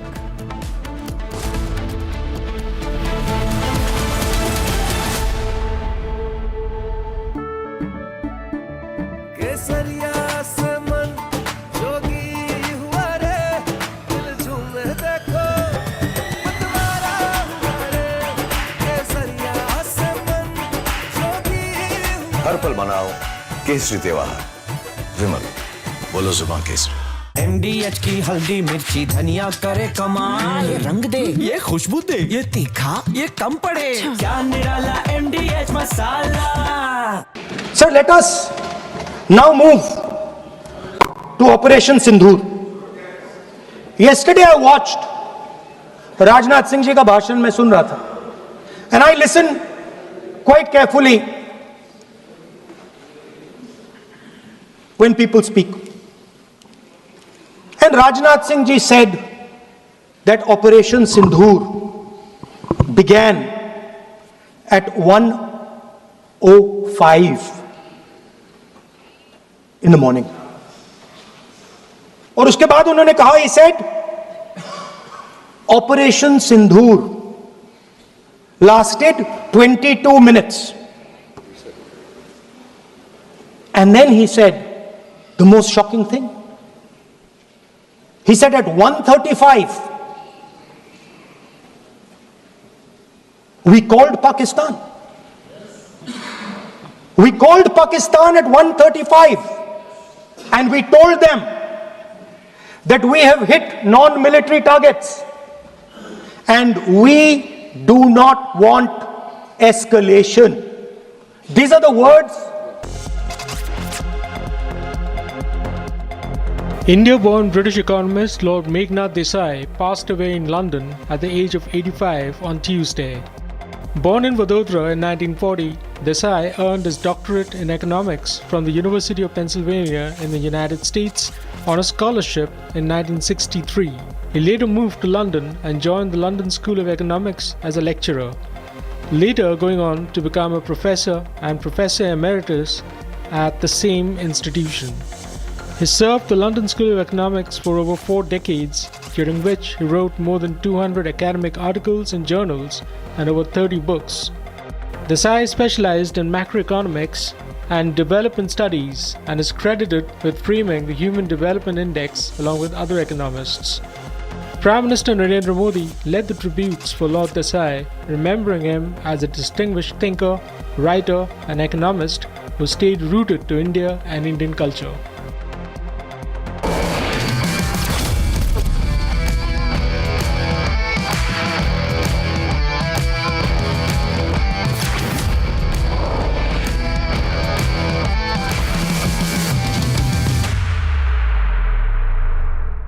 Bowl दही में 4 चम्मच MDH चटनी पुदीना मसाला डाला, stir करो, पुदीना चटनी तैयार। MDH चटनी पुदीना मसाला।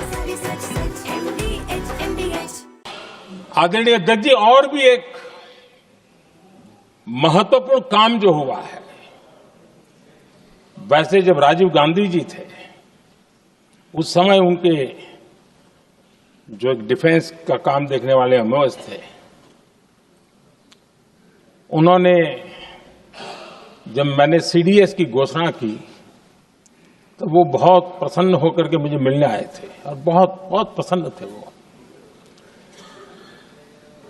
इस समय ऑपरेशन में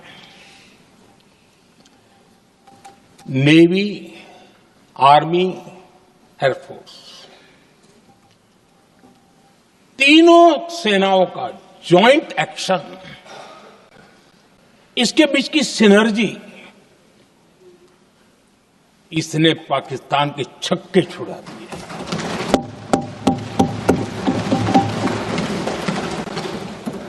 आदरणीय अध्यक्ष जी, आतंकी घटनाएं पहले भी देश में होते। Bharat 1 Minute brought to you by Canara Bank. Together we can. Hours after Prime Minister Narendra Modi hinted at ignoring US Vice President J.D. Vance's offer of mediation for a ceasefire between India and Pakistan post-Operation Sindur, President Donald Trump again claimed his role in the deal. To a question on whether India would pay tariffs of between 20-25% to the US, Trump said he thought so as Delhi ended the war with Pakistan at his request. Police teams from Madhya Pradesh are to be dispatched to West Bengal and Assam to ascertain the bona fides of some people from these 2 states living in Gwalior district. The city SP Robin Jain said that the process of identification of these people was still underway and action will follow if anyone was found to be living illegally. On the arrest of 2 Kerala nuns in Durg on the suspicions of religion conversions and trafficking, BJP leader Rajiv Chandrasekhar said that the party's state unit reached out to the Chhattisgarh government, clarifying that the nuns were accompanying 3 adult girls with consent of their families and there was no trafficking issue. From Asia's largest news headquarters, setting the agenda for Bharat.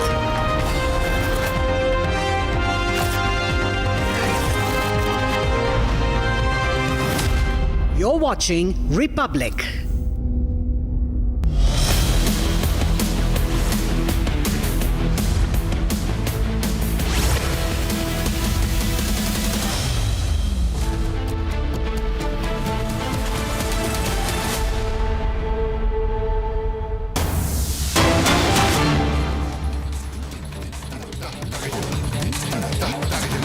Name at serial number 1A, today's revised list of business. Shri Nityanand Rai महोदय, मैं आज की संशोधित कार्यसूची में क्रमांक संख्या 1B पर मेरे नाम के सम्मुख उल्लेखित दस्तावेज सभापटल पर रखता हूँ। Professor SP Singh Baghel. महोदय, आपकी अनुमति से मैं आज राज्यसभा की उन्नीत कार्यसूची में मेरे नाम के आगे 1C पर उल्लेखित कागज हिंदी और अंग्रेजी सदन के पटल पर रखता हूँ। श्री BL वर्मा।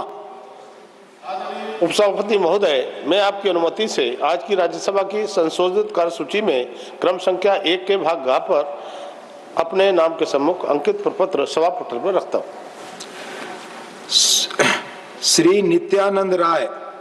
महोदय, मैं आज की संशोधित कार्यावली में अपने सहयोगी श्री बंडी संजय कुमार गृह राज्य मंत्री के नाम के सम्मुख उल्लेखित दस्तावेज 1E सभा पटल पे रखता हूँ। Shri Sukanta Majumdar. Honorable Chairman sir, with your kind permission, I rise to lay on the table of the House the papers mentioned against my name at serial number 6 in today's revised list of business. Reports of the Committee on Empowerment of Women, Srimati Sudha Murthy. Sir, I rise to lay on the table a copy of each in Hindi and English versions of the first and second report of the Committee on Empowerment of Women 2025-26 as listed against my name in today's list of business. To lay the following action taken reports, Hindi and English versions. ऐसे तत्वों के विरुद्ध और दूरसंचार मंत्रालय ने गृह मंत्रालय के साथ मिलकर 4 या 5 कदम मुख्य रूप से हम लोग ने उठाए हैं। पहला कदम एक डिजिटल इंटेलिजेंस प्लेटफॉर्म हम लोग ने बनाया है, क्योंकि जब तक हम लोग सभी स्टेक होल्डर्स को एक प्लेटफॉर्म में न लाएं, तब तक इस युद्ध की कार्यशैली पर सफलतापूर्वक कार्य हम नहीं कर पाएंगे। तो एक DIP डिजिटल इंटेलिजेंस प्लेटफॉर्म हमने स्थापित की है, जिसमें 620 संस्थाओं को हमने कोऑप्ट किया है। इसमें 570 बैंक्स, पूरे देश के प्राइवेट और पब्लिक सेक्टर बैंक्स सभी को हमने कोऑप्ट किया है। 36 राज्यों के पुलिस संस्थाओं को हमने कोऑप्ट किया है और सारे इन्वेस्टिगेशन एजेंसीज और टेलीकॉम सर्विस ऑपरेटर्स को भी हम लोग ने कोऑप्ट किया। इसी के साथ आम नागरिक को भी इस युद्ध में हमने शामिल किया है। एक संचार साथी पोर्टल हम लोगों ने 16 मई 2023 को स्थापित किया था और मुझे खुशी है आपके द्वारा अध्यक्ष महोदय सदन को ये सूचित करते हुए कि 15.5 करोड़ हिट उस पोर्टल पे आए हैं और उस पोर्टल की सफलता के आधार पर एक ऐप भी, मोबाइल ऐप, एंड्रॉयड और iOS दोनों के लिए हम लोग ने 2025 में 17 जनवरी को स्थापित किया, जिस ऐप पे भी करीब 44 लाख हिट्स हो चुके हैं। और इस ऐप के आधार और पोर्टल के आधार पर इतनी सफलता हमें मिली है कि मोबाइल नंबर्स करीब 29 लाख हम लोग ने डिस्कनेक्ट किए हैं। मोबाइल हैंडसेट्स करीब 5.5 लाख हम लोग ने ब्लॉक किए हैं। बल्क SMS सेंडर्स 20,000 हम लोग ने ब्लॉक किए हैं और व्हाट्सएप अकाउंट्स करीब 24 लाख हम लोग ने ब्लॉक किए हैं। इसी के साथ एक और सुविधा इस ऐप पे दी गई है कि आप स्वयं अपना जो चुराया हुआ हैंडसेट है उसे आप ब्लॉक कर सकते हैं और पुलिस रिपोर्ट भी फाइल कर सकते हैं। कुल मिलाकर 35 लाख ऐसे रिपोर्ट्स फाइल किए गए हैं, जिसमें से 21 लाख मोबाइल हमारे ट्रेस हो चुके हैं और 21 लाख मोबाइल जो ट्रेस हुए हैं उनमें से 5,06,000 मोबाइल हम लोग ने रिट्रीव करके उपभोक्ता को वापस भी हम लोग ने पहुंचा दिया है अध्यक्ष महोदय। तीसरा, हमने ये सुविधा भी हमने लगवाई है कि know the mobile connections in your name, क्योंकि कई बार ये होता है कि जैसे उदाहरण के तौर पे अखिलेश जी को मालूम भी नहीं पर इनके नाम पर कई मोबाइल कनेक्शन दोबारा कई और लोगों के द्वारा लिया गया है। तो ये अपने नाम को जब पोर्टल में इनपुट करेंगे तो सारे नंबर्स जो इनके नाम पे लिए गए हैं वो दर्शाए जाएंगे और अगर वो number The live proceedings of the Parliament, we crossed across to some big breaking news that's coming in. The United Nations Security Council Sanctions Monitoring Team has now reported that the Resistance Front twice claimed responsibility for the April 22nd terror attack in Pahalgam, the Jammu and Kashmir, which had killed 26 civilians, and even published a photograph of the attack site in its 36th report. The terror associate groups, the UN team, also referenced claims that the attack could not have occurred without support from Pakistan-based terror outfit Lashkar-e-Toiba. A major diplomatic win there as far as the UNSC mentioning Lashkar group is concerned. India has registered a major diplomatic win. The TRF in the UNSC report has been named when Pakistan heads for the body for this month. Remember, it is a big breakthrough as far as naming and shaming Pakistan is concerned. This time it is the UNSC who has openly called out Pakistan and the Lashkar-e-Toiba, which is a Pakistan-backed group. A big breaking news, a big, in fact, a diplomatic win for India. We have the specific excerpt as well of the UNSC committee report, which says, and I quote, on April 22nd, 5 terrorists attacked a tourist spot in Pahalgam in Jammu and Kashmir.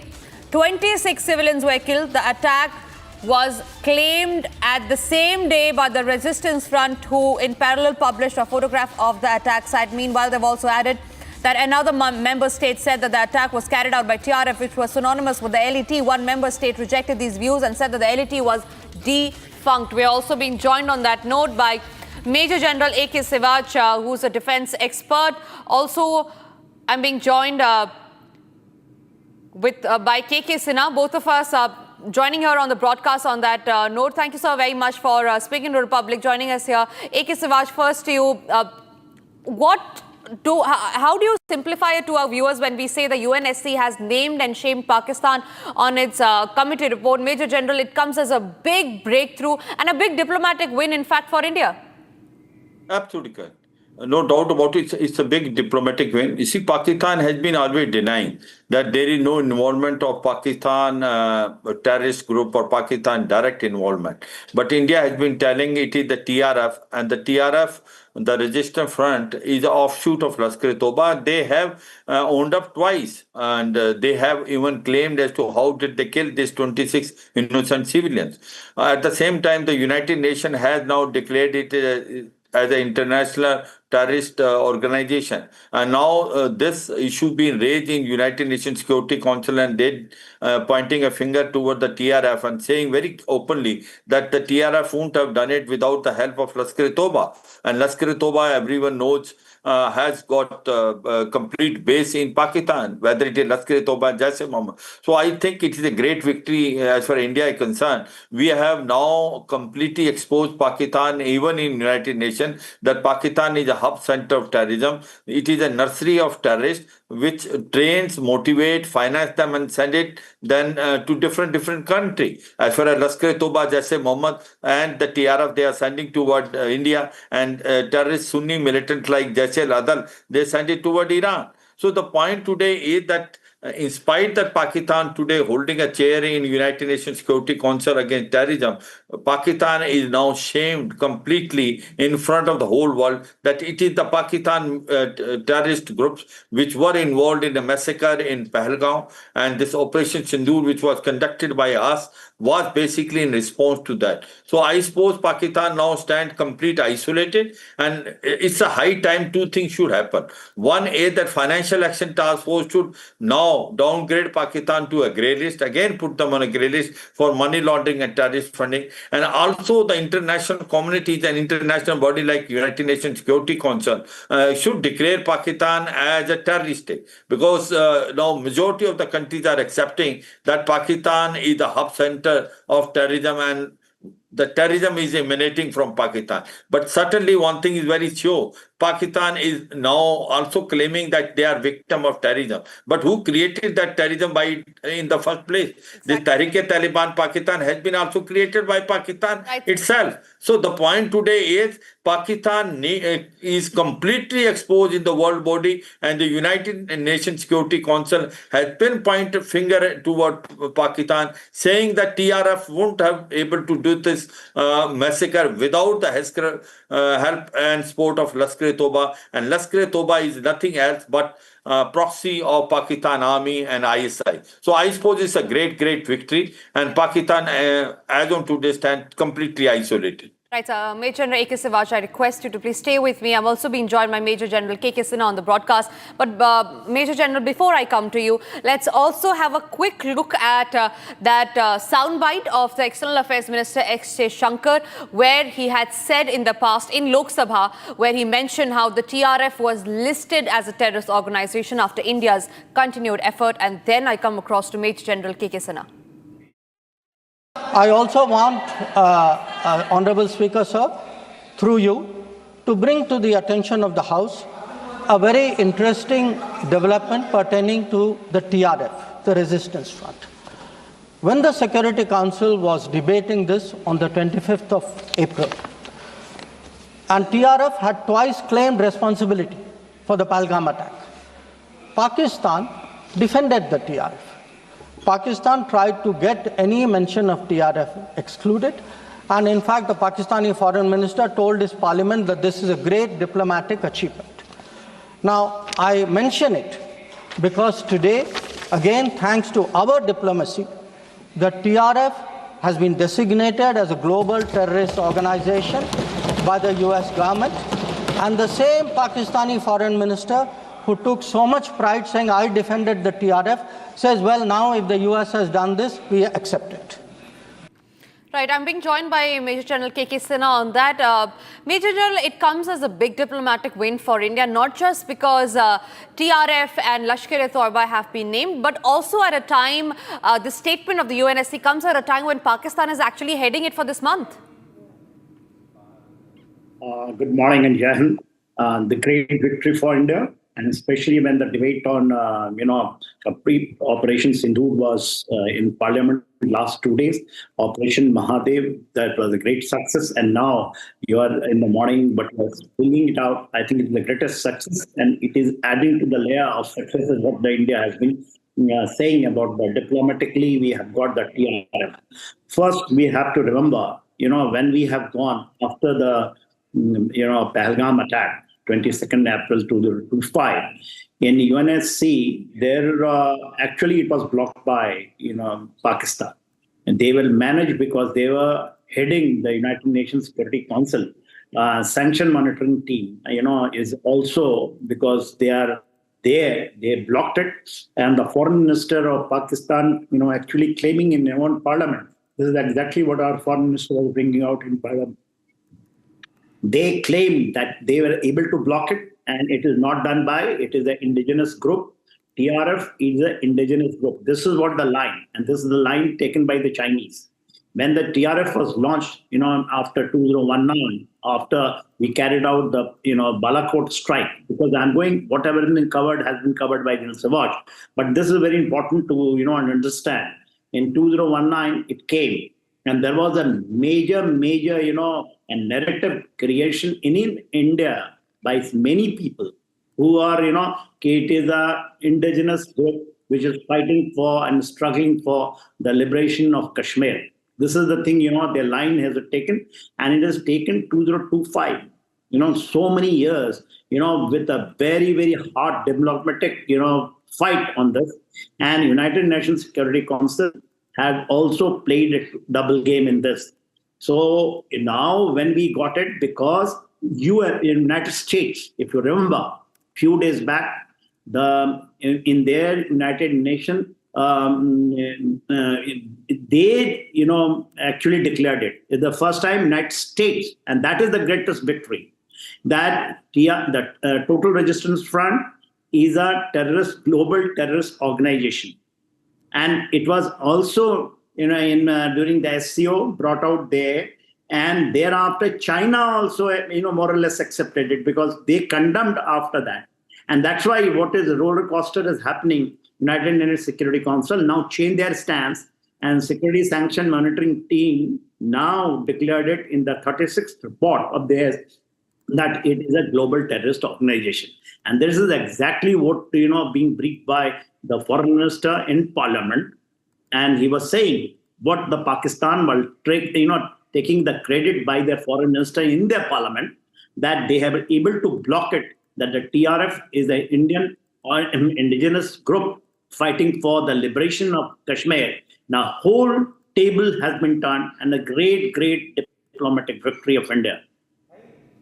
Absolutely, sir. Both of you, Major General K.K. Sinha and Major General A.K. Sivash, thank you very much for speaking to us this morning and sharing your views on that. It's indeed a major diplomatic win for India. Meanwhile, before we move out of the story, let's also get you that statement that the Pakistan Foreign Minister Ishaq Dar had backed and made, where he had admitted that TRF's involvement in the Pahalgam attack was there and that he made an attempt to remove their name from the UNSC. Listen in.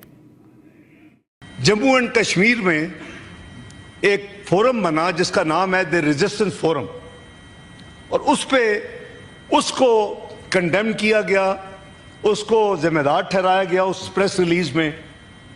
तो मुझे आई, मैंने देखा, मैंने कहा ये acceptable नहीं। पहलगाम के साथ आपको लिखना पड़ेगा जम्मू एंड कश्मीर। मुझे बड़े बड़े कैपिटल से कॉलें आई कि देखें इस वक्त मैं जी नथिंग डूइंग, ये नहीं हो सकता, पाकिस्तान विल नॉट एक्सेप्ट। वो कहते हैं आप पे ब्लेम आएगा, प्रेस रिलीज नहीं हुई, इतना बड़ा वाकया हुआ, आपके जावर एक्सप्रेस भी ये आई थी, कंडेमनेशन की, टेररिस्ट एक्टिविटी को कंडेम किया गया था। मैंने कहा we are ready, but please you have to put in Jammu and Kashmir and have to delete this TRF. Moving on, in a major crackdown on terror in Jammu and Kashmir, major targeted killing attempt was foiled by the security forces in Jammu's Nagrota. Our colleague Simran brings you this report on what actually transpired. Jammu and Kashmir police has foiled a major targeted killing plot by the terror groups and have recovered 3 Chinese and the Turkish pistols that were sent from across the border using the drone. Right now we are at the Nagrota police station where this recovery has been made, and the visuals that you see are of the vehicle of the terror associate that was carrying this consignment of weapons from Jammu to Srinagar, but has been timely acted upon by the Jammu and Kashmir police. And these visuals that you see from inside the Jammu's Nagrota police station, here you can clearly see that how the Jammu and Kashmir police has recovered this Etios vehicle in which a person named Azan was travelling in. He was the one who was carrying the consignment of weapons, 3 total pistols along with the 10 rounds. 2 rounds were used rounds, 8 were the live rounds that have been recovered by the Jammu and Kashmir police. This was a Haryana number vehicle that has now been seized by the Jammu and Kashmir police. We are told that inside the police station, Azan is being questioned by the multiple agencies with regards to his involvement in carrying out the smuggling of weapons from the border areas of Jammu to Kashmir, because he was from the Srinagar and it is believed that the weapons were being taken to Srinagar. But based on the intelligence input, the operation was launched, and as we speak the operations are underway. The searches are being carried out in the area nearby, and also the questioning of Azan that is taking place inside the Nagrota police station. This consignment has been dropped using drone, because yesterday also we saw a drone dropping consignment that took place in the area of Kathua that was recovered by the border security force, that include half kilogram of narcotics believed to be heroin. So whether this was part of that consignment or something else, that is being worked upon. But now as we speak, the security forces are now carrying out the operations, the searches in the area, and as we speak the searches are underway and the security forces are carrying out the investigation of Azan as well. Shifting our focus to some more breaking news coming in, and this is in regard with the Al-Qaeda terror module that has been busted in Gujarat.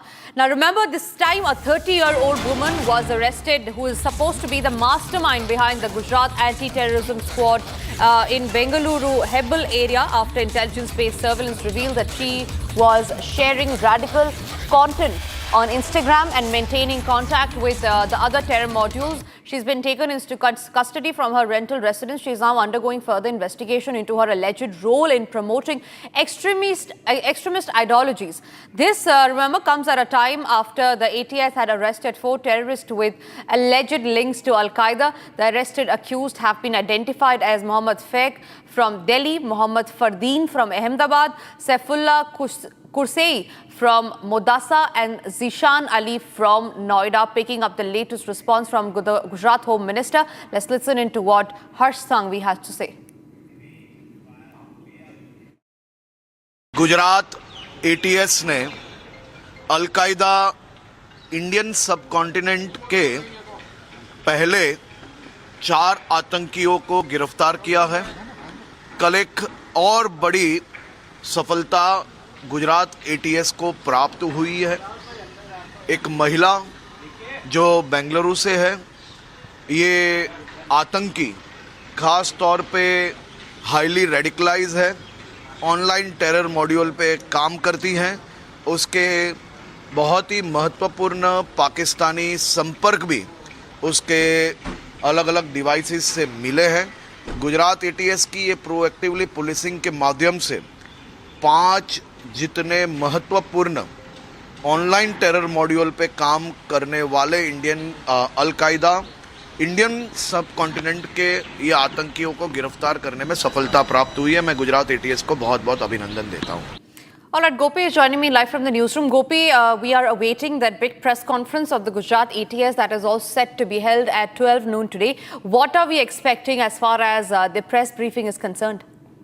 In fact, see, new details have emerged. If you look at the connection of the kind of radicalized content which Shama Parveen was also posting on different social media platforms as well as WhatsApp group, a new link has emerged. In fact, what we are learning from our ATS sources is that she has strong connections. She has strong Pakistani connections. While if you look back when the 4 terrorists were nabbed from different parts of the country, the one who is based in Delhi, Mohammed Faiq, was also in a connection with 2 of the Pakistani content creators. So probably this is the common link which would be established by the Gujarat ATS, and in fact there were more than 20 people in one particular WhatsApp group, so more people are expected to be nabbed in this very case.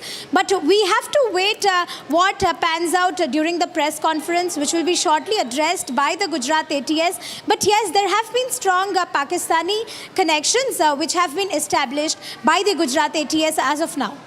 Right, Gopi, thank you very much for getting us those details. Let's also have a quick check of the other stories that we're tracking in Bharat in 1 minute. Bharat 1 minute brought to you by Canara Bank. Together we can. In a major development in the Andhra Pradesh liquor scam during the YSRCP regime, the SIT has seized 11 crore in cash from a farmhouse on the outskirts of Hyderabad. Varun Purushottam, listed as accused number 40 in the case, has confessed to his involvement and revealed explosive details. The scam, allegedly worth thousands of crores, points to the involvement of senior leaders of the YSRCP. A joint search and rescue operation is underway in Kullan in Jammu and Kashmir, where a bus carrying ITBP jawans plunged from the Kullan bridge into the river Sindh. The operation, led by SDRF Gandarbal, is focused not only on the rescue efforts but also on recovering weapons that went missing during the incident. In Gonda in Uttar Pradesh, one criminal was injured and another arrested during a police encounter in Karnalganj police station area. As a part of joint night checking operation, police recovered a motorcycle without a number plate, a bag containing gold and silver jewellery, 8,500 in cash, an illegal pistol and cartridges from their possession.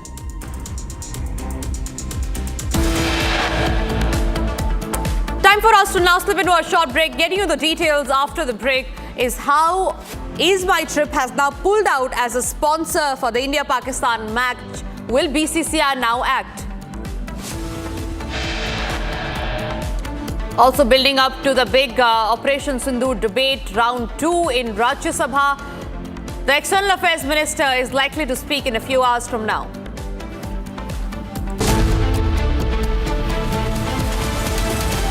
दादी के हाथों का जादू और खुशबू से महकता घर, माँ की मुस्कुराहट और खाने की सुगंध। MDH गरम मसाला, क्योंकि हर रिश्ता है स्वाद से जुड़ा। केसरिया से मन जोगी हुआ रे, दिल झूमे देखो मतवारा हुआ रे। केसरिया से मन जोगी हुआ। हर पल मनाओ केसरी त्योहार। विमल, बोलो जुबान केसरी। अब छोलिया हो या लोबिया, सफेद चने या काले चने, सब कुछ मजेदार बने। कुछ लोग जानबूझकर के कुछ चीजें भूलने में इंटरेस्टेड होते हैं। देश भूलता नहीं है, देश को याद है। 6 रात और 7 मई सुबह ऑपरेशन हुआ था और 7 मई को सुबह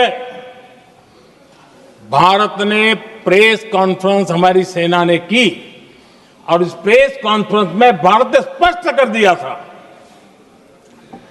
और पहले दिन से क्लियर था कि हमारा लक्ष्य है।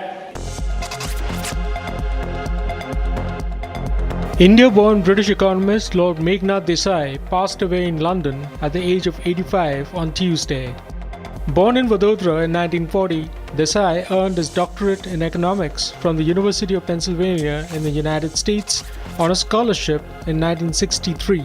He later moved to London and joined the London School of Economics as a lecturer, later going on to become a professor and professor emeritus at the same institution.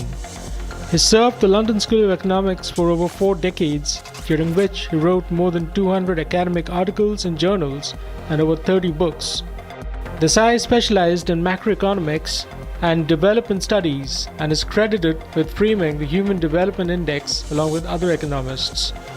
Prime Minister Narendra Modi led the tributes for Lord Desai, remembering him as a distinguished thinker, writer and economist who stayed rooted to India and Indian culture. MDH की हल्दी मिर्ची धनिया करे कमाल, ये रंग दे, ये खुशबू दे, ये तीखा, ये कम पड़े, क्या निराला MDH मसाला। केसरिया से मन जोगी हुआ रे, दिल झूमे देखो, मतवारा हुआ रे, केसरिया से मन जोगी हुआ। हर पल मनाओ केसरी त्योहार, विमल बोलो जुबान केसरी।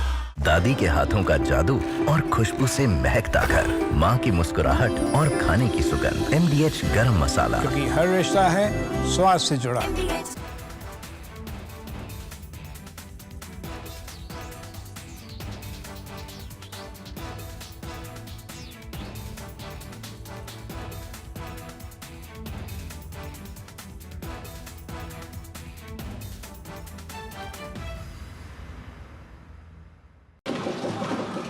आदरणीय अध्यक्ष जी, मैं एक आंकड़ा आज बताना चाहता हूं।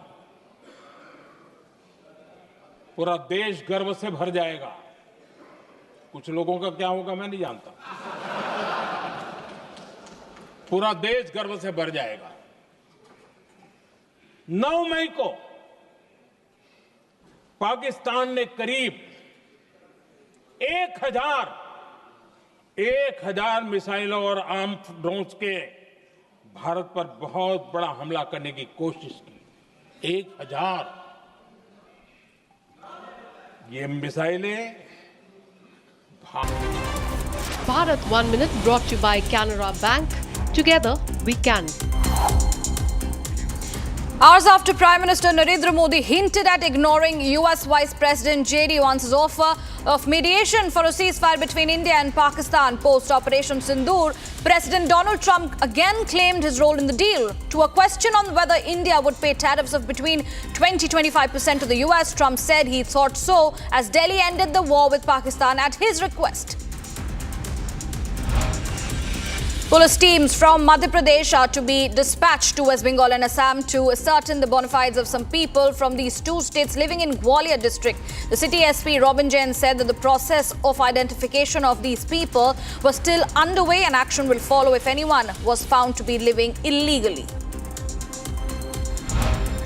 On the arrest of 2 Kerala nuns in Durg on suspicions of religion conversions and trafficking, BJP leader Rajiv Chandrasekhar said that the party's state unit reached out to the Chhattisgarh government, clarifying that the nuns were accompanying 3 adult girls with consent of their families and there was no trafficking issue.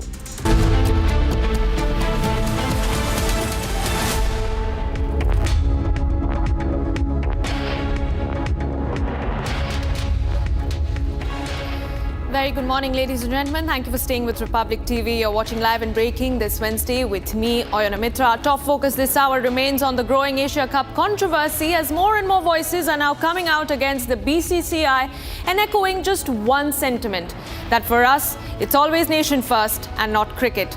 We'll get you more on that, but first the headlines at 11:30.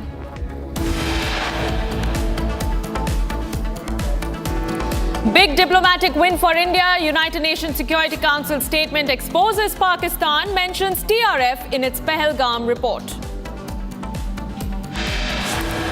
Ease My Trip co-founder Nishant Pitti announces that the company will not be associated with the much-anticipated India vs Pakistan semi-final in the ongoing World Championship of Legends.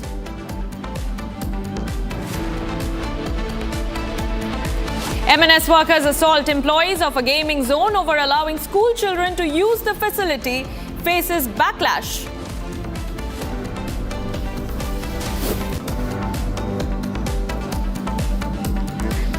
The Operation Sindur debate to resume in the Rajya Sabha shortly. External Affairs Minister Dr. Jaishankar to open the debate at 1 p.m. followed by JP Nadda at around 3, and Amit Shah is likely to deliver the concluding remarks.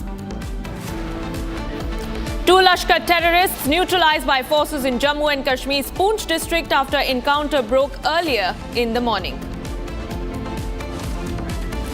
And in one of its most anticipated missions in recent years, ISRO will launch NISAR, a sophisticated and expensive Earth observation satellite developed in collaboration with NASA from Sriharikota today.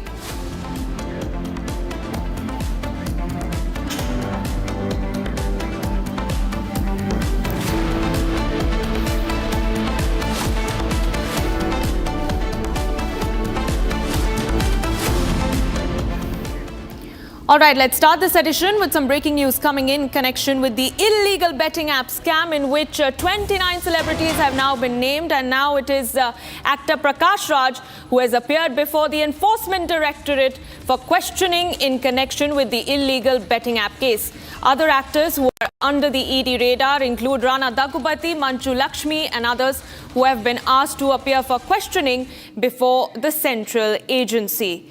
Now remember viewers, this case had come to the fore after a 32-year-old businessman had complained and alleged that celebrities and influencers were promoting illegal betting and gambling apps through social media, leading to significant financial losses to the common man. Let's go across to Aneri, my colleague who joins me live from Hyderabad. Aneri, a very good afternoon. I beg your pardon, a very good morning to you. Tell us more about this case and what sort of interrogation is actor Prakash Raj going through as we speak? Well, what we see is that now the Enforcement Directorate, which has issued summons and given dates to actors like Rana Daggubati, Vijay Devarkonda, Manchu Lakshmi and Prakash Raj earlier. Today is Prakash Raj who has appeared before the Enforcement Directorate for questioning in connection with the illegal betting app case. Well, earlier it was Rana Daggubati who has asked for more time, and now what we see is that actor Prakash Raj has appeared before the Enforcement Directorate for questioning, and also at the same time what we see is that they will be questioning on the lines of their links for promoting these very betting apps, which Enforcement Directorate had booked the case based on the FIR that was booked by the Hyderabad City Police and also the Cyberabad Police. So based on that, the ED had booked the case, following which now we see that actor Prakash Raj has been called for questioning, and later in the coming days we will be seeing actors like Rana Daggubati, Vijay Devarkonda, Manchu Lakshmi who will be appearing for questioning at the Enforcement Directorate in connection with this illegal betting app case. Yeah. Aneri, stay on with me because we're also learning that these celebrities were accused of endorsing these apps through social media and luring vulnerable individuals to invest in such platforms. So can you tell us a little bit about this alleged nexus that we are really looking into over here, and how all these other celebrities, like Rana Daggubati, Manchu Lakshmi, they are prominent faces in the film industry. People look up to them. How were they really running this network and promoting such illegal apps under the watch of the central agencies? Well, what we see is that these actors have been promoting these illegal betting app cases, and following which we see that we have for promoting these betting apps, many people fall a prey of these apps and start investing into these apps, and then what we see is that they face financial difficulties, financial losses, and then they had gone ahead and filed a complaint, and now based on that complaint only we will be seeing that investigation will be taken up, and also whole of this nexus over the illegal betting app, because illegal betting apps are not allowed, and promoting these many big actors like Rana Daggubati, Vijay Devarkonda who have been promoting these, many people fall a prey of it, and that is the reason why we see that Enforcement Directorate will now be questioning the actors, and also the financial links also will be checked in. Yep. All right, Aneri, I request you to stay on with us because we're getting in more breaking news from Hyderabad. The ED is currently raiding 8 locations across the city over the sheep distribution scam. Now, a money trail has led to several beneficiaries and middlemen through FIRs, I beg your pardon, mention a 2.1 crore rupees nexus, and a CAG report also pegs losses at over 1,000 crore rupees statewide. The audit report, in fact, also went on to found fake invoices, duplicate tags and payments to non-existent persons. Now, the ED has gathered key evidence pointing to a large-scale fraud. Let's go back to my colleague Aneri in Hyderabad. Aneri, give us the details of this case. What is the sheep distribution scam that we're talking about? Well, what we see is that this sheep distribution scam is alleged that this was done during the BRS regime, and now the Enforcement Directorate has booked a case. And what we see is that the ED had conducted raids early in the morning at around 8 locations, where we see that this was in connection with the sheep distribution scam, and the money trail had led to many of the beneficiaries in this very case. And also it is being said that near about 2.1 crore is mentioned in the FIR. The GAG pegs losses also involves a lot of money trails, and that is the reason why we see that the Enforcement Directorate had earlier in the morning conducted raids at near about 8 locations, and now further investigation will be underway into this matter. All right, Aneri, thank you for giving us those very crucial details. Viewers, let's quickly move on to more breaking news coming in. This one is from the Parliament. BJP MP Nishikant Dubey has written to the Speaker of the Lok Sabha to expunge LOP Rahul Gandhi's remarks during the Operation Sindur debate yesterday. And we're learning that Nishikant Dubey has expressed discontent over Rahul Gandhi's statement and what he mentioned about the war that Indira Gandhi had led in 1962 during her regime, and BJP MP Nishikant Dubey has in fact claimed that Rahul Gandhi has made factually incorrect remarks during his statement. Let's listen in to that soundbite by the BJP MP. Section 115 के तहत complain किया है, उसमें ये कहता है कि कोई भी मंत्री या कोई भी सदस्य यदि पार्लियामेंट में गलत बयानी करता है तो आप उसमें सुधार सकते हो, सुधारने के लिए कह सकते हो, और यदि नहीं सुधरे तो उसके ऊपर प्रिविलेज का मामला हो सकता है। श्रीमती गांधी ने 1971 में आत्मसमर्पण किया, और चूंकि उन्होंने गलत बयानी की है, इसलिए मैंने नियम 115 के तहत माननीय स्पीकर साहब को कहा है कि इसके ऊपर कार्रवाई करिए, उनके भाषण को एक्सपंज करिए या उनको माफी मांगने कहिए पार्लियामेंट में कि हमसे गलती हो गई, तथ्यात्मक ये चीजें हैं, और नहीं तो उनके ऊपर प्रिविलेज करिए। अमेरिका के उपराष्ट्रपति जेडी वेंस ने जब उनसे बात करने की कोशिश की और जब इन्होंने कॉल बैक किया तो उन्होंने कहा कि पाकिस्तान यदि हमारे ऊपर अटैक करेगा तो हम उससे दुगुने ताकत के साथ अटैक करेंगे।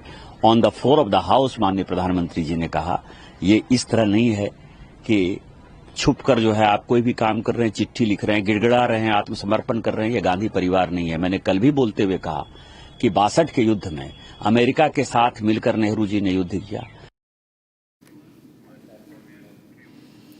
And viewers, this has been our campaign story. Republic TV has been continuously echoing the sentiment and telling the world and nationally that the sentiment should always be nation first and not cricket first. This is in connection with the Asia Cup controversy. Now, in the latest development, Ease My Trip co-founder Nishant Pitti has announced that the company will not be associated with the much-anticipated India versus Pakistan semi-final in the ongoing Championship of Legends. The decision, which was shared via a social media post, was framed around national interest and the belief that terror and cricket cannot go hand in hand. The post by Nishant Pitti was placed in context with the Pahalgam terror attack that killed 26 civilians in the Baisaran Valley in Jammu and Kashmir. And on that note, we also would like to tell you that there's growing anger against the BCCI for absolutely maintaining stunning silence in the matter and taking no concrete action and putting cricket above the nation. In fact, it was just 2 days ago, viewers, when it was AIMIM chief Asaduddin Owaisi who in the Lok Sabha joined the opposition clamour against the upcoming India versus Pakistan match, voicing his discomfort with watching the Asia Cup match scheduled to be played 5 months after the Pahalgam terror attack. It was a very strong statement made by the AIMIM chief. Let's take a listen in. मैं आपकी तरफ से हुकूमत से चंद सवालात करना चाहूंगा कि वजीर आजम ने कहा कि खून और पानी एक साथ नहीं बह सकते, आतंकवाद और बातचीत एक साथ नहीं हो सकती। तो मेरा सवाल आपके जरिए से वजीर आजम और हुकूमत से यह है, फिर जिन इंसानों को बैसारा की वादी में मारा गया था, क्या आपका ज़मीर इस बात की इजाजत देता है कि आप ट्रेड बंद कर दिए, पाकिस्तान का एयरक्राफ्ट हमारे एयर स्पेस में नहीं आ सकता, उनकी कश्ती हमारे पानी में नहीं आ सकती, ट्रेड खत्म हो चुका है डायरेक्ट इनडायरेक्टेड, आपका ज़मीर जिंदा क्यों नहीं है? किस सूरत से आप पाकिस्तान से क्रिकेट मैच खेलेंगे जब हम पानी नहीं दे रहे हैं? 80% पानी पाकिस्तान का हम रोक रहे हैं, ये कहकर के पानी और खून नहीं बहेगा, आप क्रिकेट मैच खेलेंगे? मैडम, मेरा जमीर तो गवारा नहीं करता कि मैं उस मैच को देखूंगा। क्या इस हुकूमत में इतनी हिम्मत है कि उन 25 मरने वालों को फोन करके कहे कि देखो हमने ऑपरेशन सिंदूर में बदला ले लिया, अब तुम पाकिस्तान का मैच देखो? बड़ी अफसोस की बात है मैडम। मैडम, अकाउंटेबिलिटी किस पर है? पहलगाम किसने किया? 7.5 लाख हमारी फौज और सेंट्रल पैरामिलिट्री फोर्स है, ये कहां से 4 चूहे घुसकर हमारे भारत के नागरिक को मारे? अकाउंटेबिलिटी किस पर फिक्स होगी?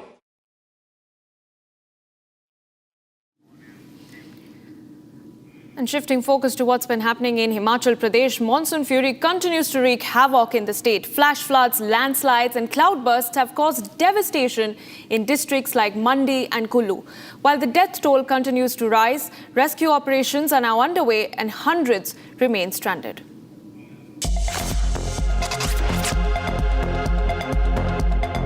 Flash floods turning deadly in Himachal's Mandi district. Heavy rains battered the area, claiming 3 lives, with 1 woman still missing. Several homes have been damaged. जो हमारा लगभग 5 किलोमीटर का रेडियस है और खासकर ये लंबाई है जेल रोड वाला जो स्ट्रेच है और जो सैन मोहल्ला अस्पताल होते हुए सैन मोहल्ला जाता है, ये सारा एक तरीके से रेंज प्रभावित तो हुआ ही है। यहाँ पे खासकर जेल रोड के पास जो मोहल्ला है वहाँ पे 3 व्यक्ति कंफर्म डेड हैं, 1 व्यक्ति की तलाश जारी है, एक महिला की तलाश जारी है। In Kullu district, the situation is equally grim. The district has reported 17 deaths so far. In the flood-hit area of Kullu, NDRF team conducted evacuation as villages remain submerged in slush and water. जब से हमारी monsoon शुरू हुई है, around 48 crore के losses across departments हुए हैं और अबाउट 50 लाख के इंडिविजुअल डैमेजेस हुए लोगों के घरों के, शेड्स के, और इसके साथ साथ बड़ा अनफॉर्चुनेट है, but we have had about 17 human life losses, जिसमें से एक हमारे यात्री श्रीखंड यात्रा में थे, 3 लोग हमारे सियून में फ्लैश फ्लड में थे, जिसमें से 2 अभी भी मिसिंग है। इसके साथ साथ हमारे हाइड्रो प्रोजेक्ट्स को भी NHPC पार्वती 2 और PCL को जो रेला में फ्लैश फ्लड आया था उसमें काफी नुकसान हुआ। A cloudburst in a village in Kullu wiped out 4 houses and 3 people and even shut down an entire hydropower plant. Meanwhile, an orange alert remains in place for Kullu, Mandi and Kangra. Over 200 roads are blocked across Himachal. The MET department warns of more heavy rains even as rescue teams race against time.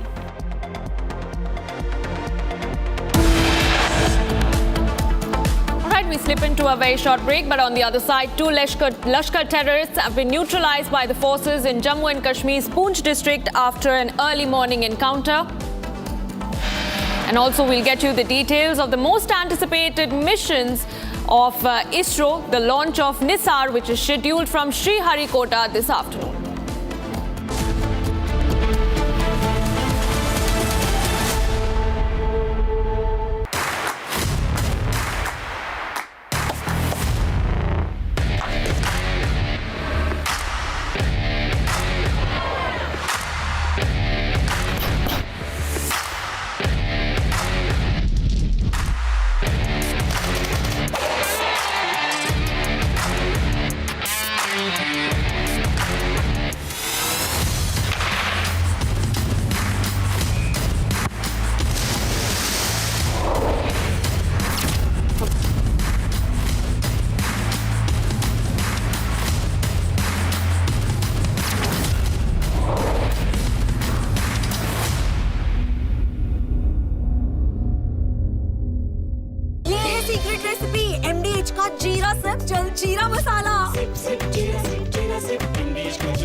इसको घर पे लगाओगे तो शादी का तो पता नहीं, पर घर पक्का नहीं टूटेगा। रुंगटा नहीं तो घर स्ट्रॉन्ग नहीं। रुंगटा स्टील TMT बार एकदम सॉलिड। पहाड़ों में एक हाइकिंग शिप भी बन सकती है। Sir, let us now move to Operation Sindur. Yesterday I watched Rajnath Singh ji का भाषण मैं सुन रहा था, and I listened quite carefully when people speak. And Rajnath Singh ji said that Operation Sindur began at 1:05 in the morning.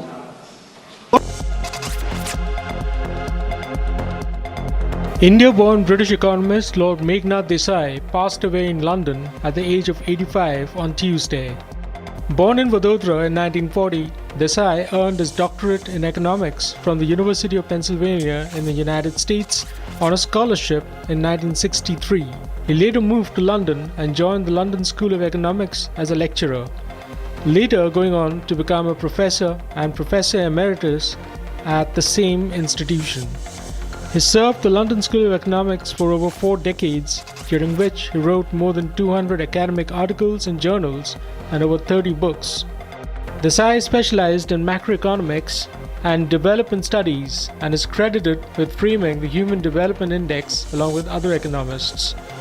Prime Minister Narendra Modi led the tributes for Lord Desai, remembering him as a distinguished thinker, writer and economist who stayed rooted to India and Indian culture. MDH की देगी मीरज, देगी मिर्च का तड़का, अंग अंग फड़का। MDH की देगी मीरज। केसरिया से मन जोगी हुआ रे, दिल झूमे देखो मतवारा हुआ रे। केसरिया से मन जोगी हुआ। हर पल मनाओ केसरी त्योहार। विमल, बोलो जुबान केसरी। आधे बाउल दही में 4 चम्मच MDH चटनी पुदीना मसाला डाला, स्टर करो, पुदीना चटनी तैयार। MDH चटनी पुदीना मसाला। MDH।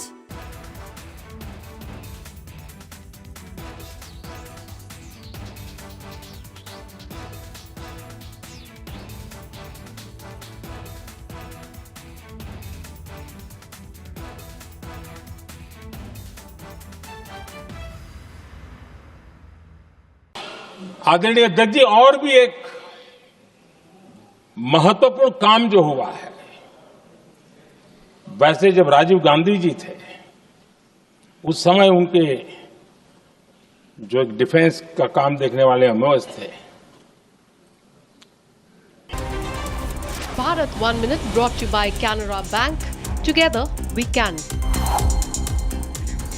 Hours after Prime Minister Narendra Modi hinted at ignoring US Vice President J.D. Vance's offer of mediation for a ceasefire between India and Pakistan post-Operation Sindur, President Donald Trump again claimed his role in the deal. To a question on whether India would pay tariffs of between 20-25% to the US, Trump said he thought so as Delhi ended the war with Pakistan at his request.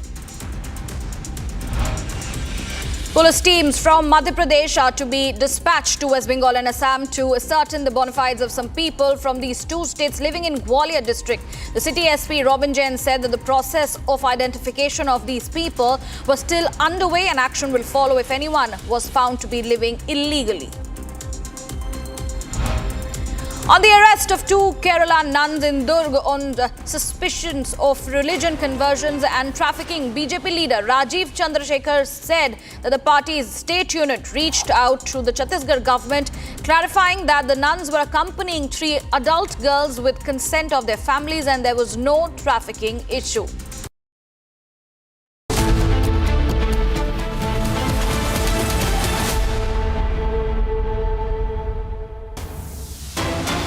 All right, let's go across to breaking developments coming in from the Supreme Court, where the top court of the country is now hearing a plea by Allahabad High Court Justice Yashwant Verma challenging the report of an in-house inquiry committee and former Chief Justice of India Sanjeev Khanna's suggestion to move impeachment proceedings against him.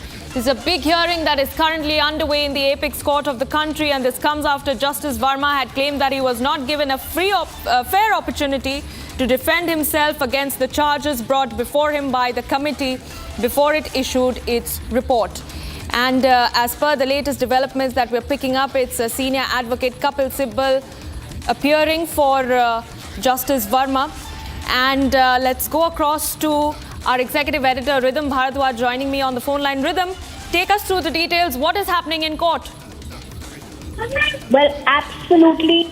We are hearing in the Supreme Court a challenge by Justice Yashwant Verma. There is a firecracker hearing happening where senior advocate Kapil Sibal, who's appearing for Justice Verma, is telling the court that the entire procedure of having the recommendations made by the former Chief Justice of India, Justice Sanjeev Khanna, for the removal of Justice Yashwant Verma was unconstitutional. He wants this entire in-house committee procedure to be relooked, and this is where Justice Datta is against. In fact, on one side, I'm actually listening to the hearing, and the bench is saying, why don't you challenge the procedure when you know the committee making a recommendation for the removal of justice was unconstitutional? Why did you not move then? So I'm thinking the Supreme Court is also asking very tough questions to Kapil Sibal in this case, who's also appearing, for Justice Yashwant Verma. On the other side, we're also hearing this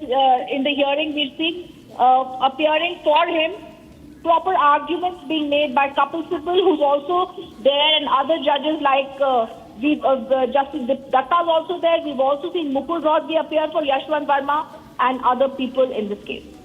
Right. Rhythm, stay on with me and do tell us, looking at the observations of the bench, as you correctly mentioned, they're questioning senior advocate Kapil Sibal on why the petitioners didn't challenge the procedure back then, when in fact it was known that the committee was making a very specific recommendation for the removal of a sitting High Court judge.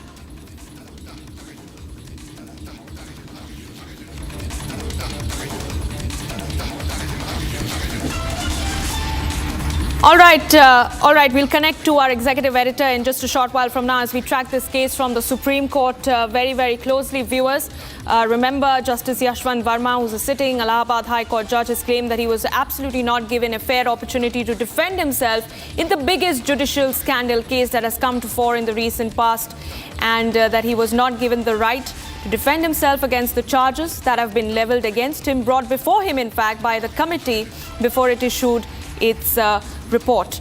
And Justice Verma has in fact also gone on to argue, his counsel in fact has gone on to argue that the inquiry timelines were driven solely by the urge to conclude proceedings swiftly. Let's go back to my colleague Rhythm Bharadwaj on the phone line. Rhythm, as you were correctly mentioning, some very strong observations made by the bench of the Supreme Court, essentially questioning senior advocate Kapil Sibal on the fact that if they knew that if the committee was making a very strong recommendation to move impeachment proceedings against a sitting High Court judge, why was this not challenged earlier? Absolutely. And now he's gone to the Judges Protection Act. I don't want to get into the technical points, but I just want to tell our viewers that the basic arguments now being raised by Justice Yashwant Verma, because he's realized the Parliamentary sitting and an impeachment motion is going to be moved. So they are making all sorts of effort to the Supreme Court to try and stay the in-house committee removal that was done, and also recommendations made by the former Chief Justice. Also, at the same time, I want to tell you that the arguments that Sibal is reading out are pertaining to the Judges Protection Act, where he says the power is with the central or the state government to dismiss a judge.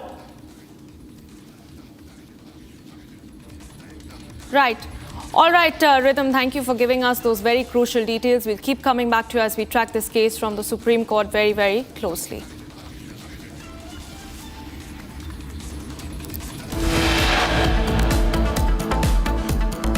And let's slip into a very short break, but on the other side, we'll give you the details of the latest case of hooliganism that has come to the fore in Maharashtra. And it's once again M&S workers who have been exposed for their blatant show of Gundaism in the state.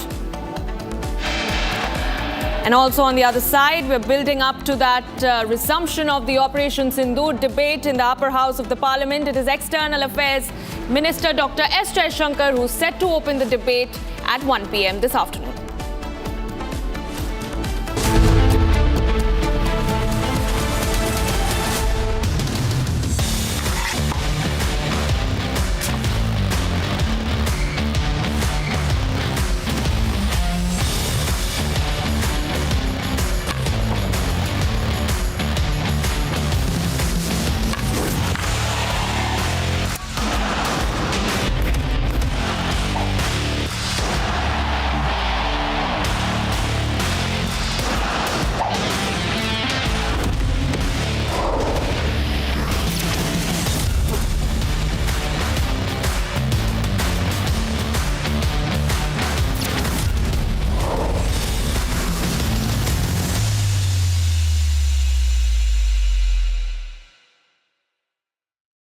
Secret recipe MDH का जीरा SIP jaljeera masala.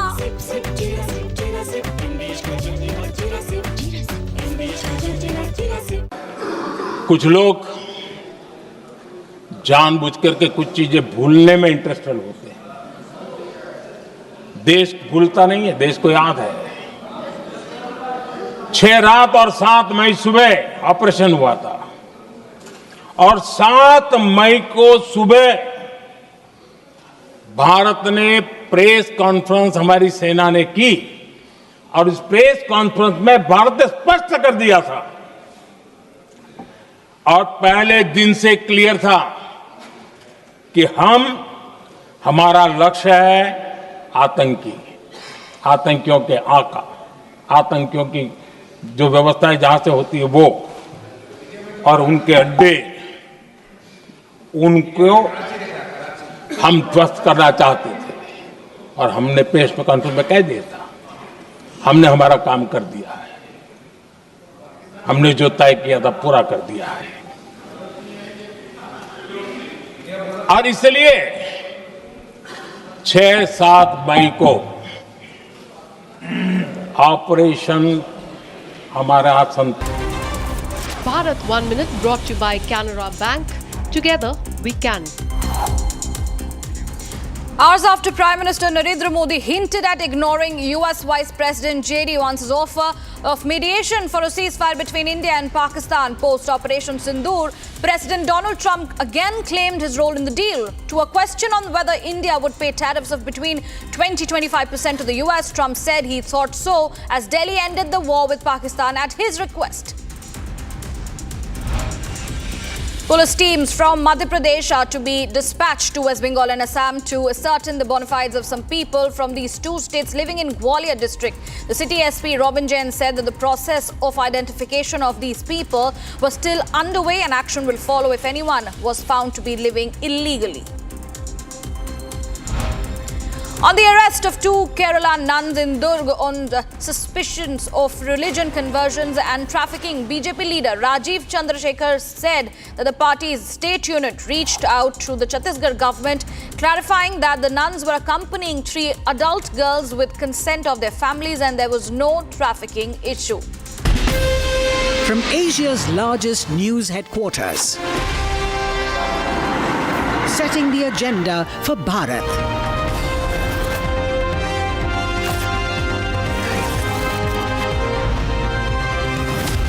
You're watching Republic.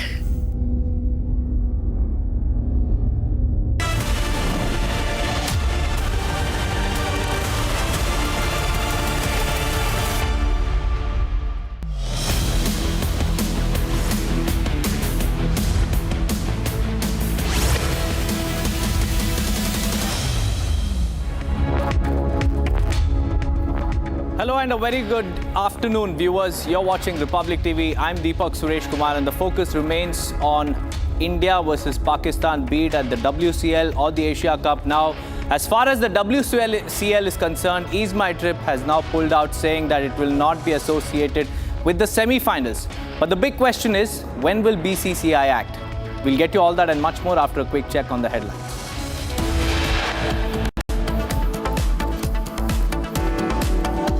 India inches closer to getting Tariff sanctioned as UN Security Council monitoring team flags Pahalgam attack. My Trip pulls out of India versus Pakistan WCL 2025 semi-final, says terror and cricket cannot go hand in hand. Will BCCI now act?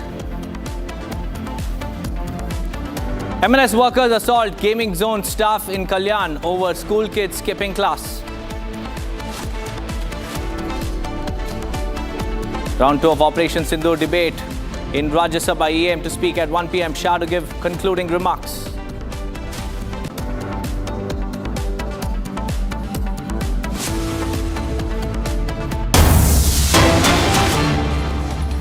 After that, and the answers were two.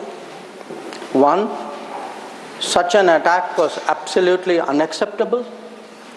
It crossed our red lines. There had to be severe consequences. And two, there had to be accountability and justice. There had to be accountability of the perpetrators, and they and their supporters had to be brought to justice. Now, the first clear message, sir, of India's anger, of our resolve, of our determination, was the decision taken by the Cabinet Committee on Security immediately, the day after, on 23rd of April. A number of steps were taken. Pakistani visas under SARC were cancelled. The mission was reduced in strength. The military advisors were expelled. But the most important decision was to hold the Indus Waters Treaty in abeyance.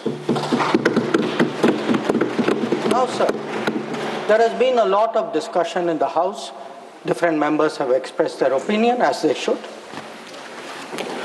But I think the importance of this step, it's necessary that the House understand and appreciate it. Because, sir, the Indus Waters Treaty in many ways is a very unique agreement. I cannot think of any agreement in the world where a country has allowed its major rivers to flow to the next country without having rights on that river. So it was an extraordinary agreement. And it's important when we have put it in abeyance to recall the history of this agreement. Now I know, sir, yesterday I heard some people are uncomfortable with history. They prefer that historical things are forgotten. Maybe it doesn't suit them, they only like to recall some things. So let me, for the benefit of the House, sir, mention 3 important observations which were made in Parliament on the issue of the Indus Waters Treaty. This was on November 30th, 1960. And the observations were made by the then Prime Minister on this subject. First, he says, I would like to know, is this House now to judge the quantum of supply of water or the quantum of money to be given? I confess I cannot judge it offhand. So the Prime Minister of India then is telling the Parliament, you cannot be a judge of the quantum of water. You should not be looking at how much money we are giving to Pakistan. That is not your business. Let me, sir, give you a second quote. The Prime Minister then goes on, sir, because many members objected to the Indus Waters Treaty. He says, honorable members have been saying that there was a partition. What has happened is none of our lookout. We should not give them anything. That is neither, now this is the Prime Minister's view, sir, then Prime Minister's view. That is neither a strictly legal, constitutional, or just approach to this problem. If we follow that approach, it would mean turning a great part of West Punjab into almost a wilderness. West Punjab is Pakistani Punjab. So the Prime Minister is saying, let us do this treaty because the Indian Parliament, the Indian government, the country should put the interests of Pakistani Punjab. So not a word about the interests of the Kisan of Kashmir, of the people of Punjab. please take your seat. Mr. Jairam Ramesh, nothing is going on record. Please, nothing is going on record. सिर्फ माननीय विदेश मंत्री की बातें ही record पे जा रही हैं. Not a word about Rajasthan, not a word about Himachal, but it is turning a great part of Please West take your seat. Punjab Take your seat. Sorry, sir, we can't get tribute like this. into almost a wilderness. He's lying here. Sir, Please take your seat. He's not lying. Seat पर बैठ करके बोलना सही नहीं है, आप जानते हैं. Sir, then I'll give you the third quote. Please. He now says, because people are saying, you are paying money. We felt that in the circumstances, this is the right payment, and we purchased a settlement, if you like. We purchased peace, and it is good for both countries. 1960, sir, he says he purchased peace. We did not purchase peace, sir. It was a purchase of appeasement, because within 1 year, the same Prime Minister accepted that with Pakistan there was no peace. Now, sir, I hear some noises across the bench. I would be very happy to submit, sir, the Prime Minister's speech in the record of the Lok Sabha and to keep it on the table. Now, I mention this, sir, because that very treaty. Please. That very treaty. आपका opportunity आएगा, आप बोलें अपनी बात को, please. That very treaty mentions in the preamble that the Indus Waters Treaty is done in a spirit of goodwill and friendship. Sir, since 1960, we have had neither goodwill nor friendship. We've had terrorism, we've had attacks on our population, we've had wars. Such a treaty had to be dealt with, and this government dealt with it. सभापति महोदय, मैं एक बार और दोहराना चाहता हूँ कि उनको फिक्र थी पाकिस्तानी पंजाब, उनको फिक्र जम्मू और कश्मीर के किसानों पर नहीं थी, उनको सर फिक्र राजस्थान के किसानों की नहीं थी, उनको फिक्र हिमाचल पर नहीं थी. रुचि जी, right to speak. No, please. और you'll get your opportunity to speak. Please. Sir, उनका कहना था कि संसद का ना हक है कि कितना पानी जाए ना कितना पैसा जाए. और सर, जो वो कहते हैं कि हमने ये शांति की कीमत थी, नहीं सर, ये तुष्टीकरण की कीमत थी. अब sir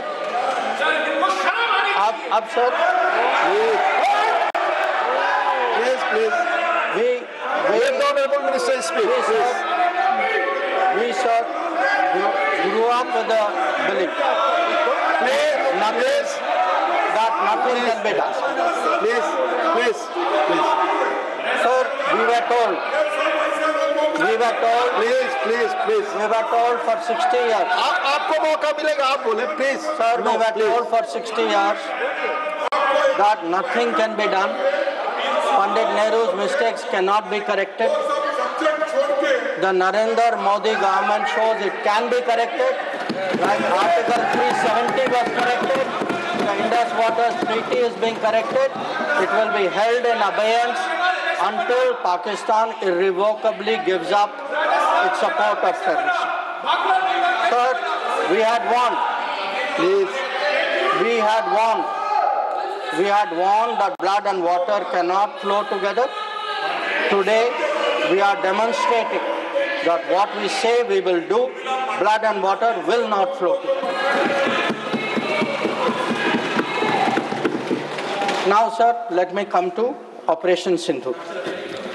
The goals of Operation Sindur were spelled out very clearly within half an hour of the operation commencing, and it was stated very directly that the objective of Operation Sindur was hitting terrorist infrastructure in Pakistan and Pakistan-occupied Jammu and Kashmir, from where terrorist attacks against India have been planned and directed. It was also said that our actions are focused, measured, and non-escalatory in nature, and we are living up to a commitment. I will come to that commitment, sir, in the UN Security Council, that those responsible for the attack will be held accountable. Now, sir, the House knows that India has faced a special cross-border challenge, not today, not for 10 years, not for 25 years, from 1947. That from few months after our independence, the cross-border terrorism started when so-called tribal invaders were sent across and they came into Jammu and Kashmir. And from that time, sir, we have had to lead the global fight against terrorism. There is no country in the world, especially I would say after 1980s, there is no country in the world which has had to suffer the kind of terrorism, which has taken the kind of casualties we have, which has seen, so many states, so many facilities, so many people attacked in this inhumane manner. But sir, if we have to shape global thinking, if we have to convince others, we must be clear ourselves. And again, I refer to history. Because, why do I refer to history? Because what was decided in the past is not a debating point. The decisions of the past have an impact on the present, have an impact even on the future. We inherit a thinking about us, we inherit a policy, we inherit actions. So, we have to see what actually was the record. Now, the reality, sir, was, if you look for that decade before the Modi government came to power, we have had a series of attacks. And this is well known. In Mumbai in 2006, because this attack is particularly important, 187 people died. Please. In 2000, you cannot dictate what he will speak. No. Please, let him speak. He will speak. Only this will go on record. 2008. आपको जब अपना मौका मिलेगा तो बोले, आप दूसरे को बोलने से रोक नहीं सकते. प्लीज आप बोले, आपकी बात ही रिकॉर्ड पे जाएगी. आप खुद अपना पक्ष रखते हैं, दूसरा सुनने को तैयार नहीं. Please. In 2007, 44 people died in Hyderabad. In 2008, the Mumbai attacks of 26/11, the world still remembers it. 246 people died. In Jaipur in 2008, 64 people died. In Ahmedabad in 2008, 57 people died. In Delhi, sir, I am a person from Delhi. I remember the bomb blast which took place in 2008. So we went through a series of attacks. Now, why am I reminding the House of this? I am reminding... Please, Mr. John Britas, please take your seat. I am reminding the House because when major terrorist incident happened, the world watched how did India respond. And the world drew lessons. So, how did we respond? After 2006, I refer to the Mumbai train bombing. July 2006 was the bombing. In September 2006, within 3 months, we had a meeting in Havana where it was agreed between the Prime Ministers of India and Pakistan. Instead of holding Pakistan responsible, we said we condemn all acts of terrorism and agree that it's a scourge that needs to be dealt with. And by the way, we will resume our composite dialogue. Now, there are two important points which flow out of it, and they're relevant because this shapes the world's perception of how India is likely to respond. It shaped the world's perception that within 3 months, you are actually equating the victim and the perpetrator. And in a move away from what was agreed to in January 2004 between Prime Minister Vajpayee and General Musharraf, where Pakistanis had assured us that their territory and territory under their control will not be used to attack us. Now we are saying, yes, terrorism happened. It happened 3 months ago. A lot of people died in Mumbai. But fine, we will go on with the composite dialogue. So this, sir, started shaping the thinking of the world about India's response to terrorism. Now, if this was not bad enough, it was actually Mumbai, 26/11. Now, there is not a single person in this house, not a single person in this country who will ever forget or forgive 26/11. Now, in the case of Mumbai, sir, Mumbai attack happened November 2008. By July 2009, there is a meeting in Sharm el-Sheikh. And in Sharm el-Sheikh, I remind the House, sir, it was agreed terrorism is the main threat to both countries.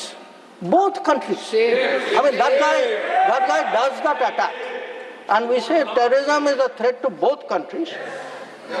Action on terrorism should not be linked to composite dialogue. And of all things, sir, there was an astounding connection to Balochistan. I mean, we are allowing the Pakistanis to imply as though we are doing something wrong after that. And this is not just a statement, sir. It is coming after the most horrific attack in Mumbai just a few months ago. Now, the thinking behind this, sir, because I have to recall history to remind the House how much has changed in the last 10 years. The thinking behind this, I quote from the book of the National Security Advisor of the UPA government. He says the simple answer to why India did not immediately attack Pakistan is that after examining the options at the highest levels of the government, the decision makers concluded that more was to be gained from not attacking Pakistan than from attacking. So, sir, this is the thinking. So, I sir, want to today when we are hearing talk hyphenation. Sir, these are people who are self-hyphenating themselves. They are telling Pakistan, you and I are the same level. We are both victims. So they did not need anybody in America or anywhere else to hyphenate them. They were doing it themselves. And most important, sir, they had routinized, they had normalized terrorism. They made out, terrorism हो गया, but चलिए dialogue के लिए चले जाते हैं. हर बार sir, इतनी बड़ी घटना होती है. मुंबई 26/11 होती, ट्रेन बॉम्बिंग होती है. कुछ महीने बाद आप कहते हैं नहीं ठीक है, वो हो गया, चलिए बात के लिए चलते. अब आप ही बताइए सर, दुनिया आपको सीरियसली कैसे लेगी? आप दुनिया क्या सोचेगी? और आप सर जो 2004 में जो तय हुआ कि उनके यहाँ से कुछ भी होगा तो जिम्मेदारी उनकी होगी, आप तो भूल गए उसको. प्लीज चेयर पर बैठकर ना बोलना है, ये सदन की परंपरा नहीं है. मेरा सबसे अनुरोध होगा, आप सबको मौका मिलेगा, अपना पक्ष रखेंगे. प्लीज. अब सर मैं समझाना चाहूंगा कि पिछले दशक में क्या बदला. नरेंद्र मोदी के सरकार में आतंकवाद के बारे में क्या बदला. एक सर के आतंकवाद, टेररिज्म, अब हम लोग सर इसमें माननीय गृह मंत्री के बयान के अलावा कोई और चीज रिकॉर्ड पे नहीं जा रही है. सर माननीय विदेश मंत्री, सॉरी, करेक्टेड विदेश मंत्री, please. Let me tell you, sir, what has changed in the last decade. And I will keep it very sharp and short.